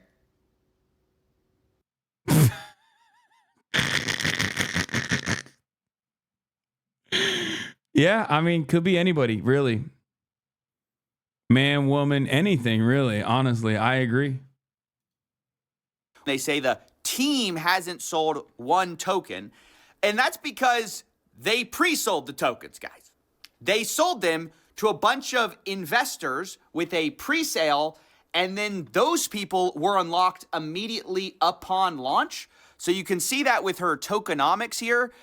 It says Haley's locked for 12 months, but you can see the strategic allocation is fully unlocked immediately on token generation event. Now, I spoke to some people who bought into this pre-sale. They say they got in at $16.69 million total valuation, which means that if they sold out the whole 17%, you're looking at about $2.8 million raised by pre-selling these tokens. So it is essentially a lie to say her team didn't sell tokens. Well, they pre-sold them, and then those investors dumped on your fans. That's the problem.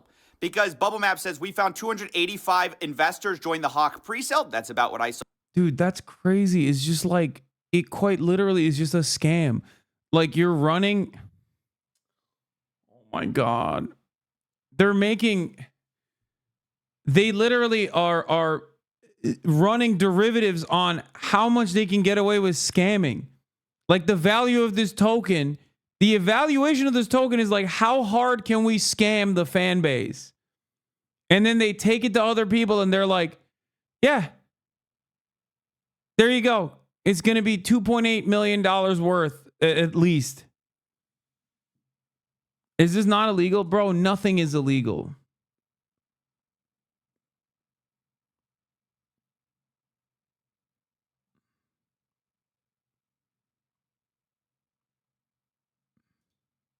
Well, 89 wallets sold 100% on launch. 47 sold over 50%. Anyway, you can see in total, $3.3 million were sold.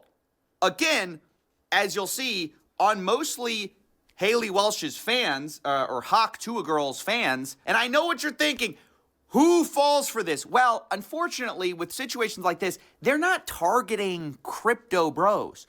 They're mostly targeting, like, actual fans who've never been involved in the crypto space before. They don't know any better. And you're going to hear the guy behind a lot of this say that explicitly. These are people that are outside of crypto that we're going to be onboarding, and they don't give a shit. They don't even know what a market cap is. They just go, oh, cool, free coin. Now I get to join a community. Cool, done. Not only did they say it, they sold it in a pitch deck. You can see the HAIC deck here. Massive onboarding event. HAIC will onboard normies. So that's why I just don't buy this thought of, oh, well, if you bought this, you deserve to get scammed. Okay, fine. But a lot of the people who bought it had never bought crypto before. They were targeting those people. Yeah, I mean, they're still stupid, though, like, honestly. Because just because you never bought crypto before doesn't change the reality that, like you've seen it. Please, are there still people at this point that haven't understood that this is always a fucking scam? Like, come on, man. It was called HAIC to a coin. Fuck. I think the real meta now is to just like farm dumb people over and over again. I guess the other version of that is called becoming a right-wing content creator.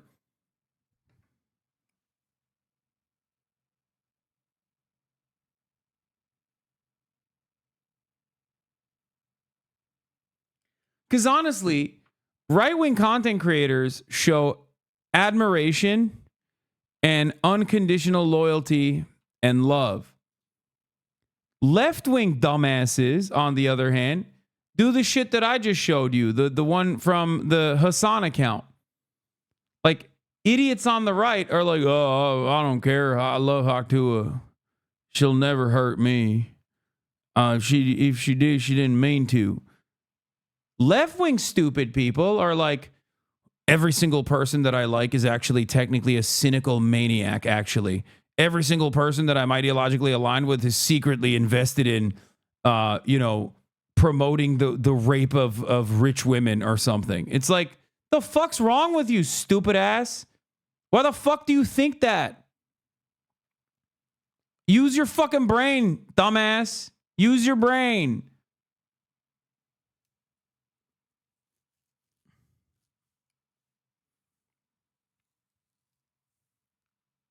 I don't know if you're aware of this, but a scammer won the presidential election. Yeah, that's true.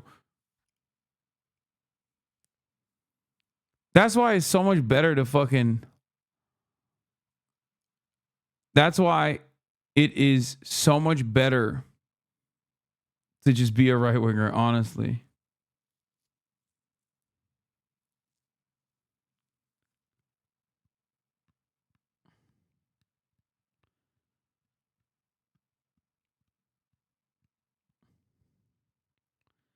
There are like 3 newsworthy scams a fucking year.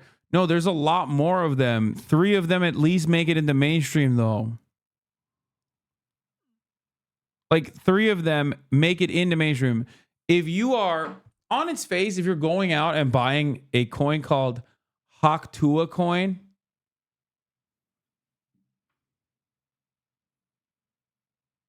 defended that dumb, cynically deployed rape clip on Tumblr against someone I see constantly yelling at people in the comments of posts, Lamau. There's who falls for it. That's what I mean. Those are the fucking dummies of the left. Okay, baby leftists.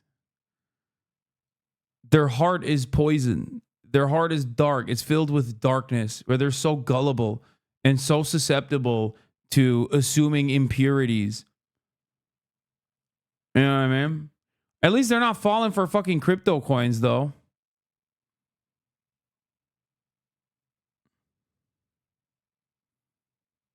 If she wasn't already a curiosity, this wouldn't have nearly as much motion. Brother, it's called Haktua coin. I don't know what to tell people. Like, bro, this is so far beyond timeshares. You know what I mean? Like, it's like if a timeshare was called, like, you know, the shit paradise. Okay. You'd be like, I don't know if I want to buy into the shit paradise timeshare. Okay. It's kind of giving me a reason not to invest in this timeshare. It's called shit paradise. Kind of odd. You know what I mean? It's dick spittle. Okay. Haktua coin.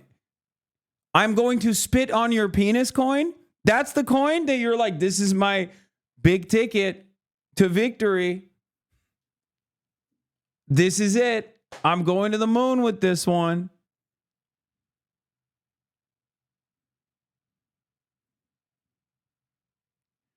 Do you see what I mean? Like, we as a society have gotten so fucking stupid that you don't even have to market something anymore. You don't even have to act like it's not a fucking scam. You can just be like, it's a scam coin. And people will be like, oh, I love it. I'm going to scam other people. That's what you mean, right? It's like, no, dumbass. You're the one being scammed.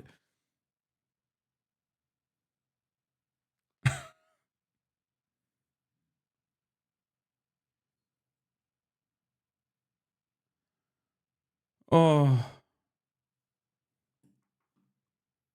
Yes, the gamble is to pull out during the pump. Most people think they're smart enough to fuck someone else over. Yeah, it's not going to happen, though. Said as much in our call. Now, the other part of this scam that I really need to break down because people don't understand it exactly is the fee scam, okay? When this launched, they had 15% fees on trading. They said that this was to stop snipers.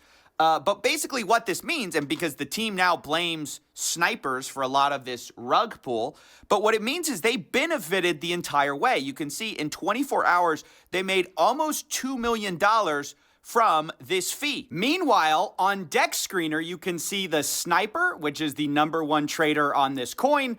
They made about $1.3 million in their total profits and loss. So they actually made less in total profits, this Sniper that ruined the project, than the team made on fees. I, of course, asked who benefited. Did Hawk to a Girl make the money? Who made the money in this whole thing? And they essentially dodged the question. Who's making millions of dollars on fees from this rug pull? That's not a scheme. That's the Who's making fees? So we can keep this thing going for years. Okay. That's how do you think?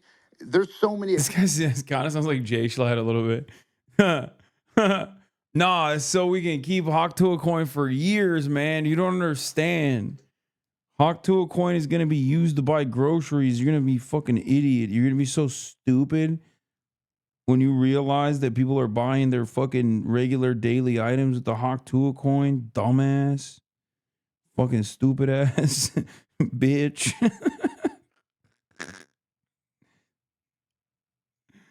Yeah, dog, I bought a car with that shit.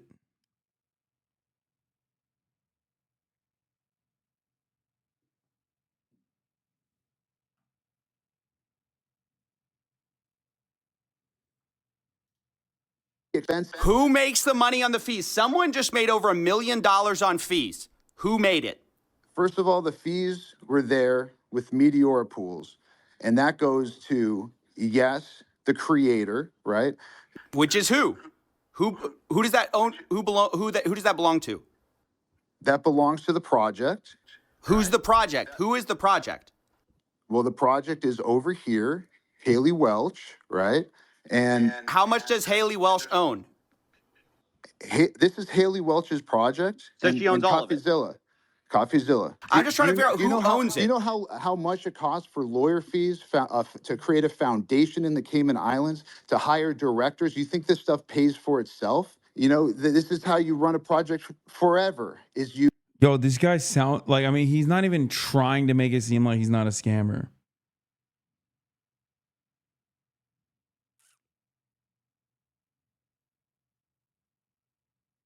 Is you have to fund that. And first of all, over here can speak to the extensive amount of work and time and people that are on this project. Over here has around 18 people working on this right now as we speak. This is not a small time type of nothing. We're really trying to do something here and not just do it for one day and do it for 2 days. So who made the money? You haven't answered the question. Who made the money? How much did Haley Welch make of that million, 1.8 million?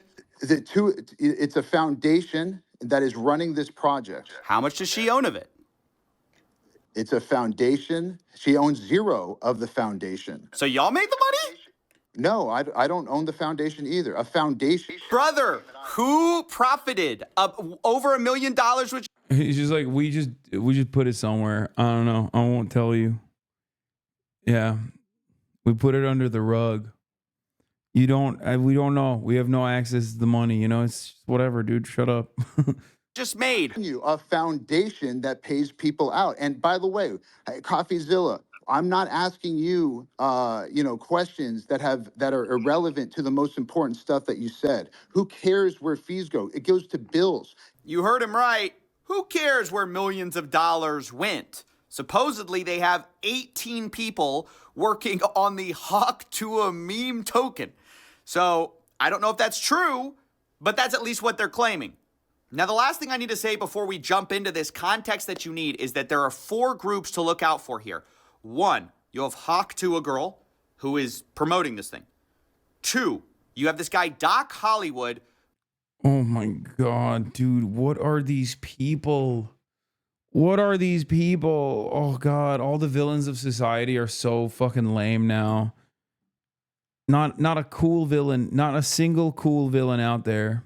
Who is like Howie Mandel's like son-in-law or something like that. Like he's this guy who has some connections in Hollywood, and he seems to be the guy connecting Hawk to a Girl with crypto, and he said he was teaching her a meme coin class, okay? And he goes unhinged on her call. 3, you have the guys running the crypto token, and 4, you have the insiders who paid money to get early access to this coin and then are rug pulling a lot of Haley Welsh's fans.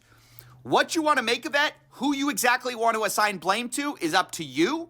A lot of people are saying, oh, she didn't know any better. She's getting taken advantage of. Maybe, or maybe she's making a ton of money. Talking about Hawk to a girl. So with that said, I just want to show you the call last night. That is what I knew going into this call. And you'll see my questions target some of these different aspects of what I believe to be a scam in this call. And the last thing I have to say is that when they did do this call, they monologued for like 12 to 15 minutes before they let anyone up. So I was extremely frustrated by the time I got up. I think you'll hear a little bit of that in my voice. Not only that, this Doc Hollywood guy called people mentally ill. He said that people should be thanking him or kissing his butt, basically, for doing this for them, as if he's doing them a favor. Basically, generally berating the people who had maybe lost money in this. And so quite frustrating to go into. And, well,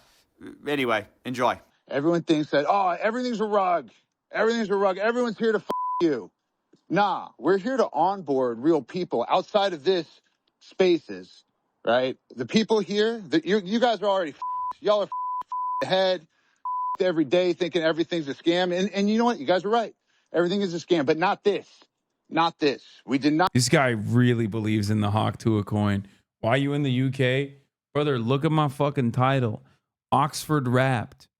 Why am I in the UK? Because I escaped America, okay? Because I want to live in a country and experience the nationalized healthcare system before they completely collapse it. Okay, that's why. Or maybe because I came here because I was invited to speak at both the Cambridge Union and also the Oxford Union, two very important halls of debate.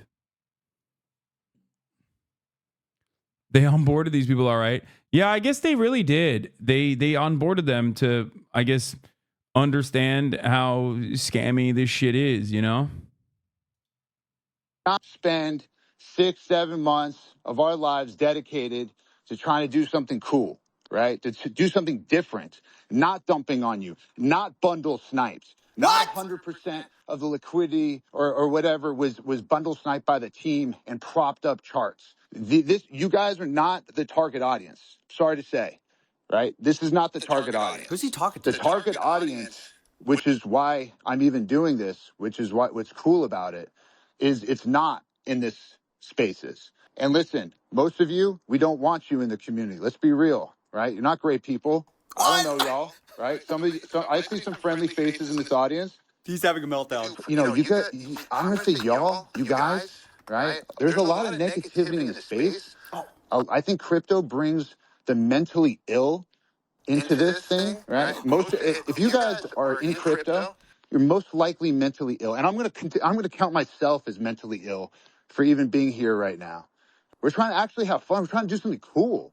We're trying to give meme tokens away for free to people who have never had any crypto before, any meme token. And you guys should be kissing my ass because I'm trying to do something dope. Yeah, so that's how all of this started. I had watched as people got wrecked on chain, and then I go here in the actual space that's supposed to address everything, a guy berating everyone, calling them mentally ill and telling them they should be thanking him. And that's what led to sort of my attitude when I went up on stage. Also, Twitter Spaces is horrible for doing this kind of work. I normally wouldn't choose it, but all these guys seem to love Twitter Spaces. I don't know why. The problem is people filibuster. So because they're fucking stupid, CoffeeZilla. That's why. That's it. That's the other thing. These are exactly the profile of the type of people that fucking call like Twitter X. You know what I mean? Another thing where when I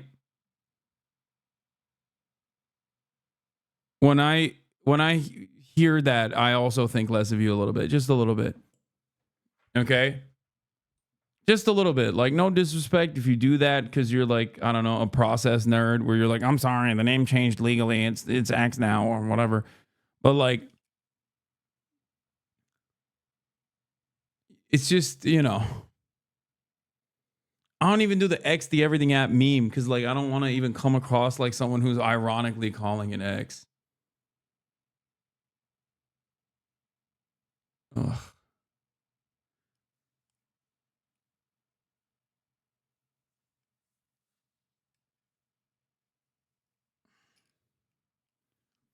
But yeah, it's just like the profile of the dumbest people on the planet. Just like love crypto, listen to all the fucking Manosphere podcasts.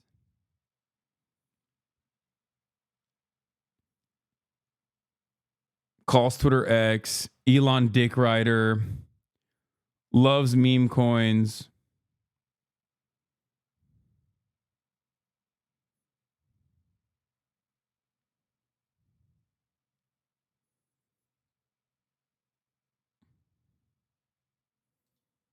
I know I interrupted a lot. That's because you can't let these people go run off on like 10-hour explanations, which they will do if you let them. So, yeah, anyway, here's when I got up on the space. Happy to answer any I have questions. questions. I have questions. I'm raising my hand.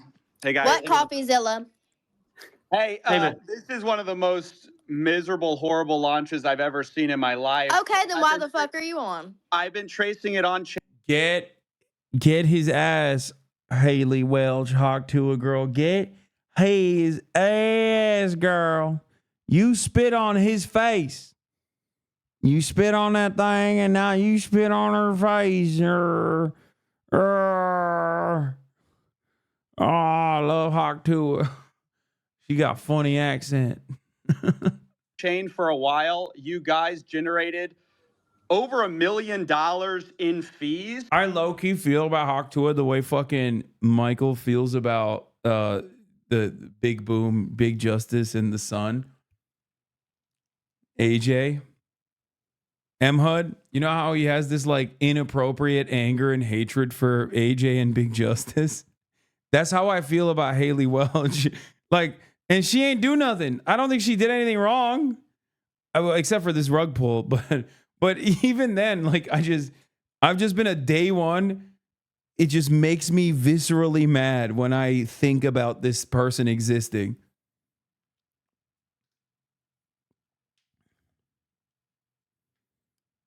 Like I know deep down inside, maybe it's a little too much. You know? Deep down inside is definitely a bit much that I feel this way.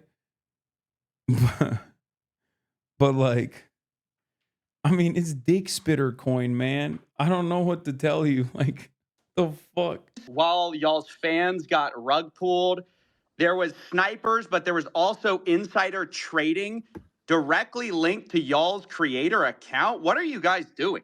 No. That's not true. That is true. That's a fact. No, it's not. Well, it's a fact, and you can see it on chain.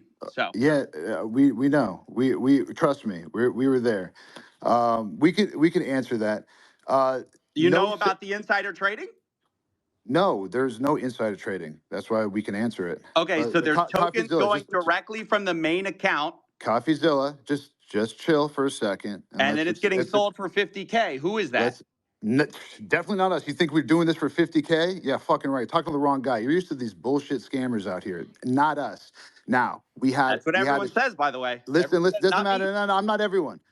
There was a strategic allocation, right, through a foundation. Every single one of those was signed through a SAFT. The deployer wallet, you've heard of a strategic allocation or a private How much did y'all get doing a pre-sale? How much did y'all make? It's not that we Selling out your made. fans. So Over here, people can you give dump on your exact? fans. Hold on, CoffeeZilla, take a chill pill, brother. So listen, y'all just see- rug pulled a bunch of people. What are No, you there's talking- no rug. We're here every single day. There's no rug pulled, and it's not done by us. Yes, snipers sniped it up to an insane market cap. No, it's and not dumped just it. snipers. That was not us. not That just was that, you know that. Listen, no. I'm telling you the truth. And y'all made millions on fees from this little scheme. There's not a. It's I'm not, sure it's that's not, not a you scheme. getting those fees, It's right? not a Who's making scheme. the money It's on not the a- fees? it's Who's not a making scheme. millions of dollars on fees from this rug pull? That's not a scheme. That's the Who's making project. So we fees? can keep this thing going for years. Okay. That's how do you think? There's so many expenses. Who right? makes the money on the fees? Someone just made over $1 million on fees. Who made it? First of all, the fees were there with Meteora pools, and that goes to the creator, right? Which is who? Who does that which- who does that belong to? That belongs to the project, right? Who's the project? Who is the that- project? Well, the project is over here, Haley Welch, right? And How much does Haley there's a Welch own? This is Haley Welch's project. So she owns all of it. CoffeeZilla. Did she just make $1 million on fees on a rug?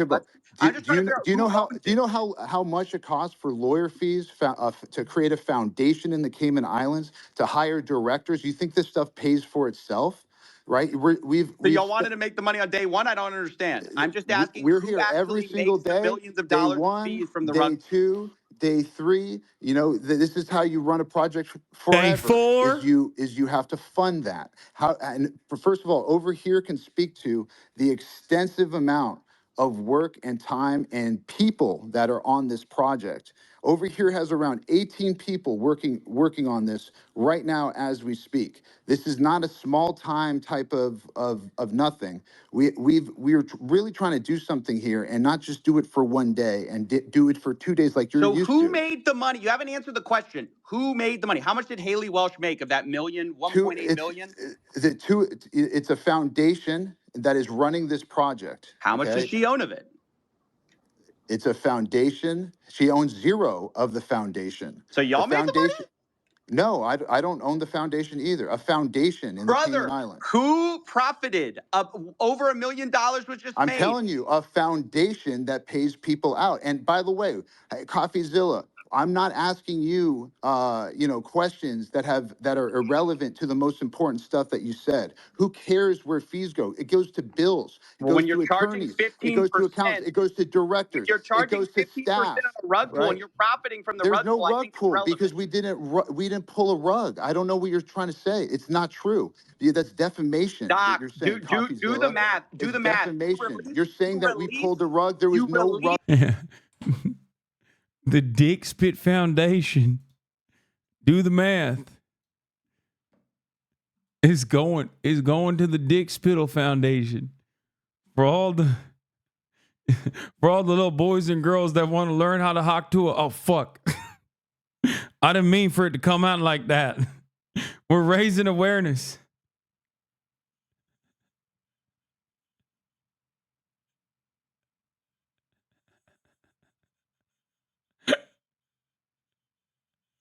No, not like that. It's gonna be for years. They'll be of age by the time they learn.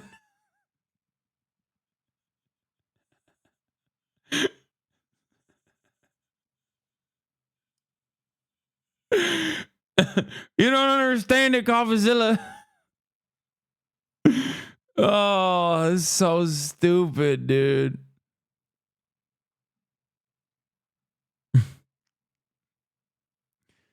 Kind of a weird joke to make. Oh my God. I know.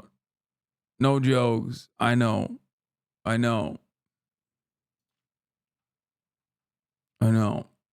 portraying myself as the guy in this situation. I know that there are no joke leftists out there. Sneeko updates. Wait, what the fuck? When Sneeko ran into a TikToker DM before in Turkey, why is he getting Sneeko updates? Oh, is he talking to Sneeko updates? You're defaming our character. Are you not going to let me talk?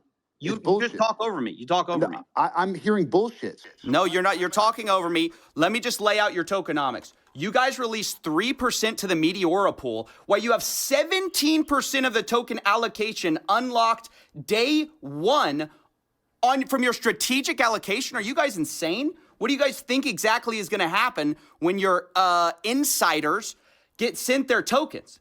And by the way, who made the money from your 17% pre-sale while you're giving a tiny piece of the pie to the public? Like, what the hell? This is the worst tokenomics I've ever seen, and it is a scam. It's not a scam. The tokenomics are a scam. That's my opinion. You can say whatever you want about it. You can cry defamation. That's my opinion. It's a scam. And I only do this for a living. I've only seen 1 million of these projects. So who pays you, CoffeeZilla? Let's. Ooh, turn it around. Turn it around. Turn it around.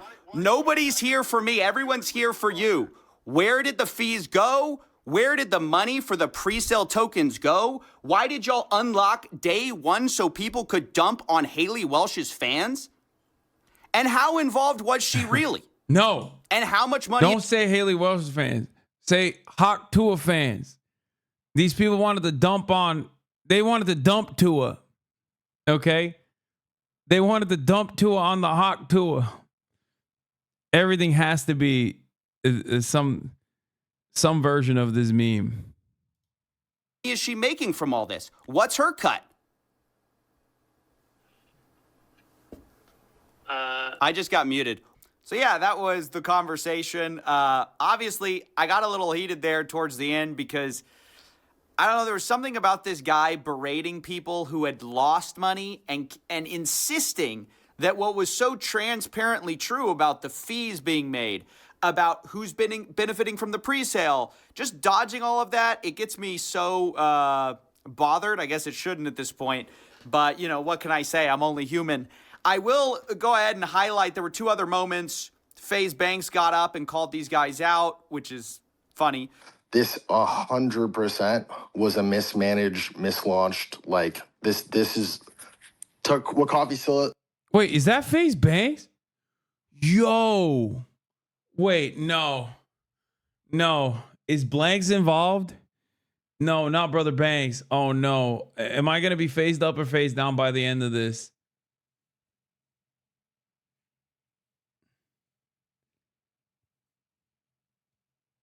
No, he's dumping on him, right? He's on the right side of this. He would not. He's like a real Hawk Tua guy.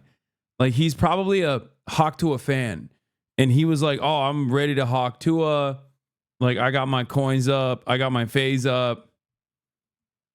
Zilla said I would label this a scam as well. It's pretty obvious. Like Coffeezilla. He's like, I would know. Brought up 97% of the token was bundled into the same cluster. And in layman's terms, that just basically means 97% of all the tokens owned were by related wallets, friends of friends of friends of friends. They were No, that's not true. It's not true. Yeah, yes, it is true. False. Yes, no, it's 100% true. And then also Nick O'Neill, who is another crypto Twitter guy, he got up there and he asked them basically what I did because they wouldn't let me back up on the space. And he said, where's the money going to? And then Hawk Tua girl, decided it was time for bed. And that was the end of the space. FaZe Banks hasn't been wrong. He predicted the election. True. Dude, you're right. You're not wrong. You're fucking right, dude. He did. He's so goated. So I'm sort of curious, like, I'm still fucking phased up. I'm so phased up, dude. For the token price itself, but just in terms of the fact that there's fees that are being generated, there's an actual Hey source guys, of income. I hate to interrupt you, Nick. Hello there. But What? That's crazy that she sounds like that. anywho, I'm gonna go to bed, and I'll see you guys tomorrow. Okay. I guess we're talking over here. Can you imagine being asked questions about a scam and in the middle of the questioning you go, I think I'm gonna hit the bed, you know? Gotta wake up bright and early for tomorrow. That is just wild. These people are not serious, or at least it doesn't appear that they're taking it very seriously. I think it's concerning when you have a project. I think she was in on it. That classic bedtime rug pull. She did a bedtime pull. She's in on it. I'll say it. She knew what she was doing. Which, they can say whatever they want about their 18 employees and all the, hundreds of thousands they supposedly paid to set up these Cayman Island corps to do it the right way. But at the end of the day, when you make millions of dollars on launch, where does that come from?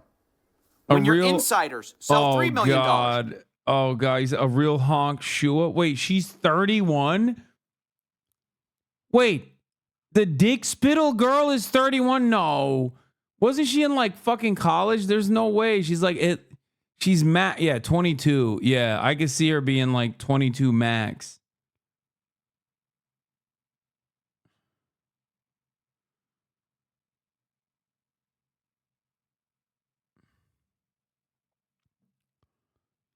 Why are y'all lying, dude?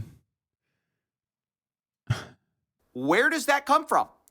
Maybe the normies that you were targeting to get in? That is my problem. That is my issue. And that's why I came at them so hard. And that's basically it. I think. Yeah, she's 22 years old.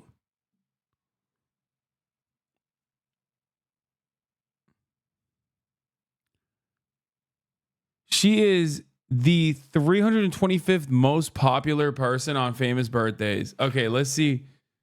I'm going to do something that's going to hurt my feelings, I think.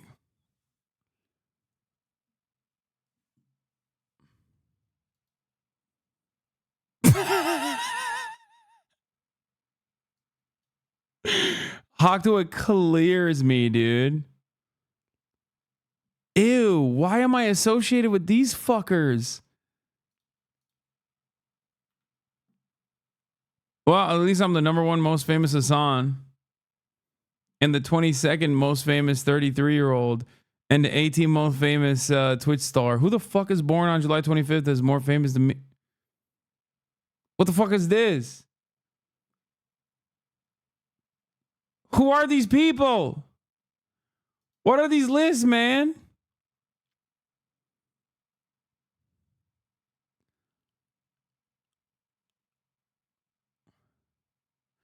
Okay, maybe this list is a little bit bunk. Why are you doing this to yourself? Not even Zoomers, legit Gen Alpha. Crying, they don't know you, little bro. These I cleared Matt LeBlanc. Haley Welsh or Hawktoa girl, to whatever extent she was involved, is still unclear, or was unclear until her transactional entertainment lawyer contacted me.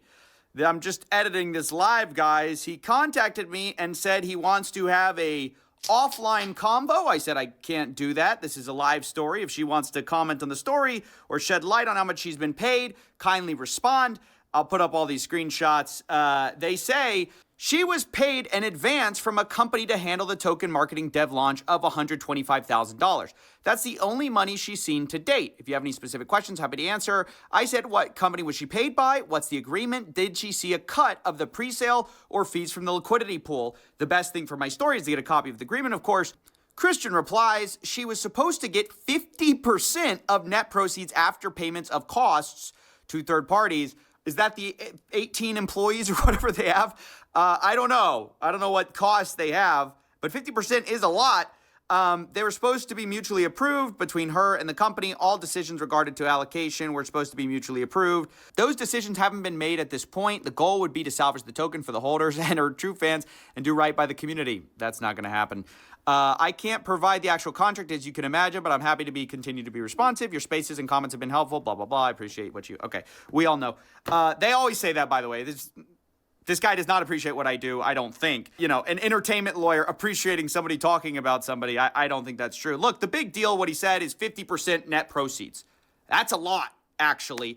Now, again, 18 employees working on the Hawktoa. It's not a lot. You don't understand. There's a lot of employees. It takes a lot to fucking scam people, dude. She can't get $1 by the end of it. Okay? She got nothing left. A coin, I don't know how much they're going to end up seeing at the end of the day, but it's going to be real money. 125K for spitting on penis. Dude, she's made so much more than just 125K. 125K for dick spittle rug coin. Rug pull coin. That's the question about like, oh, salvage the coin, want to salvage the coin. Guys, the problem is you sold millions of dollars of pre-sale tokens and they're still out there.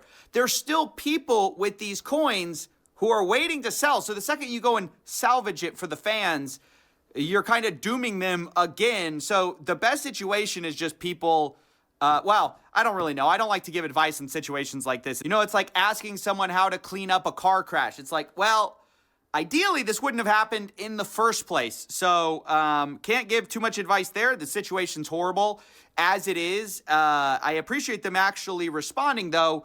But she is actually making a lot of money off of this. And I do actually think that's a problem. So I don't know. I think this whole situation is terrible, and she should feel bad. I hope she does, really, because she got in bed with these people who clearly saw dollar signs. She saw dollar signs, and they did this in Octo situation is crazy. God, that fucking format, dude. I mean, I like Moist, but god damn, I hate that fucking format. I'm on my hater arc, dude. I've decided that's what's going on right now. I spit it on that thing.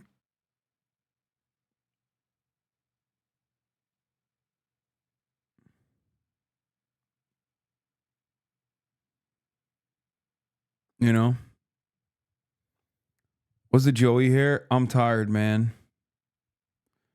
I'm fucking tired. I did 5 hours after a whole day after the Oxford Union. I gotta wake up early, get on a fucking flight. Tomorrow, I'm gonna try and stream, but I'm pretty sure it's gonna be really late if I do. So I'm most likely not gonna be able to stream. But I will, if I can't stream tomorrow. If I do stream tomorrow, it's gonna be a special one. Most likely a collab. I haven't been able to figure out exactly who I'll be doing that with. But it'll be in the afternoon. It'll be late into the night, like around this time. If I do end up streaming. And before the awards, I'll do a short stream before the awards as well. On Saturday. So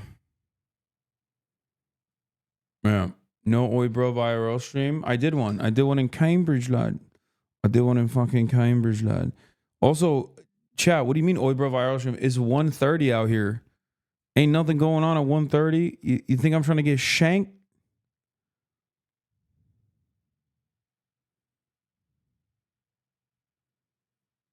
You think I'm trying to get fucking shanked, yeah?